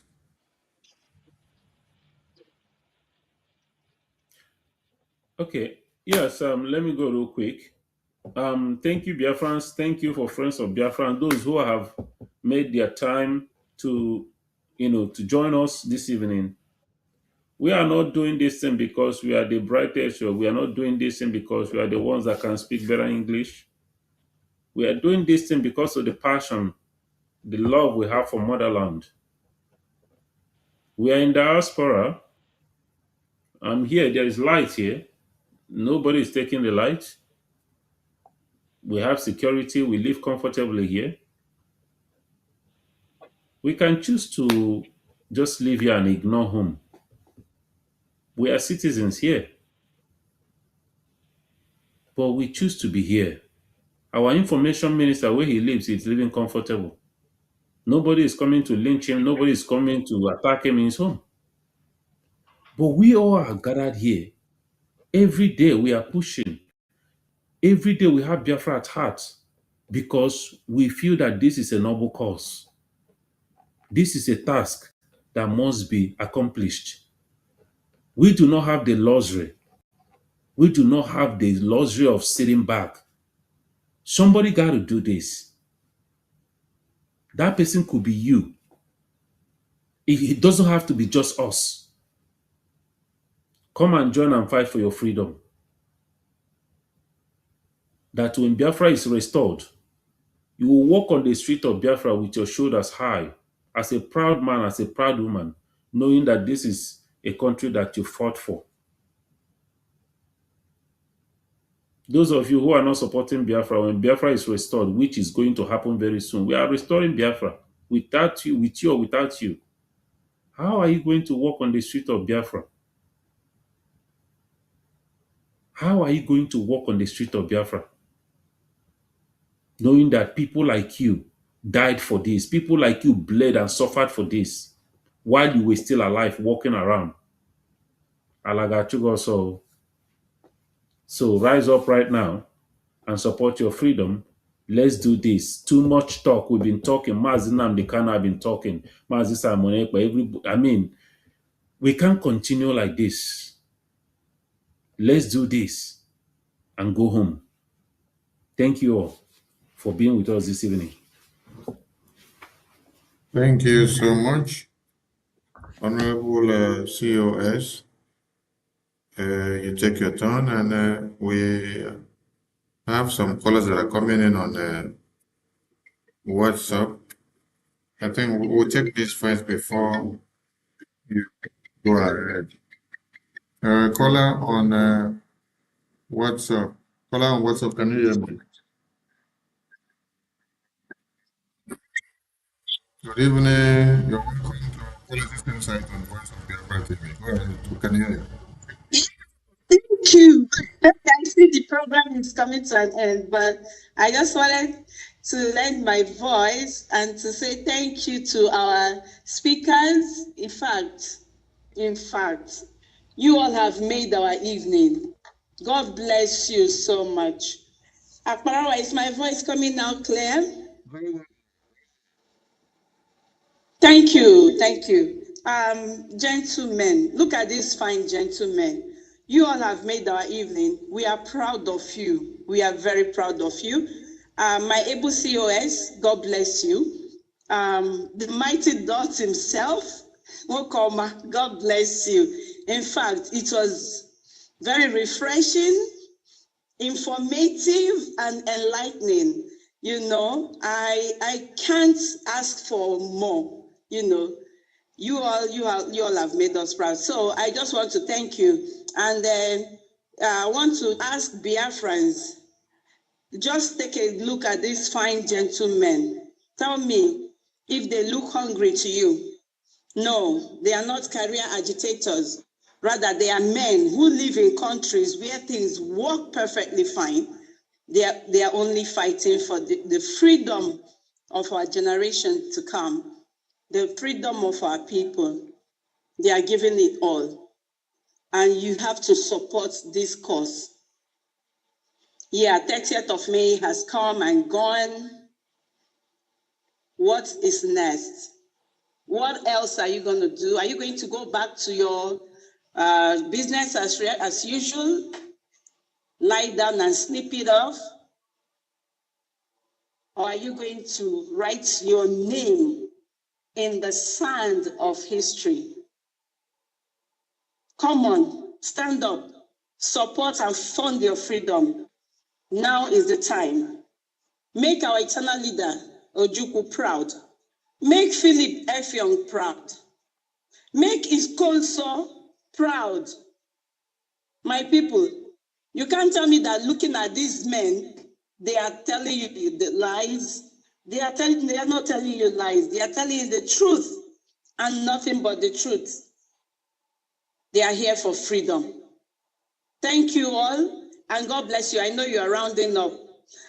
Mighty Dot, I want to say a special birthday, send a special birthday message to your son. May God bless him. He's a great child. A belated birthday to him. And may God continue to keep him. He will make you proud. You're a very great man.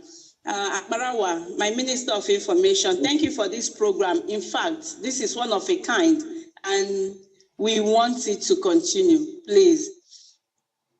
Yeah, let me keep it here so that you all will rest. There's nothing to add. You answered all the questions perfectly, beyond expectation. We are proud of you guys, I'm telling you. BRGIE have men, we have men, we have men, we have men. Men of intelligence, men of integrity. God bless you all so much. I love you all. Good night from here.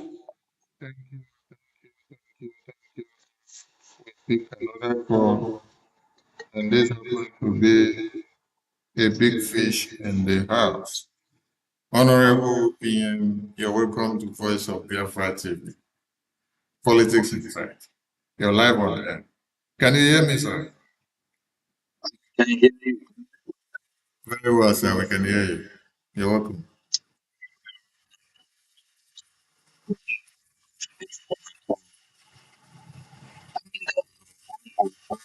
Yeah, okay. Beautiful, yeah. And Honorable Mighty. Why the Nigerian government is coming after me? We are telling the Zulu government that Biafrans, we are entitled. We have gallant men that are ready to fight to the end. And I'm sending message to all the saboteurs, both those within that have made Nkere their problem. You have just done double problem. I remember. The evil people will hold them accountable. This journey that we have begun, no going back. No going back. And I'm so happy that in Washignton, the after has been discussed. like Congressman James. The first time I met Congressman James was 2024, 2 years ago. We talk at length about what is going on. We also talk about Mazi Nnamdi Kanu and the injustice. We're in touch. And during the hearing, one of the Congress hearings, I was there. That's actually the day this evil forest called Nigeria sentenced Mazi Nnamdi Kanu. When Congressman James walked to me, he shook his head. I see the displeasure in him, what Nigeria done. And he told me, did I see that Nigerian government have finally jailed Mazi Nnamdi Kanu? You know, it's just like unusual how I used to interact with him before.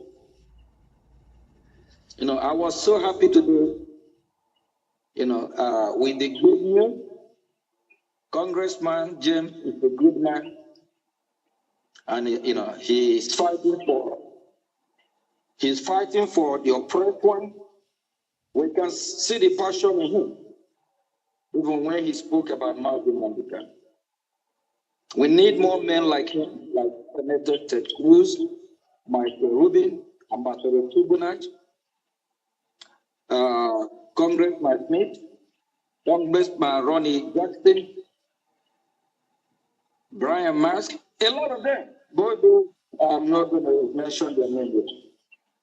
Biafra is not being discussed in Washington, D.C.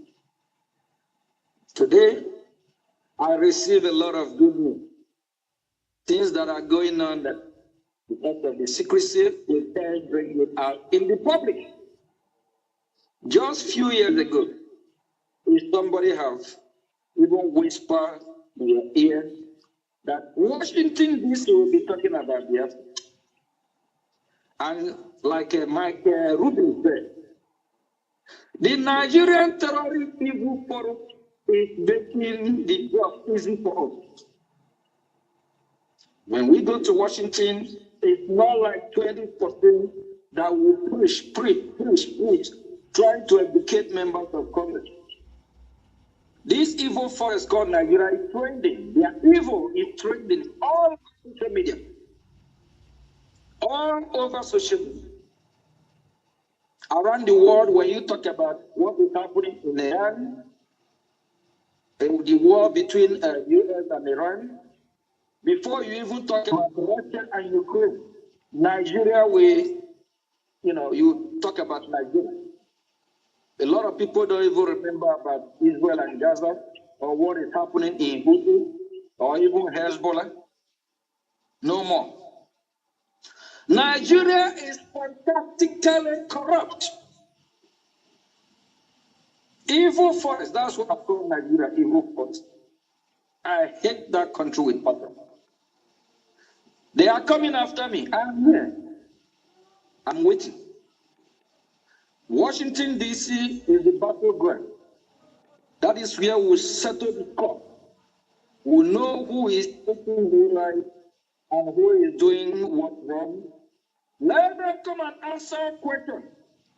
Why are they sponsoring the terrorists that is killing people all over Biafra land and the territory of Nigeria? Why is the government sponsoring these terrorists? Actually, before Tinubu will come down, we might need to drag Tinubu to go and answer Chicago. He was indicted in the 80s. And he disguised himself as a female. And this guy, I don't know, back in the 80s, he already even a criminal too. But now I'm sure, Tinubu have a master's degree in criminal activities. And Chetima, co-founder of Boko Haram, how do you think these two evil giant tree in the forest can be able to manage the country called Nigeria? Are we talking about people here? What the hell? Nigeria is just fantastically corrupt. Very evil. Nigerian government, I have a message for you. I will be your last. Before you get to me, Nigeria will have turned to Somalia, even worse than Somalia. They better let Biafra go. Michael Rubin said it. If Nigerian government don't let Biafra go, there won't be peace. We can't just live with them. And we have some Biafras working with this Nigerian government, helping Nigerian government to come after me. I'm here, I'm going nowhere. We deal with all of these trouble, both from those in anywhere part of the world, whether it's Finland, whether it's Australia, Switzerland, Belgium, anywhere. I will deal with all of you. This freedom, we must get it. Generation of this time, we must get this freedom. We will not leave this fight for our children. Enough is enough. Sid. Congratulations, POS and Mighty Duck. We really enjoyed the show. And Biafrans, you are all encouraged, to come and air your view, talk to Biafra, the voice of Biafra. It's our station, our TV station. This is the first time Biafra we are a one of a kind. A TV station where we can voice that, talk to our people, both home and abroad. And in Biafra land, Biafra people are watching VOB as well. Central Africa, West Africa. I think we achieved a milestone on this. I'm so happy that Washington, D.C., Obodai, the leader of the free world, is talking about Biafra. And a lot is happening. I just want to plead with my fellow citizens, be patient. Things are happening, and it's happening for our favor. And if we want it to happen today, tomorrow, you know what to do. Make some noise. Fund your freedom. Fund like never before. Mazin Namdekanu said, if we have crazy people like him, Biafra will come. My own craziness, I don't know whether I will compare mine with Mazin Namdekanu, but I'm crazy, yes. I'm fantastically crazy to get freedom. I will do anything for us to be free. Freedom is so beautiful. Yes, like in the Western world, we have electricity 24 hours, good road, water run inside your house. The infrastructure are, perfectly. Can you compare that with that disgraced country called Nigeria?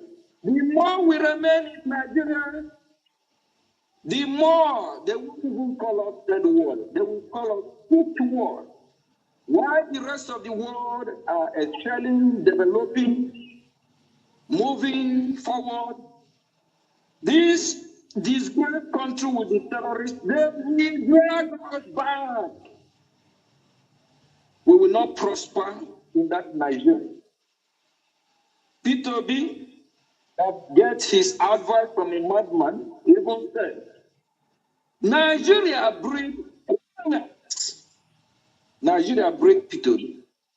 The imposter Buhari, 2017. That evil queen that I'm sure is not going to rest in peace. The queen asked Buhari, is it true that Nigeria is corrupt? Buhari replied, yes. Nigeria is fantastically corrupt. That is the same way Nigeria will be fantastically beautiful to be done. Sodom and Gomorrah, the record of the Bible said that Sodom and Gomorrah for their evil way. Instead of Nigeria to destroy us, we will destroy the entity called Nigeria. Do you remember Noah fought? Yes. Noah and his family and those that believe in God were saved. That is why exactly how it will happen in that entity called Nigeria. The people will be saved and the entity will be destroyed. Thank you, my fellow citizens. I just want to send message to all the evil saboteurs that want to bring me a massive Nkere that I will be your land. I'm fantastically mad to get the freedom. And this freedom we must get. You get to him, take from Nigeria, and all of you together. I will put all of you in one basket and clean the next. Leave me alone. Let me work for Biafra. I am a servant of Biafra. Thank you. God bless you. Thank you so much. Thank you for calling. I appreciate it. Yes, the lion has spoken, and I leave the floor to his chief of staff to wrap it up. Over to you. Yes, thank you so much. I'll keep it very brief because Onisin Ekusiala everything that needs to be said. But I will leave Biafrans with this. Um, as you make your bed, so you will lie in it. In other words, don't be like Omoyele Showore, who screams revolution now and with his right hand on the mic. And on the other mic, he's saying, I want to be president of the place. I want to bring revolution too. Hypocrisy. Don't be hypocritical with your freedom. You must do everything in your power to bring Biafra now. The further you delay, the more destruction and calamity you're bringing on the generations to come. Don't leave this agony for children. We must end it now. It is ending with this generation, not any other generation. It's either we end Nigeria or Nigeria will end us all. Thank you so much, Mazi Sonny, and thank you, my brother Mighty Dot, for sharing the studio with me today. I appreciate you and everyone who has listened. Thank you, my able Prime Minister, for coming to speak to Biafrans on this very live show. May God continue to bless and strengthen you for the job you're doing for the Biafrans. Ndiocho, leave our Prime Minister to do his job. He is just a messenger. Please. Thank you so much. Thank you to the wonderful guests that have blessed Voice of Biafra TV today. It's been a remarkable day. It's been wonderful. It's been a talk of the week and a one that we will remember for ages. And I look forward to having them again on a different discourse. It is Voice of Biafra Television. Thank you all for joining us tonight. And do not miss to follow the website of the Biafra Republic Government in Exile underneath the screen. That is where you can see the IOU packages that offers 100 to 200% interest rate. Very lucrative. No bank in this world or no mortgage offers same 100 to 200% interest rate. You may be wondering, why do Biafra offer such interest rates towards their freedom on their IOU loan? Do you remember the documentary we played 24 hours ago from BBC? The man that was speaking said, the only interest of UK was because of the oil and gas stake that they have in Nigeria. And he said, 100% of this stake is deposited in the Biafra territory. So Biafrans have all the resources it takes to build Biafra in 10 years. And whatever you give Biafra now, that they are seeking your support in the political and diplomatic warfare in Washington, D.C. You will get it back 100-fold in no distance time when Biafra is restored. Don't be on the fence. Join the legion. Join the forces. Be amongst those that write history in your own time. This is Voice of Biafra TV. It was Politics Insight. See you next time.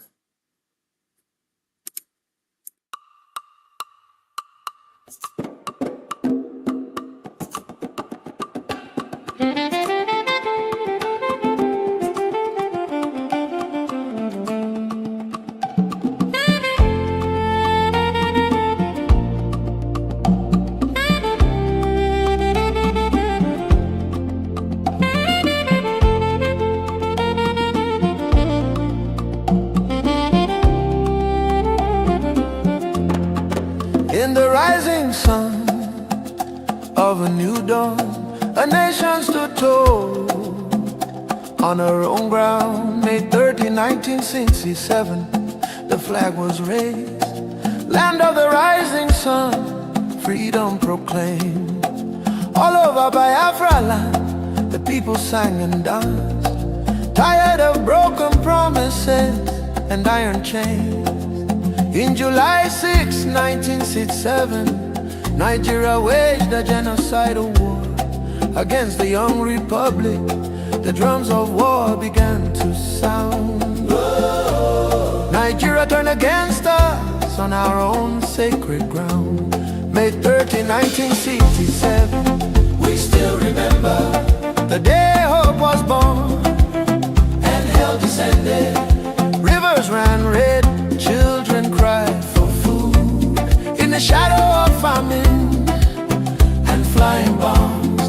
Biafra, Biafra, your name we call. Though they tried to bury you behind the wall, your spirit lives in every soul that knows the price of freedom and the blood that flows. Hey.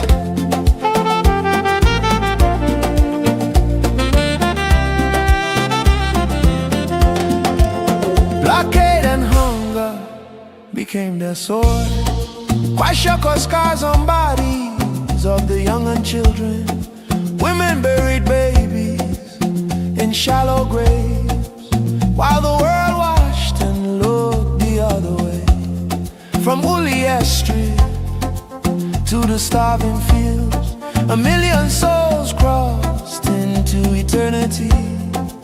They called it war, we call it genocide. Our peoples will refuse to die. May 30, 1967, we still remember the day hope was born and hell descended. Rivers ran red, children cried for food in the shadow of famine and flying bombs. Biafra, Biafra, your name we call. Though they try to bury you behind the wall, your spirit lives in every soul that knows the price of freedom and the blood that flows. Whoa.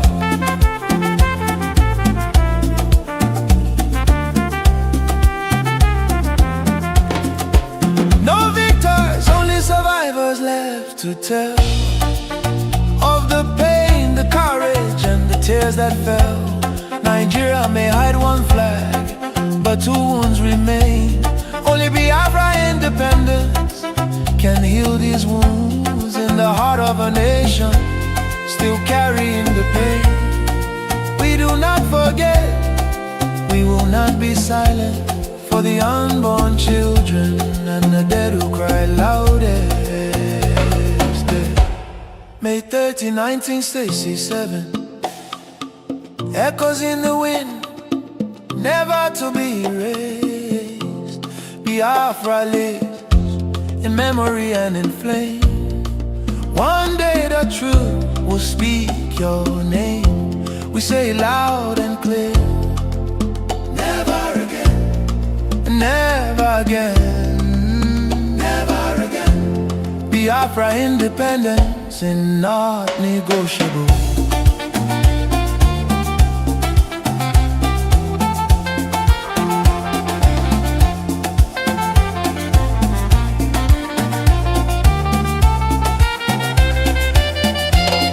Biafra independence is not negotiable.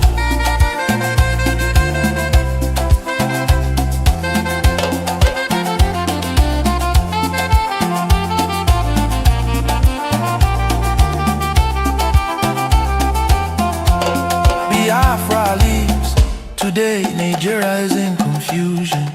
Jihadist terrorist killings everywhere in Nigeria. Biafra leaves. Retreat and surrender is dead for us. Therefore, no retreat, no surrender. God bless Biafra Republic, government in exile, under the leadership of Prime Minister His Excellency Nkere, for standing tall for Biafra independence and freedom. God bless Biafra. God bless Biafra. God bless Biafra, the land of the rising sun. God bless Biafra. God bless Biafra. God bless Biafra, the land of the rising sun.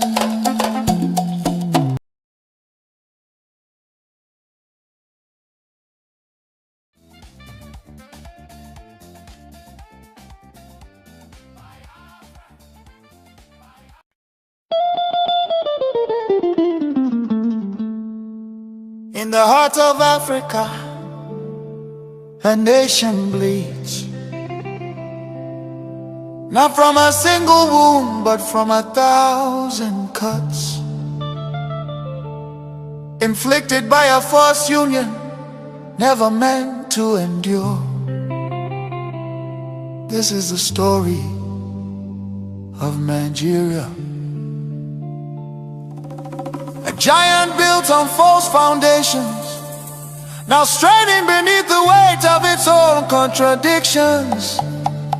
And at the center of that storm stands the unbroken spirit of Biafra, crying out for freedom from a nightmare that has consumed millions.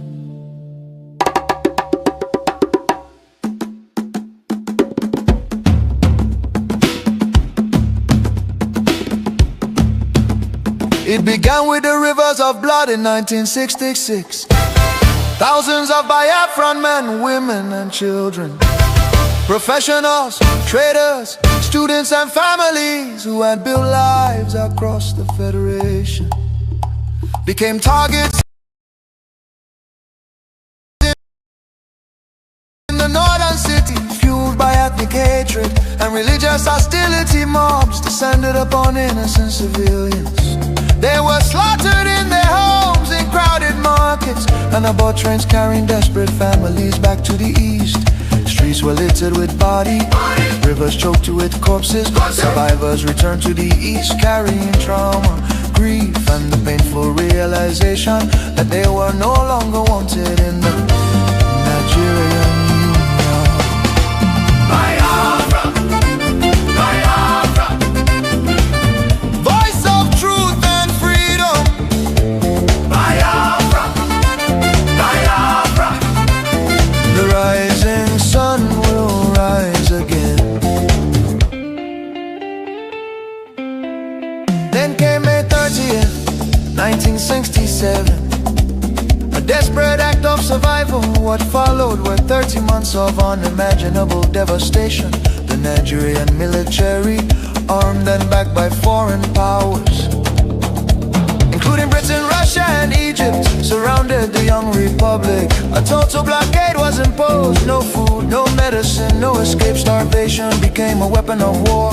5 million, mostly civilians, many of them children, perished during what was not just a conflict but genocide against Biafra. Bombs fell on markets, hospitals and villages. Communities were razed.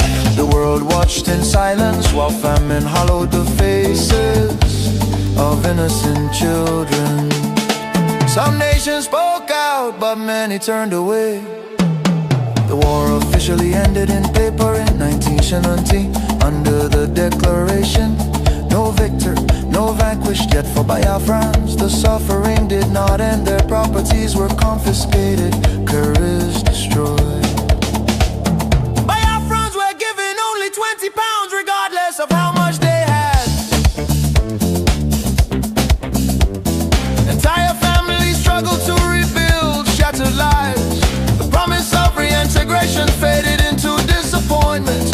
Marginalization deepened in Nigerian government appointments. Infrastructure and control of resources from Biafran land. Oil flowing from the Biafra land enriched the center, while much of the east remained neglected. Roads deteriorated, industries collapsed. Biafra, Biafra.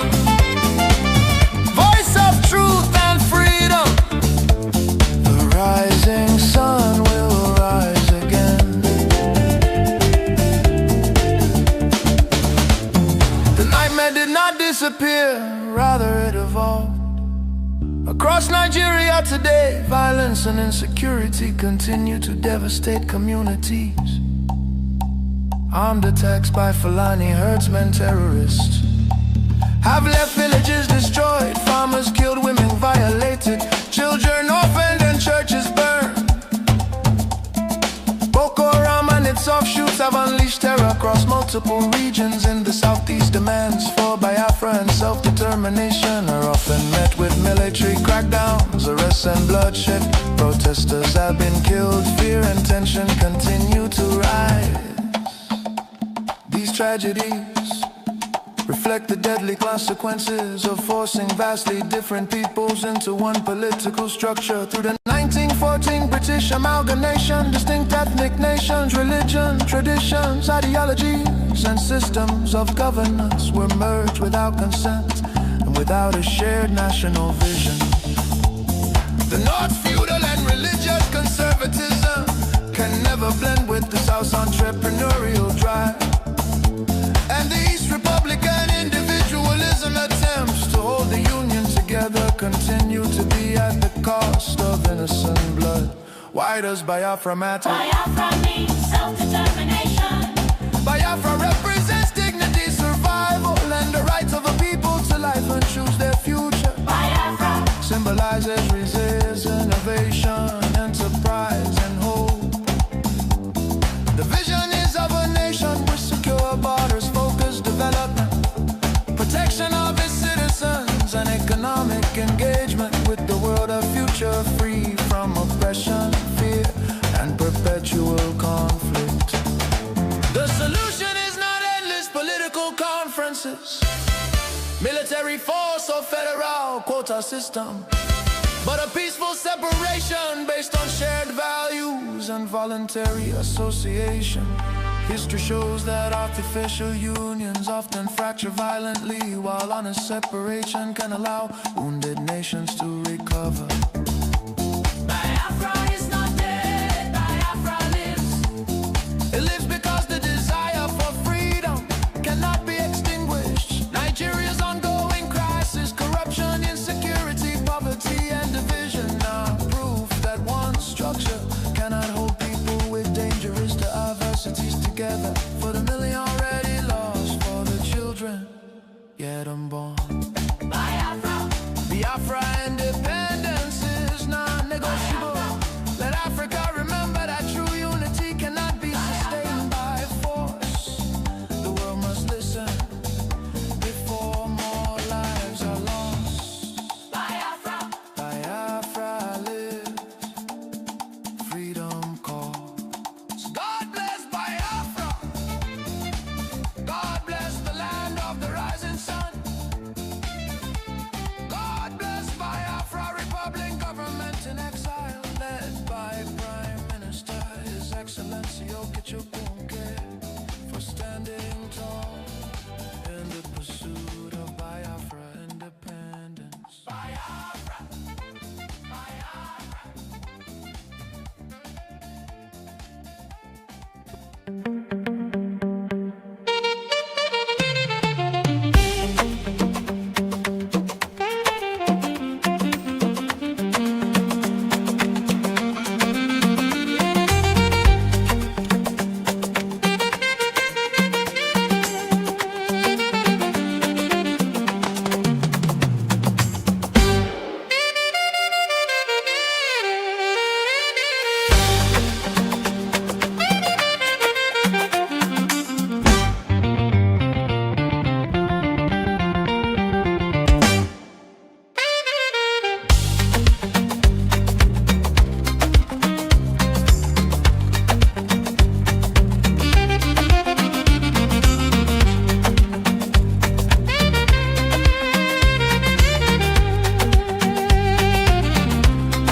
sing am loud. Go Georgia, for all our heroes we make us proud. Go Georgia, Biafra blood, Biafra spirit strong. Go Georgia, their story they live now they make us holy. Go Georgia, dance with joy even if I they cry. Go Georgia, honor our people we pay the price. Go Georgia, me tragedy we no go ever forget. Go Georgia, forever bright, forever we go praise. Go Georgia.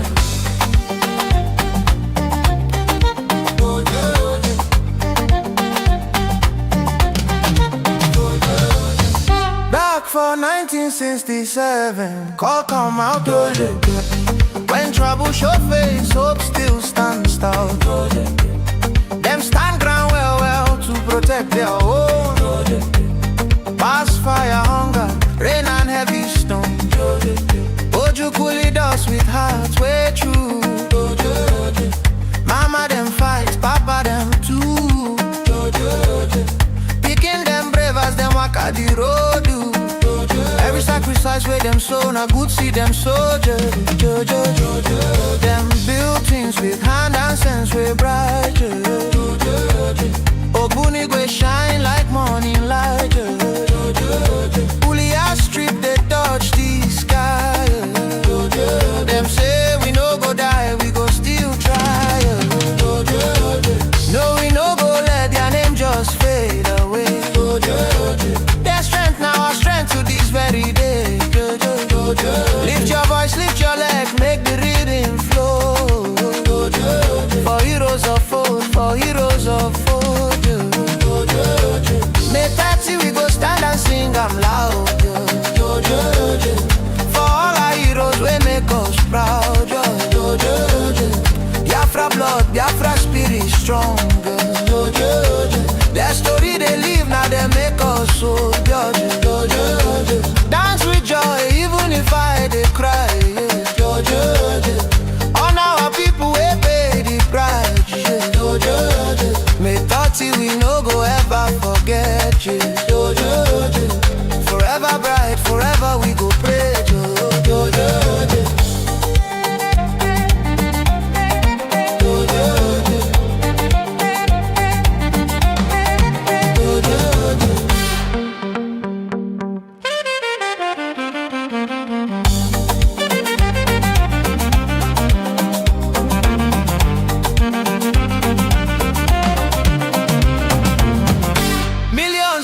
But now no be vain. Their pain turn to our big game.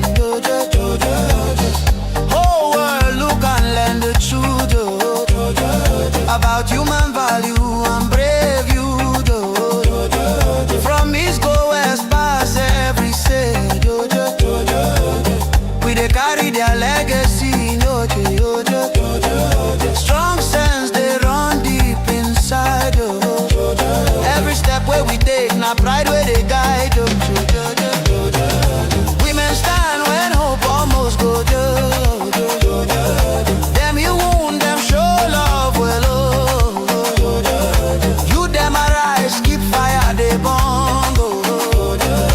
Freedom dream now waiting we they land. May 30 we go stand and sing I'm loud. For all our heroes we make us proud. Biafra blood, Biafra spirit strong. Their story they live now they make us solo. Dance with joy even if I they cry. Honor our people we pay the price. May 30 we no go ever forget. Forever bright, forever we go praise.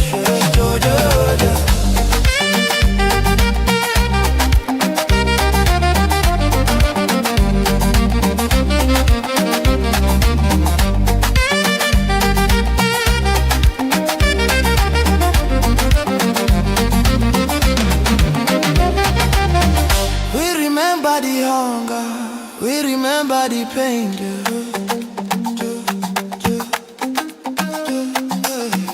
We remember the victory, we come out from rain.